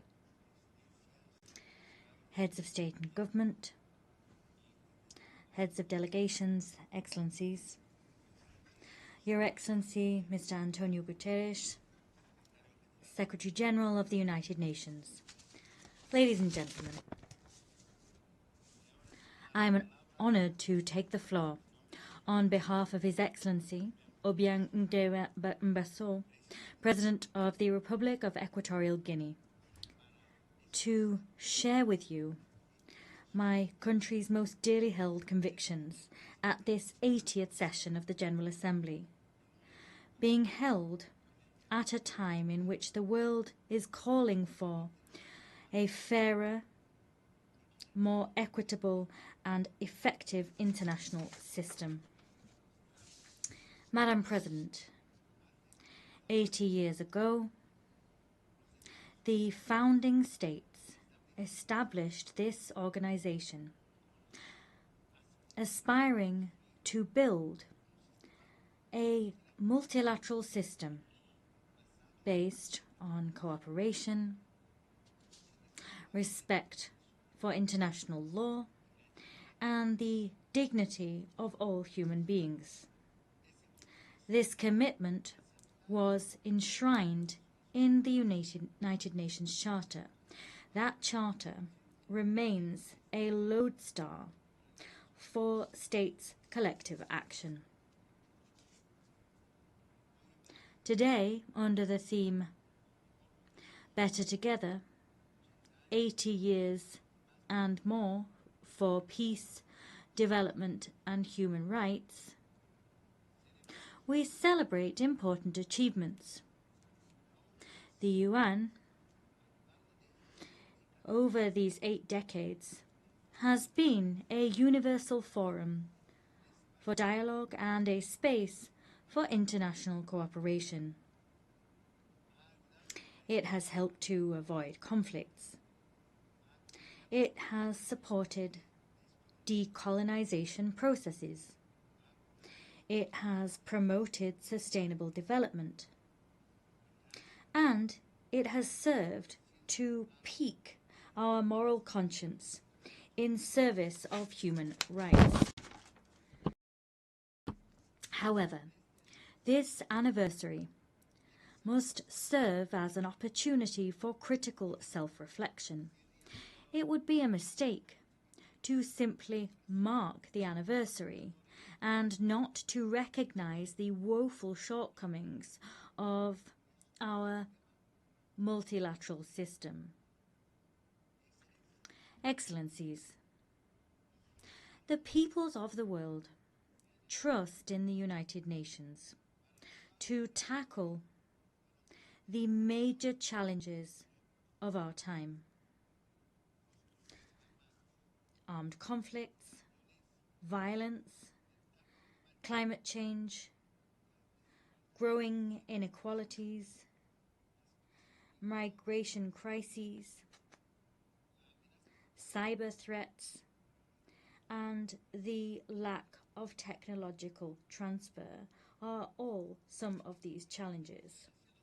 However, all too often, the response provided to those challenges has fallen short. The United Nations has been brought to a standstill by individual interests and straitjacketed by an institutional platform which no longer reflects the reality of today's world. Talking about leaving no one behind becomes meaningless if millions remain marginalized in systems of dependency and exclusion. The Security Council, the body responsible for upholding international peace and security, is perhaps the clearest example of the extent to which the United Nations is out of step.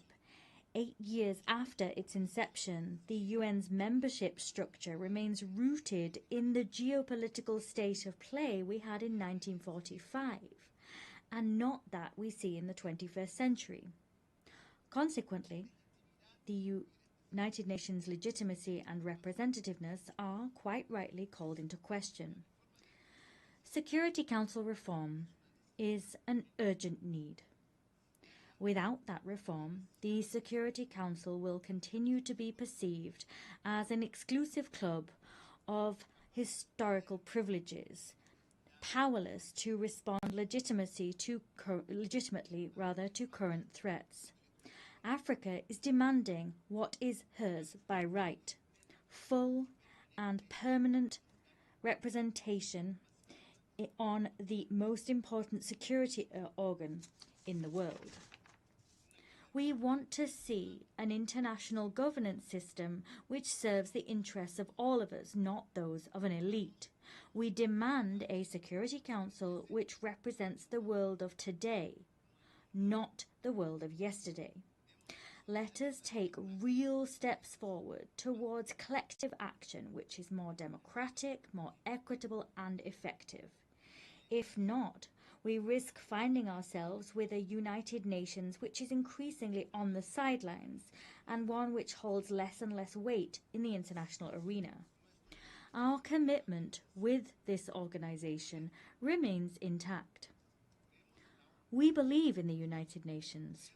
We believe in the strength of international law and the force it holds. We believe in international cooperation as the only way to address challenges which no nation, however powerful it may be, can resolve alone. Our commitment is not unthinking. Rather, it must be rewarded with results, reforms, and a UN that can move with the times. On this anniversary, we must recall that peace, development, and human rights are inextricable pillars. Peace is not sustainable without development. Development is false if it is not rooted in dignity and rights for all. As such, let us state here again that we remain steadfast in our support for Agenda 2030, despite the fact that we recognize difficulties and delays in its implementation. Agenda 2030 is a collective commitment which reflects our desire to build a world free of poverty, free of hunger, and with dignity for all.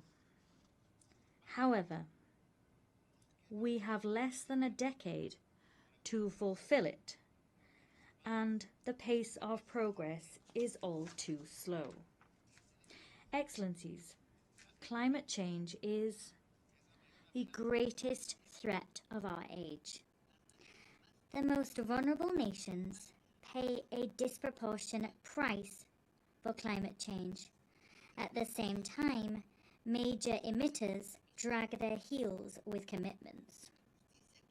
Climate justice is not a token gesture. It is a moral and legal obligation. Equatorial Guinea also defends the principle of sovereignty between states.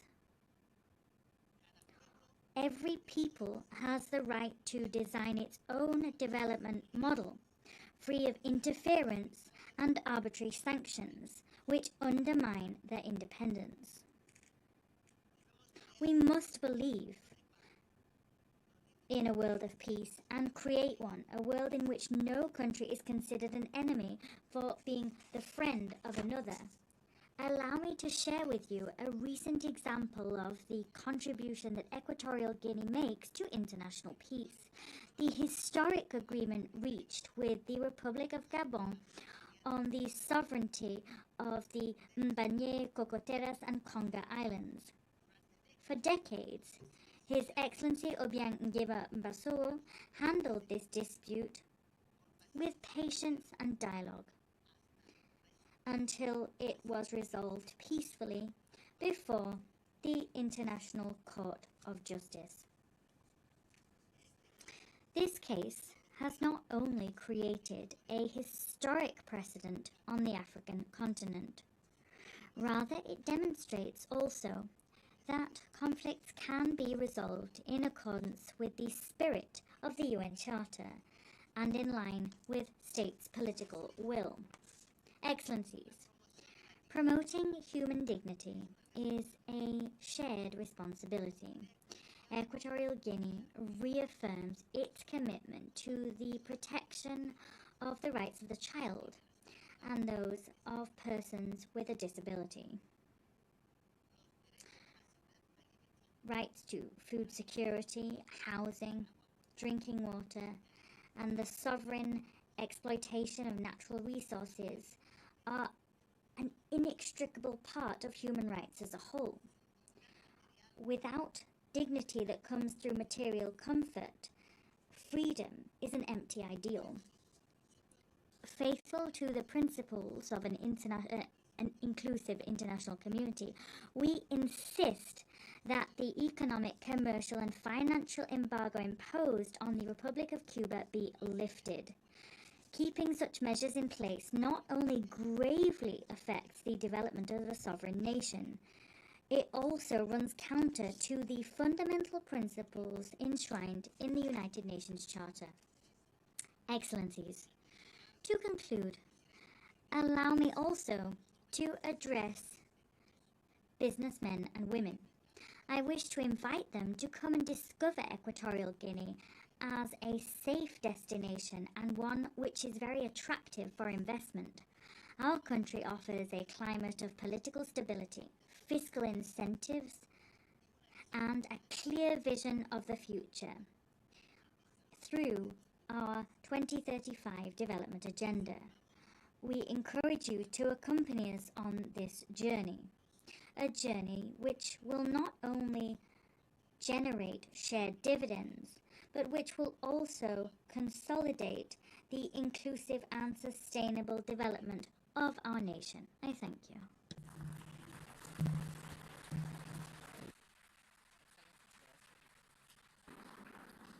On behalf of the Assembly, I wish to thank the Vice President in charge of National Defense and State Security of the Republic of Equatorial Guinea. The Assembly will hear an address by Her Excellency Josephine Joseph Rago, Vice President of the Republic of South Sudan. I request protocol to escort Her Excellency and invite her to address the Assembly.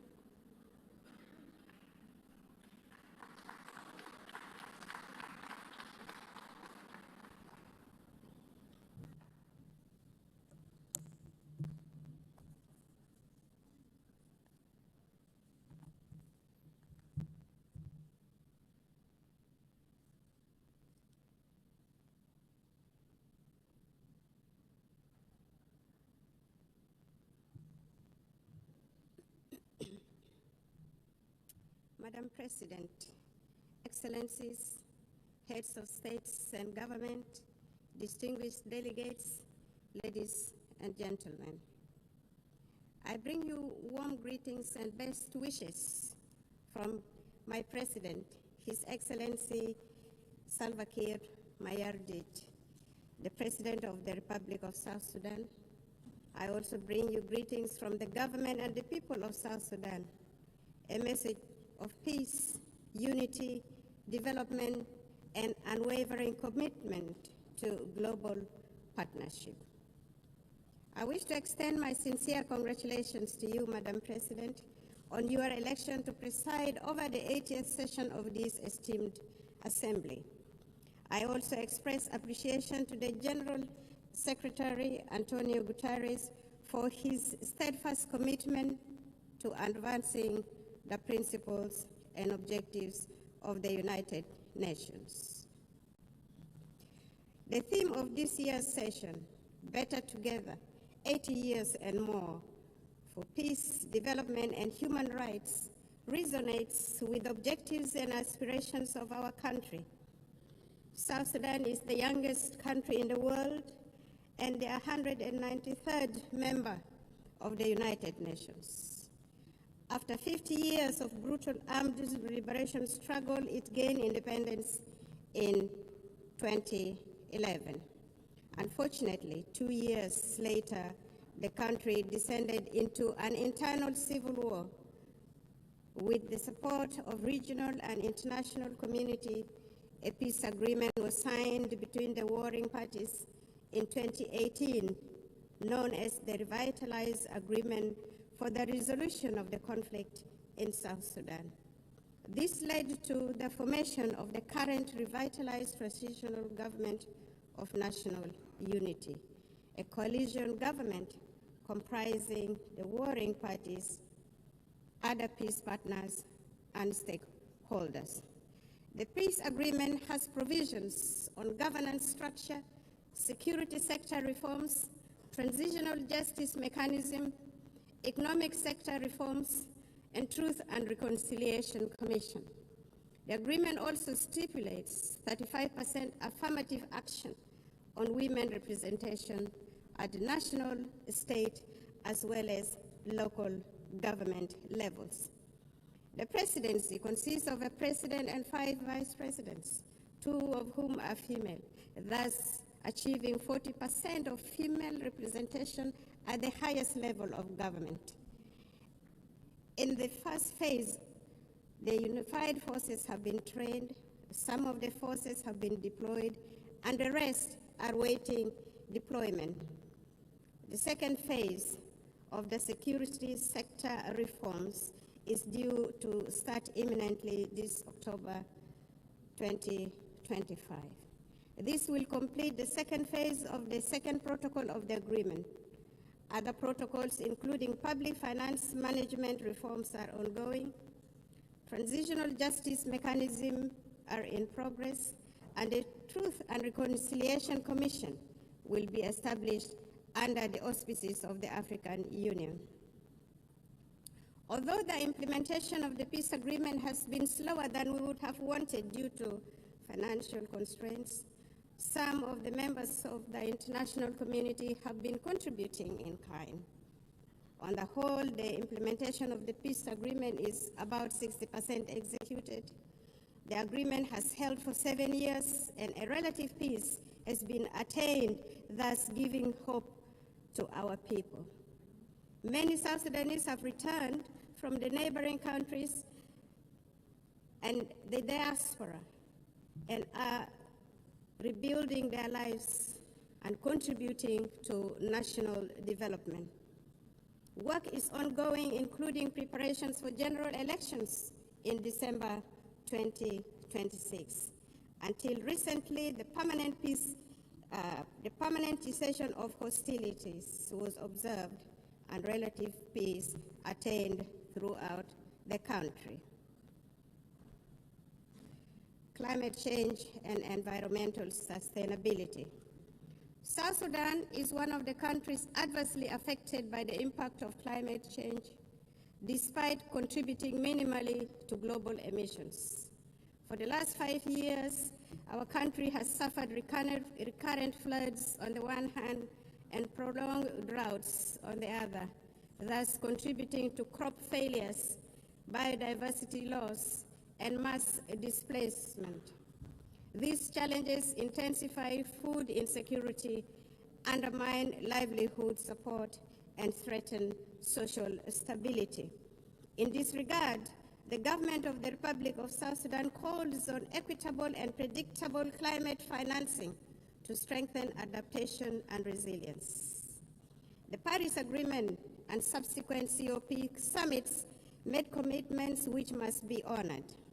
South Sudan requires support in technology transfer, capacity building, and foreign direct investment in national frameworks such as the South Sudan Development Plan, Nationally Determined Contribution, and National Adaptation Plan. This support is essential to address the intertwined challenges of development and environmental stability. The global community cannot afford to ignore climate injustice. Collective action is imperative for these challenges which transcend national borders to be addressed effectively. South Sudan has embarked on planting of 100 million trees by 2030, expanding renewable energy generation and strengthening water infrastructure with women, youth, and people with disabilities at the center of these efforts. Our commitments to sustainable development goals.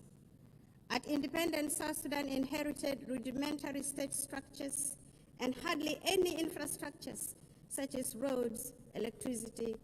We inherited poor health care, inadequate educational infrastructure, abject poverty, and food insecurity.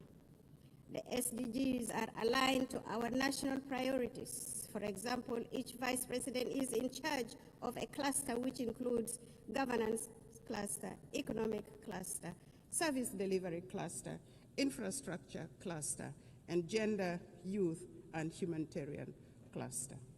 Madam President, the 2030 Agenda remains a vital framework for peace and prosperity. South Sudan has made some remarkable progress in agricultural transformation, including commercialization and value addition, which will create jobs for women and youth, including in crop production, livestock, and fisheries. This will enable people to produce their own food rather than relying on imported foods. Our policy is, let us produce what we eat. And as a consequence, some states in our country now are self-sufficient in food production, which contributes eminently to reduction of poverty, thus the attainment of SDG 1 and SDG 2. In collaboration with our development partners, government is providing health care, building health care infrastructure, improving maternal and child care, raising awareness about communicable diseases, and providing vaccinations for diseases such as cholera, mpox, and malaria. Access to clean water and sanitation is being improved. As part of the health sector transformation program, we aim to attain universal health care for all in South Sudan. The recent pandemic outbreaks around the world revealed the urgencies of strengthening health systems and equitable vaccine access. South Sudan advocates for global health framework that prioritizes preparedness for pandemics and embraces health as a universal human right. In his latest statement to Parliament in June 2025, His Excellency President Salva Kiir Mayardit identified education as a key priority area for the government. There is improved enrollment in primary schools and secondary schools, and many young people are aspiring now to go to universities and colleges. Enrollment has risen from 300,000 to 2.1 million children, with gender parity in primary schools nearly achieved. This is a remarkable national achievement. There is focus on teacher education to improve the overall quality of education.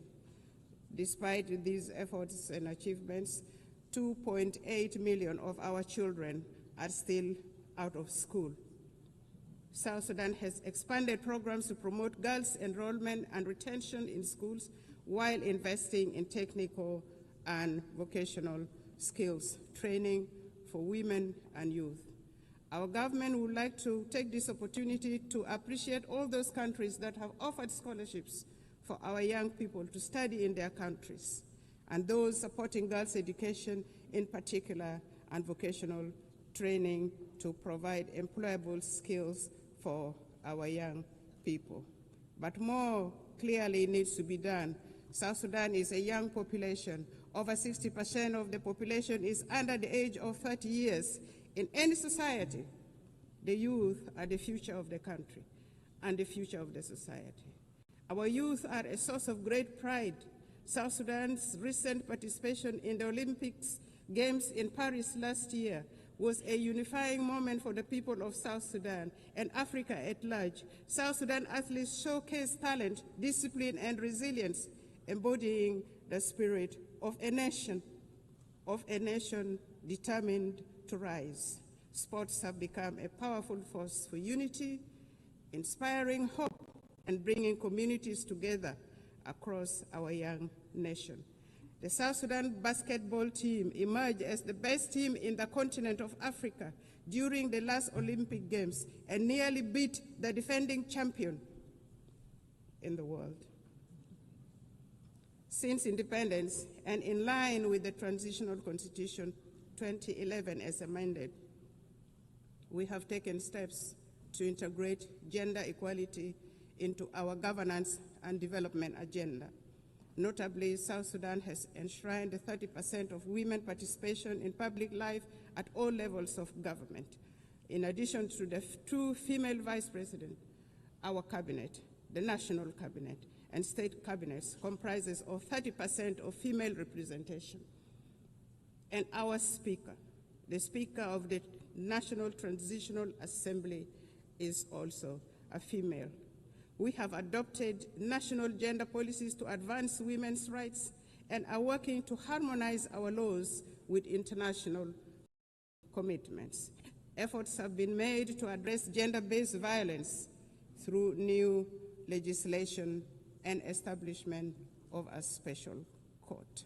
We have mainstreamed gender into the National Adaptation Plan and nationally determined contributions for climate change. We are committed to advancing women's economic empowerment by improving access to land rights and credit facilities while creating opportunities for women entrepreneurs. To achieve the SDGs, we must shift from commitments to action, emphasizing multilateral cooperation, fair trade, debt relief, and tailored support for fragile and conflict-affected states. South Sudan has been advocating for debt cancellation and the support of the international community to complement these efforts will be appreciated. Financing for development. Transforming aspiration into results require adequate financing. We urge developed nations to scale up contributions to the International Development Association, which plays a central role in protecting vulnerable populations, reducing poverty, and financing sustainable development in fragile states. South Sudan supports reforms of international financial institutions to enhance the representation of developing nations ensuring that financing mechanisms align with objectives of development priorities. Together, we can build a more inclusive and just global financial system. Internal peace and security. We acknowledge the delays in implementation of the revitalized peace agreement. However, the government has renewed its political will and is accelerating key benchmarks, including the deployment of the unified forces, electoral legislation, and launching of national civic education campaigns. His Excellency President Salva Kiir Mayardit announced on several occasions that he will not take this country back to war. And this became a theme of our engagement to restore peace and stability in the country. We reaffirm our commitment to world peace and security. In South Sudan, peace and stability remain our highest priority. Since the 2018 revitalized peace agreement, government has been working to consolidate peace through implementation of the peace agreement, transformation of the governance system, and security sector reforms. Additionally, government is also engaged in promoting peace building at subnational and community levels using the principles of people-to-people peace initiatives. The civil society, women's group, youth group, and faith groups are all actively involved in peace-building activities supported by UNIMIS, the United Nations mission in South Sudan, among others. The security sector reform is progressing well. In phase one, the first batch of unified forces are already trained, as mentioned earlier. The second phase is ongoing. At the same level, the governments at state levels are disarming civilians to bolster security. The aim is to have one national army under one commander-in-chief, contrary to the current state of affairs where the country has several commanders-in-chief, which in itself is a source of insecurity. In general, there has been relative peace and security throughout the country, with the exception of the recent attack by the White Army militia associated with the first Vice President, Dr. Riek Machar, on South Sudan People's Defense Forces in Nasir, which led to his detention and the detention of the co-accused. This matter is now being handled legally, and it will take due process, with assurance of a fair trial in a competent court. The government is committed to following due process to achieve justice in this matter. It should be noted that the arrest of the first Vice President, Dr. Riek Machar, and his co-accused was not politically motivated, but had endangered the peace process and constitutional order in the country. Notwithstanding the legal proceedings, Dr. Riek Machar and others have been formally charged and presented to court. Their legal rights have been respected, including granting access to their legal team, and they appear on their behalf in court. South Sudan remains open to meaningful dialogue with other holdout groups. In this regard, the government is considering resumption of the Tumaini Peace Initiative and welcomes facilitation from regional and other partners. We urge regional and international communities to urge the holdout groups to renounce armed violence and engage in political dialogue. Furthermore, we appeal to the international community to continue supporting South Sudan's efforts and democratic process through provision of technical assistance, capacity building, and development support. It is worth mentioning that consolidating peace in South Sudan is not only vital for our people, but also for stability across the Horn of Africa, the Great Lakes, and beyond. Since our last statement to this General Assembly, South Sudan has embarked upon a transformative journey. We have launched the South Sudan Development Plan 2026 to 2036, a forward-looking 10-year blueprint to diversify our economy, fortify our institutions, and reduce reliance on oil. This plan is anchored in the principles of transparency, inclusivity, and resilience. It guides comprehensive reforms in public financial management and service delivery. We have initiated independent audits, strengthened procurement oversights, and recommitted ourselves to the fiscal reforms outlined in the 2018 Revitalized Peace Agreement. We are determined to foster a culture of integrity, accountability, and good governance. Determined to shift from oil dependency to a green, sustainable economy, South Sudan is investing in the future of its land and people. The Agriculture SME Grant Initiative 2025 now empowers farmers, agro-processors with vital tools, training, and market access. Our investment in irrigation, seed distribution, and post-harvest technologies are boosting productivity and strengthening food security. We have successfully established effective governance structures both at the national and local level, including establishment of relevant commissions such as the Constitutional Review Commission, the Judicial Review Commission, among others. The constitutional making process is in progress. Civic education and voter rights training have commenced and are progressing well. The National Bureau of Statistics will advise on options available for elections. The Political Parties Council has been established and has started registering political parties intended to contest in elections. Therefore, with these positive developments, the government of the Republic of South Sudan appeals for the removal of targeted individual sanctions and the arms embargo on South Sudan. Elections. According to the peace agreement, the transitional period must end with the conduct of general elections currently scheduled for December 2026. This will enable the people of South Sudan to democratically elect their leaders for the first time in the history of this young nation. His Excellency President Salva Kiir has reaffirmed the government's determination to deliver credible, inclusive, and peaceful elections.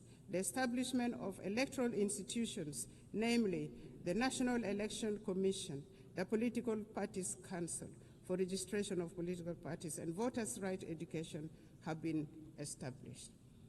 The Bureau of Statistics has been restructured to deal with the issues of census. The restructured Permanent Constitution Review Commission has been actively working to ensure that the country has a new permanent constitution by the time of the general election in December 2026. Civil society groups are being facilitated and have started civic education of the general public, especially among women and the youth. South Sudan is committed to promoting and protecting human rights. We are strengthening national institutions, promoting accountability, empowering women and youth. We have taken steps to integrate gender equality into our governance and development agenda, not forgetting the people with disability. Civil society is actively engaged in the promotion of human rights and civic education. We believe constructive engagement and dialogue are the best path for building resilient and just institutions.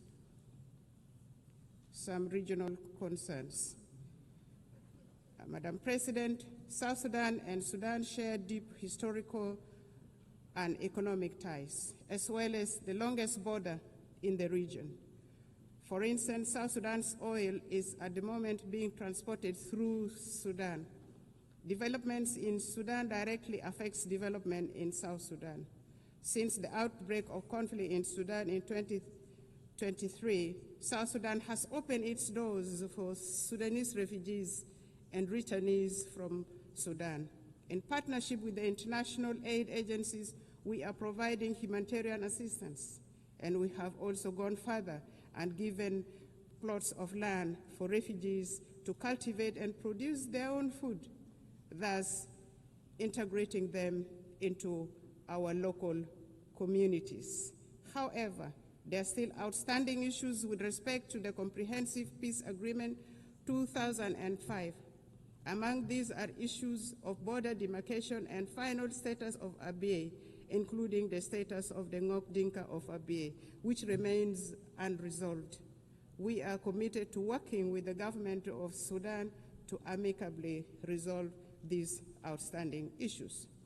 Furthermore, the current composition of the Security Council no longer, in our view, adequately reflects the realities of today. And for this reason, South Sudan supports the call for the expansion of the permanent membership to include African representation. Furthermore, we advocate for the removal of sanctions and arms embargo on South Sudan and other sisterly countries. Madam President, at independent South Sudan inherited a rudimentary state structures, hardly any infrastructures. The government is now working simultaneously on nation building, state building, provision of services including healthcare, education, capacity building, poverty reduction, and food security. South Sudan is seeking to transition from humanitarian aid to development aid. What we are asking for is for the international community to continue supporting South Sudan, a country with immense potential, abundant natural resources, and a young population. We are actively empowering women and young people for the country to become a useful and productive member of the international community. And we are already seeing signs of progress. To conclude, Madam President, Excellencies, and distinguished guests, the United Nations was founded on the belief that humanity is stronger together. The theme of this 80th session, Better Together, is a reminder of our shared responsibility for survival and progress.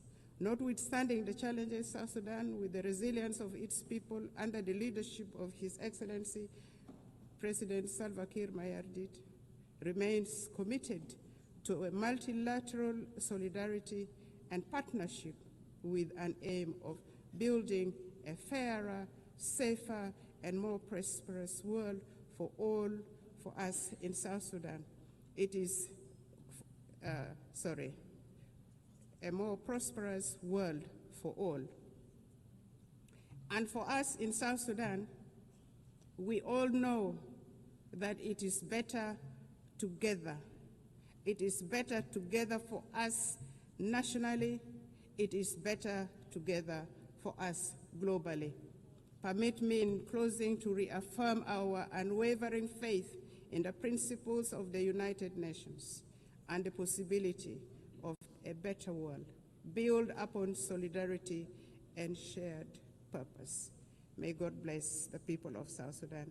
May God bless the nations of the world. I thank you for listening. Thank you.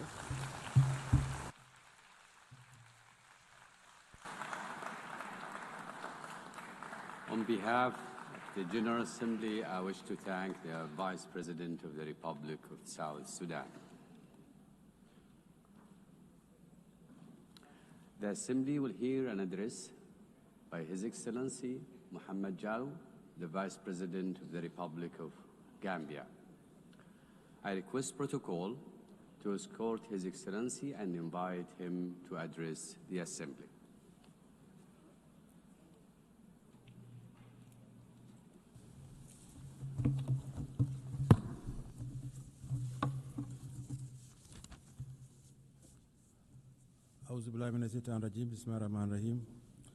Your Excellency Annalena Baerbock, President of the 80th session of the United Nations General Assembly, His Excellency Antonio Guterres, Secretary General of the United Nations, Your Majesties, Excellencies, Heads of State and Government, Heads of Delegation, distinguished delegates, ladies and gentlemen. As we commemorate the 80th anniversary since the founding of the United Nations, it is with great honor and profound sense of commitment that I stand before you to deliver this statement on behalf of His Excellency, Mr. Adama Barrow, who could not be here due to circumstances beyond his control. At the outset, allow me to convey warm greetings and best wishes for a successful session from His Excellency, Mr. Adama Barrow, the President of the Republic of the Gambia, and government and people of the Gambia. Madam President, let me also use this opportunity to congratulate you on behalf of the government of the Gambia on your election as President of the 88th session of the United Nations General Assembly. Your election is a testament to the importance our organization attaches to gender mainstreaming and the empowerment of women. It constitutes an affirmation that more than ever, women are capable of leading organizations like the United Nations and achieving remarkable success. The Gambia, therefore, assures you of its unwavering support and continued cooperation in the discharge of your duties while reaffirming our faith in the relevance of multilateralism and the sacrosanct foundational principles of the United Nations Charter.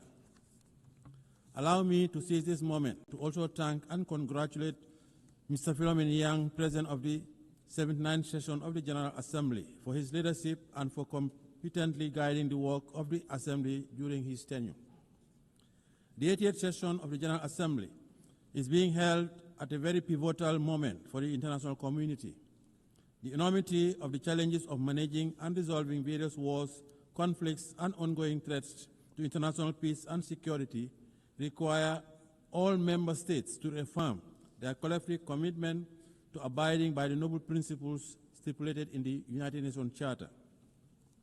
The Charter, crafted with great optimism and anchored in the ideals of maintaining and promoting world peace, security, human rights, and development, promise a new age and a new world. A world that comes together to reverse the hurdles of the past and define a common destiny premised on our shared humanity. Let us rekindle the ethos of solidarity through more multilateral engagement with all states, small or big, developed or developing, fight poverty, and address climate change. Madam President, the 80th session of the General Assembly conveys a profound symbolism for the Gambia. Our long-standing commitment to the United Nations and our election as chair of the second committee during this session is not only historic, but speaks to the great strides we have been making towards shaping a stable and prosperous multilateral global order. Let me assure you that the Gambia will continue its active participation in the work of the Assembly. We remain committed to supporting optimal ways in the search for innovative and timely solutions to the common challenges facing us, and would collaborate with all member states as we address these pressing global challenges. Madam President, in 1945, the world stood united with a deep sense of solidarity, strong commitment, and an enduring hope to establish the United Nations to save the succeeding generation from the scourge of war. The creation of the United Nations served as a driving force for multilateralism by affirming our collective faith in the sanctity of human rights while guaranteeing international peace and security to all peoples around the world. Our collective security arrangements were rooted in multilateralism.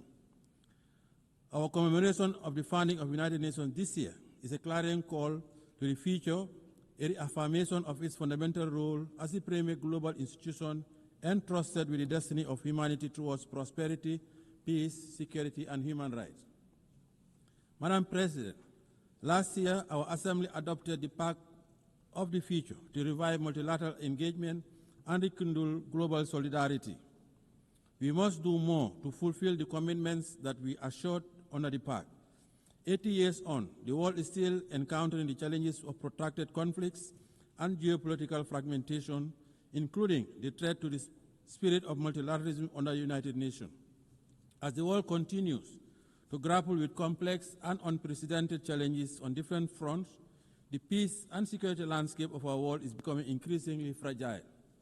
Amid the changing nature of conflicts, we are also witnessing a serious disregard for the principle of international humanitarian law in conflict zones.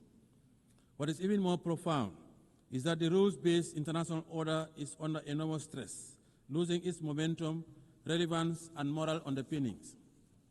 Today, we live in a world that is undergoing profound geopolitical transformation, presenting unique emerging challenges, and reflecting an international community that is still trying to find answers to the challenges it faces in the 21st century. However, despite the challenges we are confronting, the Gambia believes that the United Nations' enduring relevance and structural institutions contributed to significant historic achievements in the past, particularly for countries in the global south.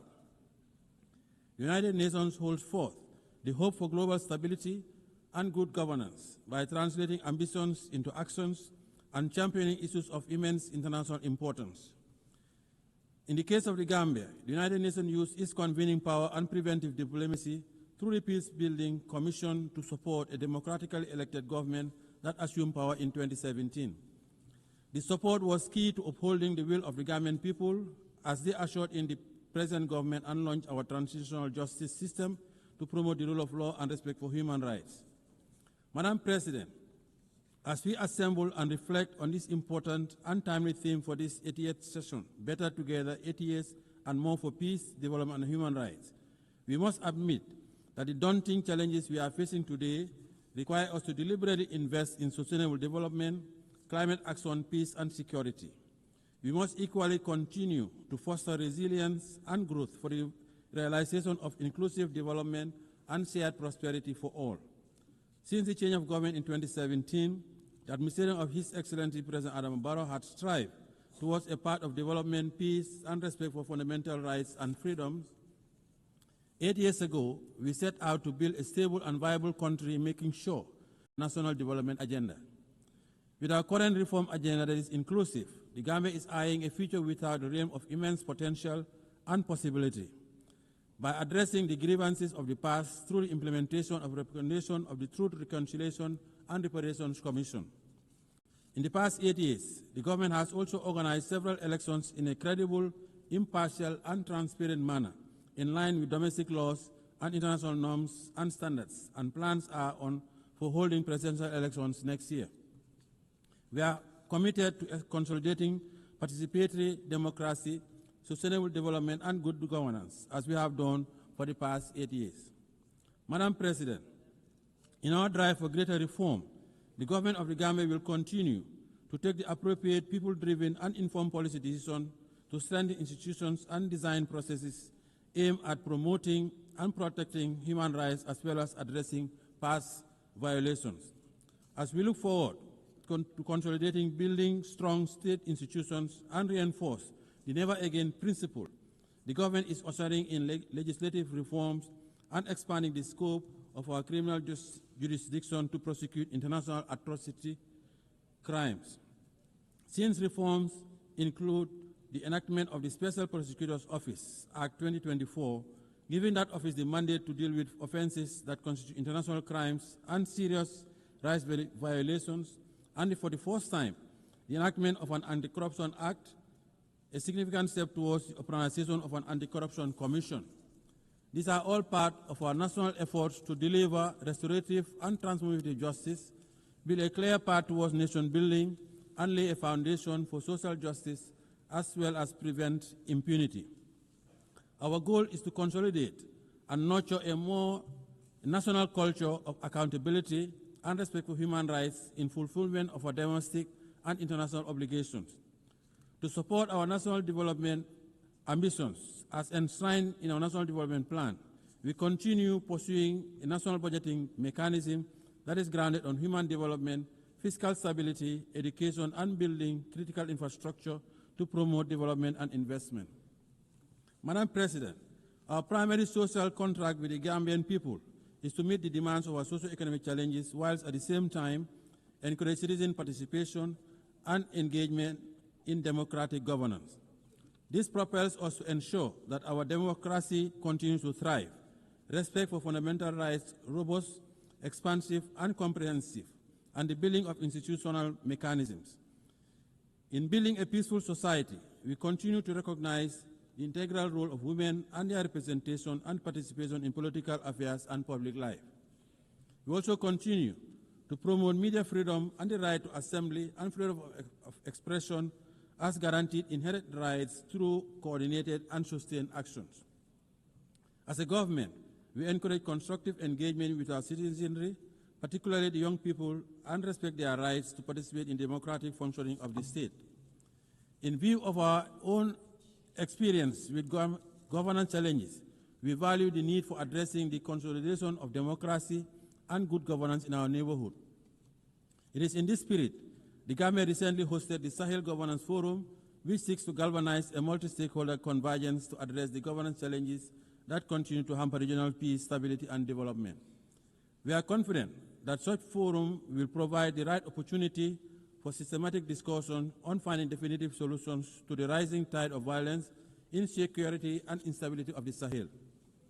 Madam President, with its strong commitment to the promotion and protection of international peace, security, and human rights, the Gambia continues to be a member of the African Union Peace and Security Council, the United Nations Human Rights Council, and a police and troop contributing country to UN, AU, and ECOWAS peacekeeping missions around the world. By serving on this important council of the continent and taking part in peacekeeping operations, the Gambia continues to prioritize the maintenance of international peace and security, including the consolidation of political and democratic governance and strengthening partnership for African security. It is significant that the African Union and United Nations continue to work together to address regional peace and security matters, including the recalibration of our preventive diplomacy tools for maximum impact. We need to strengthen the early warning mechanisms as well as prioritize the protection of children affected by armed conflict. Madam President, by echoing the mantra of the Africa we want and an Africa at peace with itself, the Gambia believes that more needs to be invested towards conflict prevention as part of efforts to respond robustly to challenges of insecurity and underdevelopment, particularly through resilient building. We call on the United Nations Security Council to step up and meet its responsibility towards the resolution of conflicts in Africa and beyond. The rising level of inequalities are indicative of the unequal global economic system, creating huge imbalances for countries in the global south, particularly in Africa, to address poverty, debt, and unemployment. It is indeed disheartening that 5 years towards the end of the targeted Agenda 2030 deadline, much remains to be accomplished and the realization of its goals and ambitions appear to be profoundly remote. Madam President, in 2025, when the world should be forging towards a path of development and prosperity, we are once again confronted with the scourge of more conflict and war. Therefore, the 2025 Peacebuilding Architecture Review presents a unique opportunity to agree on building stronger preventive arrangements and measures for conflict prevention. The ongoing conflicts raging around the world would need to stop immediately. The unnecessary deaths, displacement, and untold suffering of civilians from Palestine to Sudan, Lake Chad Basin, Ukraine to Russia, Haiti, Libya to the Sahel, and in other corners of the world is unacceptable. As members of the United Nations and as conscientious global citizens, we cannot relent on our collective quest for durable peace. We must continue to pursue responsive and purposive actions by exhorting the parties to the conflicts and make progress on key milestones on their journey to political dialogue. We must all assist by putting in necessary security arrangements and frameworks for ending conflicts, including the protection of civilians, particularly women, children, and the elderly. Parties to the conflicts must allow immediate and uninterrupted humanitarian aid to reach the suffering population, and they must commit to ending the hostilities. It is the responsibility of the international community to collectively muster the necessary political will and courage to end intractable conflicts. The bleeding must stop. Madam President, as we celebrate the 80th anniversary of the founding of the United Nations, the plight of the Palestinians remains unresolved, with the people continuing to face alarming difficulties under dire humanitarian conditions. The situation of Palestine continues to be about the core principles of justice, respect for international humanitarian law, and self-determination. The ongoing situation needs to stop. We cannot remain unperturbed by these worsening conditions, and it is imperative that we act urgently and collectively by utilizing our leverage to revitalize the prospects of an inclusive peace process for Israel and Palestine and the region. In this context, we reaffirm our call for the two-state solution to urgently enable the Palestinian people to regain their legitimate national rights as recognized by the international community through its recognition of the state of Palestine within the 1967 borders with Al-Quds al-Sharif as its capital. We also support the membership of the Palestine in the United Nations. In this spirit, we express our appreciation to the Kingdom of Saudi Arabia and France for the recently concluded high-level conference on the question of Palestine. Madam President, as part of our call for proactive engagement towards the resolution of global conflicts, the Gambia affirms its support for the efforts undertaken by UN Secretary General in launching the roundtable process in the Moroccan Sahara to achieve a realistic, pragmatic, and sustainable political solution to the regional dispute over the Moroccan Sahara. The Gambia welcomes Morocco's commitment to the ceasefire, full cooperation with UNISRO, and relaunching the political process based on the parameters of Resolution 2756 of 2024. In this regard, we call on Polisario to abandon its unilateral withdrawal from the ceasefire, lift restrictions imposed on the freedom of movement and the provision of supply to MINUSO, and urge all parties, Morocco, Algeria, Mauritania, Polisario, to work towards a realistic, pragmatic, and sustainable political solution based on compromise. The positive impact of the Moroccan Autonomy Initiative, a realistic, credible, and serious effort for the settlement of this regional dispute, is already well recognized, and the people of the region continue to enjoy peace and development and protection of their human rights, thanks to the government of the Kingdom of Morocco's new development model for the Moroccan Sahara region. Furthermore, the Gambia also lauded the launch by His Majesty Mohammed VI, King of Morocco, of the Morocco-Nigeria gas pipeline, the Atlantic African Initiative, and the Sahel countries' access to the Atlantic. The three regional royal initiatives would give new impetus to the Moroccan Sahara region by establishing it as a new platform for security, stability, and co-development in the Atlantic, the Sahara, African, and Mediterranean areas. Madam President, the Gambia also continues to stand with the government and people of the People's Republic of China on the One China policy. China's commitment to international cooperation and support for the critical spaces of development in different sectors demonstrate that the sustainable development of South-South and triangular cooperation are possibilities. The Gambia continues to reiterate the call for the lifting of economic embargo against the brotherly people of Cuba. The embargo continues to inflict undue hardship and economic devastation, occasioning substantial challenges for the government and people of Cuba. We believe it should come to an end now. Friendly cooperation is the way forward. Madam President, as we mark 25 years since the adoption of Security Council Resolution 1325 on women, peace, and security, we should take a moment to renew our firm conviction that the attainment of sustainable development and the consolidation of peace and security are anchored in the full and inclusive representation of women in all spheres of political and decision-making processes. While considerable progress has been made towards the realization of women's inclusion, women's participation in the consolidation of peace and security, there continues to be significant impediments that we must overcome.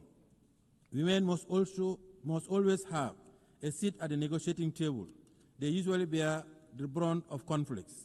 Therefore, as we prepare for the Fourth World Conference of Women, and as nations sharing the same destiny, we have a moral obligation and a collective responsibility to act swiftly to address all issues hampering the empowerment of women, including institutional advancement and their contribution to the consolidation of peace and security.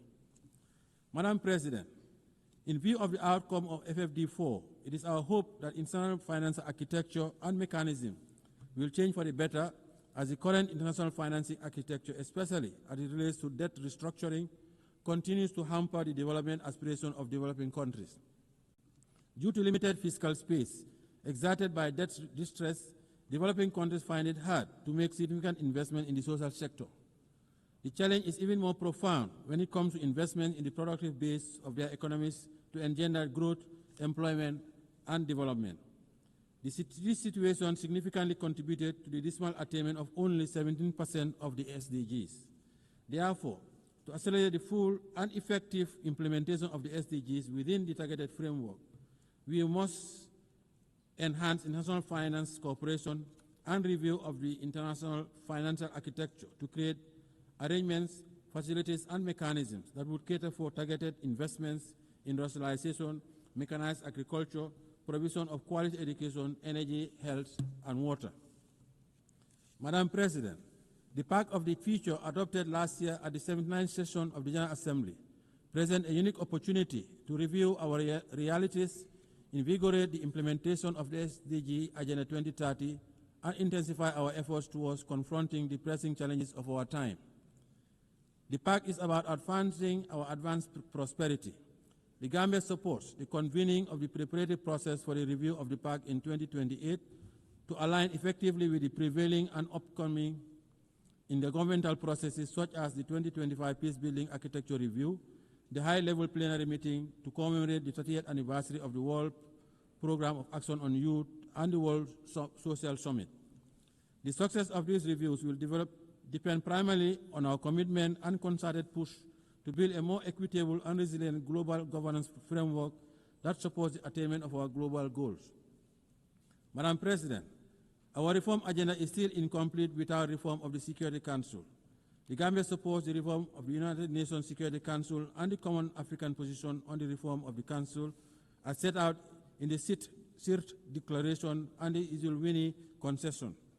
We strongly believe that the ongoing review and reform process of the United Nations needs to make good progress, and Africa's underrepresentation in the permanent and non-permanent categories of the Security Council is a historical injustice that urgently needs to be corrected. Africa has always contributed to global peace, and Africans also paid the ultimate price during the two world wars. Hence, the Gambia believes that the time has come for the international community to support Africa's call for meaningful representation in the Security Council. The reform of the Council guarantees its legitimacy and credibility as the body responsible for the maintenance of international peace and security. We commend the AU Committee of 10 heads of state and government on the United Nations Security Council reforms, chaired by His Excellency President of the Republic of Sierra Leone, for their leadership in this legitimate quest. Madam President, as the world continues to witness heightened level of insecurity, the threat of climate change continues to aggravate security challenges, especially in the Sahel. We must address the impact of the climate crisis as part of the vital resilient measures that mitigate climate-related risks where they intersect with political, social, and economic factors. The Gambia would like to acknowledge the progress made at COP29 in Baku, Azerbaijan, for moving from $100 billion to the new collective quantified goal, which is still not adequate to finance all the mitigation and adaptation actions, especially for countries in special circumstances. We need to take concrete decisions at COP30 in Belém, Brazil, to galvanize support for more climate financing. The Gambia calls for more ambitious, nationally determined contributions by all states due to their submission this year to achieve net zero emissions by 2050. Madam President, as I conclude, allow me to call on member states to use this 88th session of the General Assembly to forge a new consensus to confront our new reality, a consensus that unites us behind our shared determination to make the United Nations a potent instrument to serve our common purposes and aspirations as one human family. This is our only planet. Let us preserve it for posterity. The Gambia is ready to play its part in making our world a better place for all. On behalf of His Excellency President Adama Barrow, the government and people of the Gambia, I wish you all fruitful deliberation towards advancing the theme of the 88th session of the General Assembly. I thank you for your kind attention.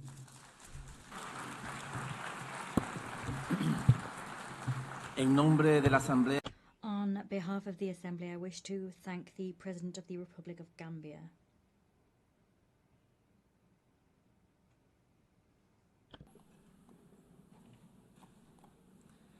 I now give the floor to Her Excellency Sabine Monauni, Deputy Prime Minister and Minister for Foreign Affairs, Environment and Culture of the Principality of Liechtenstein.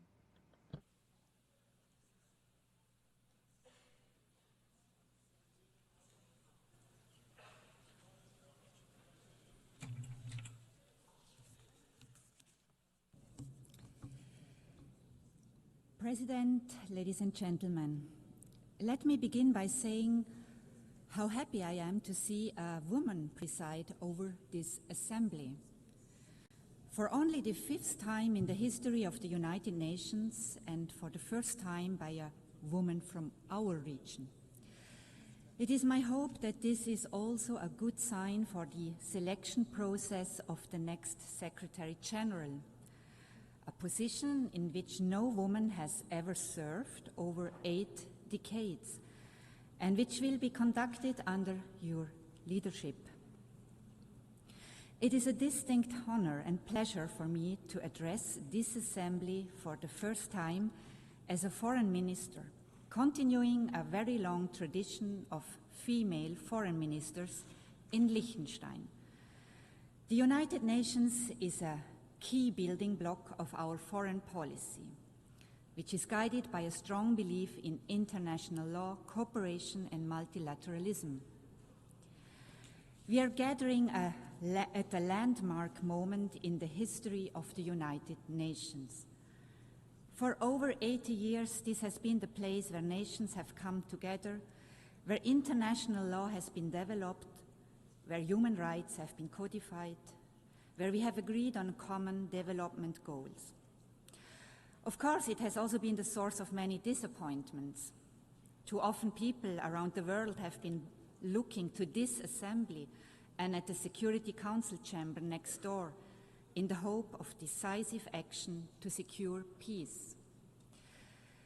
The key purpose of this organization, only to realize that political paralysis was shattering these expectations, justified as they were. In Ukraine, our system has allowed the aggressor to veto collective action supported by the vast majority of the House. In Gaza, we have become bystanders, despite the fact that the two-state solution was one of the first decisions of the United Nations many decades ago. We are merely witnesses to the unprecedented and unjustifiable suffering of civilians in spite of our pledge to end and prevent atrocity crimes. The people of Sudan must have concluded that indifference is the guiding principle of our rare discussions, and that the outrage over a cynical veto wears off after a few weeks, if not days. These challenges to the credibility of the United Nations would be massive enough in and of themselves. But if we are looking at a completely uncertain future for this organization today, it is for largely different reasons. The very foundations of the United Nations are being challenged in a way we have not seen before. Such efforts threaten to undermine our joint commitments to solve common problems together on the basis of the principle of sovereign equality, the principle that we set ourselves rules that apply to us all equally and that they are enforced equally, and the belief in the value of international law as the common ground that allows us to govern world affairs in a way that is predictable, equitable, and fair. For us in Liechtenstein, the United Nations, which we joined 35 years ago, occupies a special place. It has been instrumental in our progress towards gender equality. Our membership in the organization has helped to put human rights at the center of our foreign policy. The Sustainable Development Goals have been embraced by civil society and the private sector. Most essentially, the Charter of the United Nations is the guarantor of our sovereignty. The United Nations is also our window to the world and the one place where we can connect with everyone. And it offers a unique foreign policy platform where we can present our initiatives and ideas as a sovereign equal. We have done so with commitment and enthusiasm, and I believe with some success. Today we feel a special bond with every other state, which is small in size, but not small in ambition and vision. Today we realize more than ever that we need this organization. We need a world based on rules that we have all agreed to. And especially now, those who share these views need to join together in common purpose to safeguard our common interests. The times we live in are fast-paced and full of challenges that can seem incredibly daunting. Many years ago, we identified climate change as the biggest threat to us all, big and small, wherever we are located on the globe. And yet, we are ever closer to the climate abyss and ever further away from agreeing on a path away from disaster.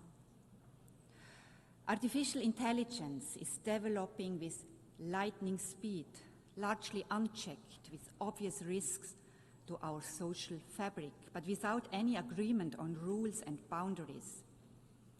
In my part of the world, priorities have shifted dramatically in the last 3 years.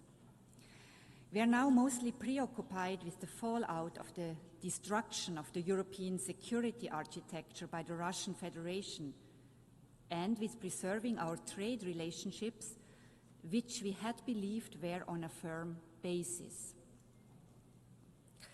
Liechtenstein is no different to our neighbors in this regard, and any responsible state will prioritize imminent challenges as we have to.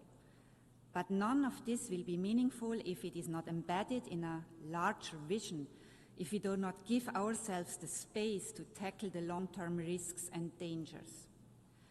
The place for us to do this is the United Nations, and we are committed to doing this together with all of you represented in this room. President, today the continued existence of the United Nations is at stake. This is a sobering observation, certainly. But we must find the opportunity that lies in this moment of existential crisis. We have allowed a system to grow that is plagued by duplication, inefficiency, and poor governance. The UN 80 process is the chance, the only chance that we will have to make the organization leaner, more effective in its use of resources, and more productive in generating meaningful outcomes. When we adopted the Pact for the Future a year ago, Liechtenstein made a clear call for this organization to embrace its original purpose as the guardian of peace and security. For our people, our parliamentarians, our civil society, the United Nations is a peace organization. We have to find a way to make it effective in fulfilling this task. If the Security Council is unable to carry out its charter responsibility, as is regularly the case due to the veto power of its permanent members, there are ways for us to take collective action elsewhere, beginning in this hall.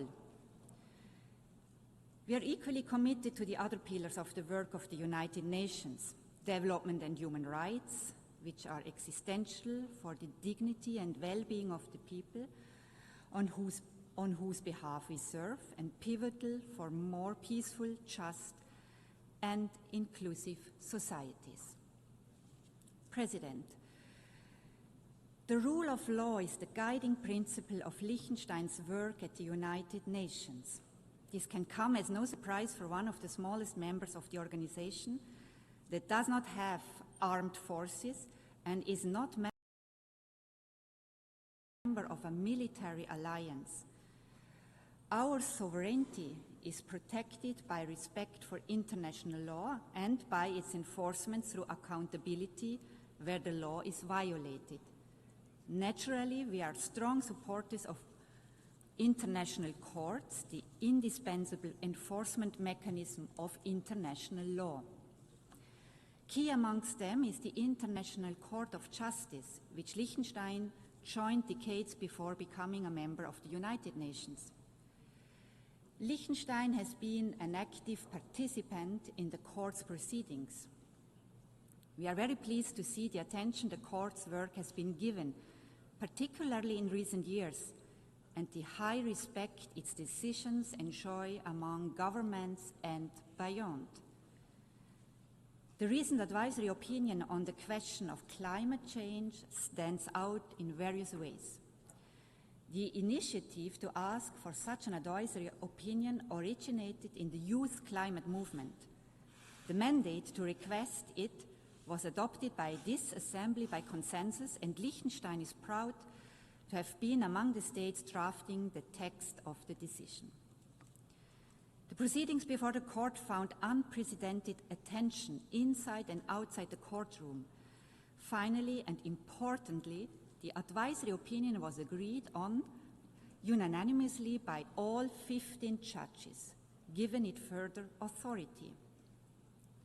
We have welcomed this decision, in particular its focus on the area of human rights, where important questions remain unaddressed, and we look forward to working with all of you to put it to the most productive use possible.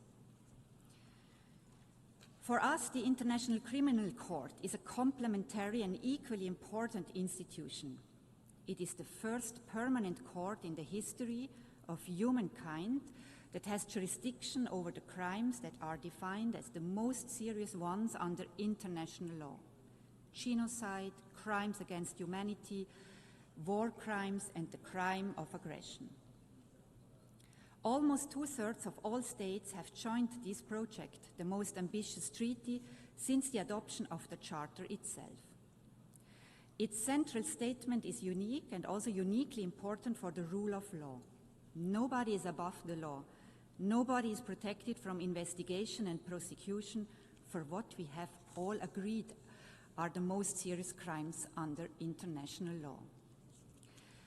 As we look at the flashpoints around the globe, be it Ukraine, the Middle East, or Sudan, we see how the basic rules of international law are violated, not just frequently, but systematically. This is why we have created the International Criminal Court, to offer protection for the victims and the vulnerable, but also to safeguard international peace and security. Today, the court finds itself under significant political attack and is targeted by unprecedented sanctions. This is the moment for us to protect this unique institution, one of the most powerful statements we can make to express our commitment to international law. President, the most among many worrying trends with regard to the respect for the United Nations Charter is the rapid erosion of the rules governing the use of force. Instances of the blatantly illegal use of force without any consequences or accountability, the threat of the use of force to solve disputes, and the suggestion that aggression may not only go unpunished, but in fact be rewarded and incentivized as part of a political agreement. These dangerous trends can set us back to a time we all believe we have left behind, and they are an attack on the very core of the Charter of the United Nations. Mitigating the fallout of armed conflict will sadly remain part of our daily work. But it is time that we become serious about our central task: preventing war in the first place, ending war where it takes place, and ensuring accountability for illegal war-making. The International Criminal Court, the only institution with jurisdiction over the crime of aggression, is therefore key to enforcing the UN Charter, and thus deserves the support of all states, including those who have yet to join it.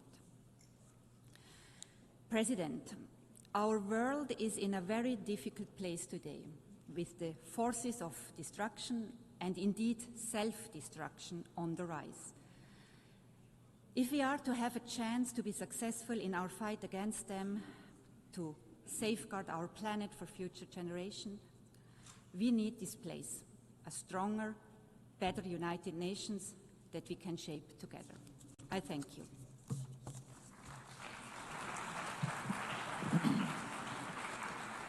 Muchísimas gracias.